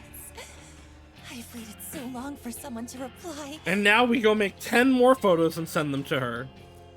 Yeah! I can finally put my contingency plan into practice. I've been holding out for this moment. I feel a wicked grin split my face in two as I mash my fingers against the screen as I compose a venomous reply. You like that photo? That's you in about 12 hours, unless you follow my instructions. The message sends in an instant, and I eagerly await the next reply. I'm not left waiting for long. Kotomi's response comes through within seconds. Her attitude has completely changed. Please, I'll do anything. What do you want? I called your bluff, you piece of shit. Now you'll do what I tell you to. I enter my instructions clearly and concisely. Wow, okay. Pack 500,000 yen into a bag. Put it in a coin locker at 6644 at Shinjuku Station. Retrieve the item already inside. Put the locker key inside a full soda bottle and leave it on the top of the locker. After I send the message, I decide to add one last bit. Do it now. Make sure no one sees you. Then go to platform 12. Do not board a train. Await my instructions. Satisfied with the addendum, I hit send. If Kotomi truly fears for her well-being, she'll carry out the instructions. Her response arrives shortly. Okay, I'll do it. I'm going there now. Yes! I've done it. I've convinced her. I'll collect the money once I'm sure she's no longer hanging around. 500,000 yen is nothing to sneeze at. It's not life-changing, but it'll cover my rent for a good few months. I chose the amount to simply test the waters. Asking for an insane amount would make it impossible for a victim to follow through. I mean, $50,000 is a lot of money. But I figured someone like Kotomi, an exec for a big company, would easily have access to this much dough. I'll go collect the money. No, wait. Would that just be 5,000? Regardless, many money. And if everything goes well, Kotomi Ida will disappear before sunrise.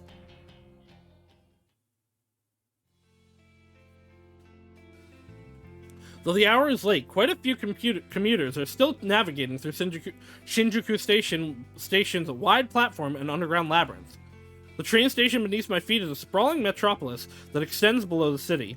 It's packed with restaurants, shops, and other outlets. But as I'm standing on one of the countless train platforms above the ground, that world might as well be a completely different dimension. The only problem is that I'll have to brave the maze as soon as I descend the platform stairs. I tend to get dizzy in such places. My normal route doesn't require me to travel through the underground plaza.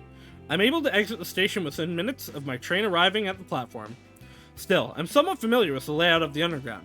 I know exactly where coin locker 6644 is located. The coin lockers in the train stations like these are a popular way for people to store luggage or personal belongings for a few hours at a time. Well, the yen is really weak right now, so it was 500k, yeah. In Shinjuku, it can often be difficult to find even a single available locker, but coin locker 6644 is special. I approach it from the main passageway of the underground, and my eyes take in the familiar sight. Oh. Locker 6644 sits in the middle row, nestled between countless other lockers. So dumb. Across its door is a thick coat of graffiti. Colorful curse words sprayed on it with thick paint adorn the locker. The graffiti is such an eyesore that it acts as a deterrent to anyone who might want to store their belongings. The icing on the cake is the condition of the coin-operated lock. The thing is busted and dented from physical abuse, like someone has tried to pry into it with a crowbar on multiple occasions. It's the locker, baby! It's the locker, baby locker! Get in there, we gotta punch it open! However, I know from testing it firsthand, the lock still works despite its battered appearance. No one in the right mind would use this locker, and that makes it the perfect spot to host my pickup. Glancing at the locker, I notice that a soda bottle sits on top of it, soda bottle full of a bubbly opaque liquid. I quickly look around to make sure that Kotomi Ida is nowhere in sight. I walk past the locker and complete a lap around the immediate area, scanning through for her. But she isn't here. In fact, there are very few people here in this little section of the station. Good. She followed my instructions perfectly. After leaving the key in the soda bottle, she immediately left. I approach the locker once more. I reach up above it and retrieve the soda bottle, then crack it open to hear the fizzy hiss. I bring the lip of the bottle to my eye level and peer inside, trying to identify the shape of a key within the swirling ocean of carbonation. There it is! I try to fish inside the narrow bottle, opening with my fingers. Thin though they are, I can't squeeze more than one finger inside the bottle at a time. Yeah, what? I tip the bottle over and let the soda and the key spill out on the floor, but if someone sees me being a nuisance and causing a mess, I'll draw unwanted attention. I've got no choice but to chug back some of the soda and try to catch the key in my mouth. There's a garbage right here. As disgusting as the concept is, I need to steel myself. I raise the bottle to my lips, tilt my head back, and pour the foul liquid into my open mouth. The saccharine tang of artificial flavoring assaults my taste bud, and I immediately want to vomit. Does not like soda. Got it. But I'm committed to seeing this through. I can throw up later. The most important thing is getting the key. It isn't until the bottle is half empty that the cold metal key drops into my mouth. It clangs against my teeth and I nearly choke in surprise. Sputtering and spitting, I feel droplets of soda running down my chin. My cheeks are puffed up like a squirrel as I try to retain the key and the soda in my mouth. I reach my fingers into pursed, tight lips and recover the tiny key. I quickly swallow down the rest of the soda in my mouth, trying hard not to release a repugnant belch. I turn the key over in my hands and smile. My sticky teeth adhere to my lips and it takes me a few seconds to lick them clean. Tossing the soda bottle into the nearby trash can, I wipe the key clean on my skirt and quickly insert it into the coin locker. I twist the key, turn the latch, and swing the locker door open. Inside the dark vault is a single bag, a single paper pouch like you would get at a grocery store. Pull the paper bag out and take a look inside. Thick stacks of 10,000 yen bills fill the bag. I'm not foolish enough to stand here and count it out, but I'm confident the amount is at least pretty close to what I requested. It worked. My plan worked. I can hardly believe it. Yeah, I also can't believe it. I devised this contingency plan months ago. I waited so long to try it out. All I needed was somebody to reply to their corpse photo, somebody to try and reject their fate. I wanted to prove that people would bow to fear and do anything to save their own skin. It seems that I was right. Just one more thing to do. Time to go push her off the station. I fold up the paper bag and clutch it tightly. With my free hand, I pull the burner phone out of my handbag. I compose a message to Kotomi Ida, who should be obediently waiting above ground on the train platform. Oh, okay. When the next train arrives on your platform, stab the first person to disembark. You must kill them. If you escape, leave this prefecture and never return. Okay. This took a turn. It's done. When I first opened the coin locker and retrieved the paper bag, I immediately noticed the knife that I had placed inside months ago was missing. Kotomi followed every word of my instructions. My message read, pack 500,000 into a bag, put it in a coin locker 6644 at Shinjuku Station, retrieve the item already inside. I'd given Kotomi an opportunity. She could trade another life for her own. If she kills someone exiting the train, Corpse Girl will spare her life. It's a simple exchange, and one that I bet she is willing to make. If she gets away with the murder, she'll flee from this place. I won't see her ever again, and neither will Shinya or Tomoe. To us, she'll be as good as dead. And as for Corpse Girl, well, as long as the body is claimed in exchange, she'll be satisfied. After a few minutes of waiting for a reply to the message, I figure that she's not going to write back. She's probably getting ready to fulfill her task. Keen to witness how this unfolds, I take the nearest escalator up towards the train platform. You should probably not do this. Again, cameras. Oh, a threefer! The scene is absolute chaos. It wasn't difficult at all to navigate to the area. All I had to do was follow the echoing screams. I spy the shadowed form of a body lying on the platform in front of me. I can't make out any details, but a shallow pool of blood reflects the harsh light shining from up high. To my surprise and delight, a second body is sprawled across the ground nearby. It's a young woman's corpse, with one arm raised against the side of a vending machine. Adrenaline surges through me at the violent scene. Kotomi Ida. She managed to take out 2 people. She might be my new favorite person in the entire world. I hear panicked voices in the background. I turn my head slowly. What the? God, how many people did she stab? 2 more bodies are on the ground. 2 men in expensive-looking suits are collapsed in puddles of their own lifeblood. One of the men is still moving and groaning, pleading for someone to stem the tide of gore. A familiar, lustful tingling sensation begins to stir and rise through my belly, my thighs, and my pelvis. I feel my toes clench and my breathing goes heavier. There's one more surprise to be had here amidst this beautiful spectacle of carnage. Oh! A woman is slumped on one of the plastic chairs that lines the platform. Her head is tilted, her suit jacket stained with red. A thick knife with a black grip protrudes from the side of her neck. A bubbling river of vital fluid cascades around the glimmering blade and pools within her shirt collar. Even with her face masked by blood, it doesn't take me more than a few seconds to recognize her identity. Such devastation! This was not my intention! Kotomi Ida, dead.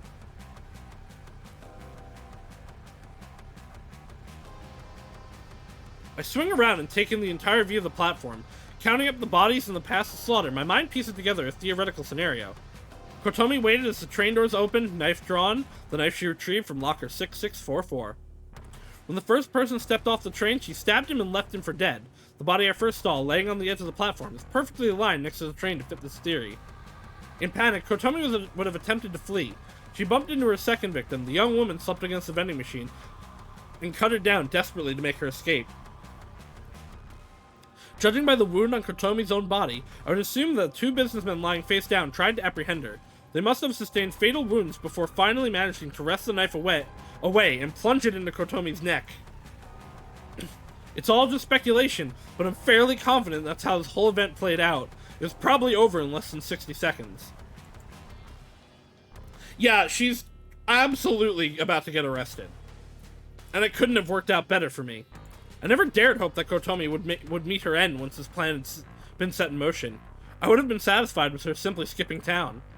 I feel my legs weakening under my weight, and I'm afraid I might buckle at any second. The waves of radiating heat spreading through my body are causing me to tremble and shake. So, like, if she didn't have the money, you could argue that it's like, oh, well, I was just here, like, what? But she has 500,000 yen on her in a paper bag. She is sus as fuck right now. There's so much blood. It's everywhere. I've seen it in countless photos and thought it had to be... I had become desensitized to it. Well, what did you come back to? We threatened this girl and she killed 4 people and then she also died. But maybe I was wrong. Seeing blood in real life is completely different. I feel faint and pale and excited and aroused. I need to get out of here before the police arrive. More importantly, I need to get away before I collapse in a sweaty heap of lust and pleasure. I turn on my heels and sprint down the rising escalator as fast as my quivering legs will permit. Flee from the scene of the crime! Well, that was a lot. And we will leave the aftermath till next week. Yay! Boy, that took a turn. Oh boy, I am interested to see where the rest of this goes. This game is really cool. Vengeance will not be yours. Vengeance will not be yours. It will be mine. I am the powerful one. Me. But yeah, I think we will save the rest for next week, where I believe, will probably... Dumb ways to die. So many dumb ways to die. Dumb ways to die. So many dumb ways to die. But yeah, we'll probably finish it up next week. I don't know if there's multiple endings. If there are, we will try to get multiple. We will try to get many. I'll find out before. I'll look into it. But yeah, next week's gonna be cool. I hope you can hear me over the corpse dance noise. We're gonna be starting. We're gonna be starting the Majora's Mask randomizer, because that was you can see them all. Cool. Yeah, the Majora's Mask randomizer will be on Monday. Tuesday will be more After Image. I really like that game. I'm excited to continue, especially since we didn't get it this week. Wednesday, more Izu time. We love Izu time. Thursday, we will be doing some of the subathon rewards. So we will be doing Blitzball, art, Saus art stream. That's gonna be interesting. And the backwards reading. And then Friday, we will conclude our descent into Corpse Factory. But yeah, thank you all for coming. And I will see you all in the future. Bye-bye now!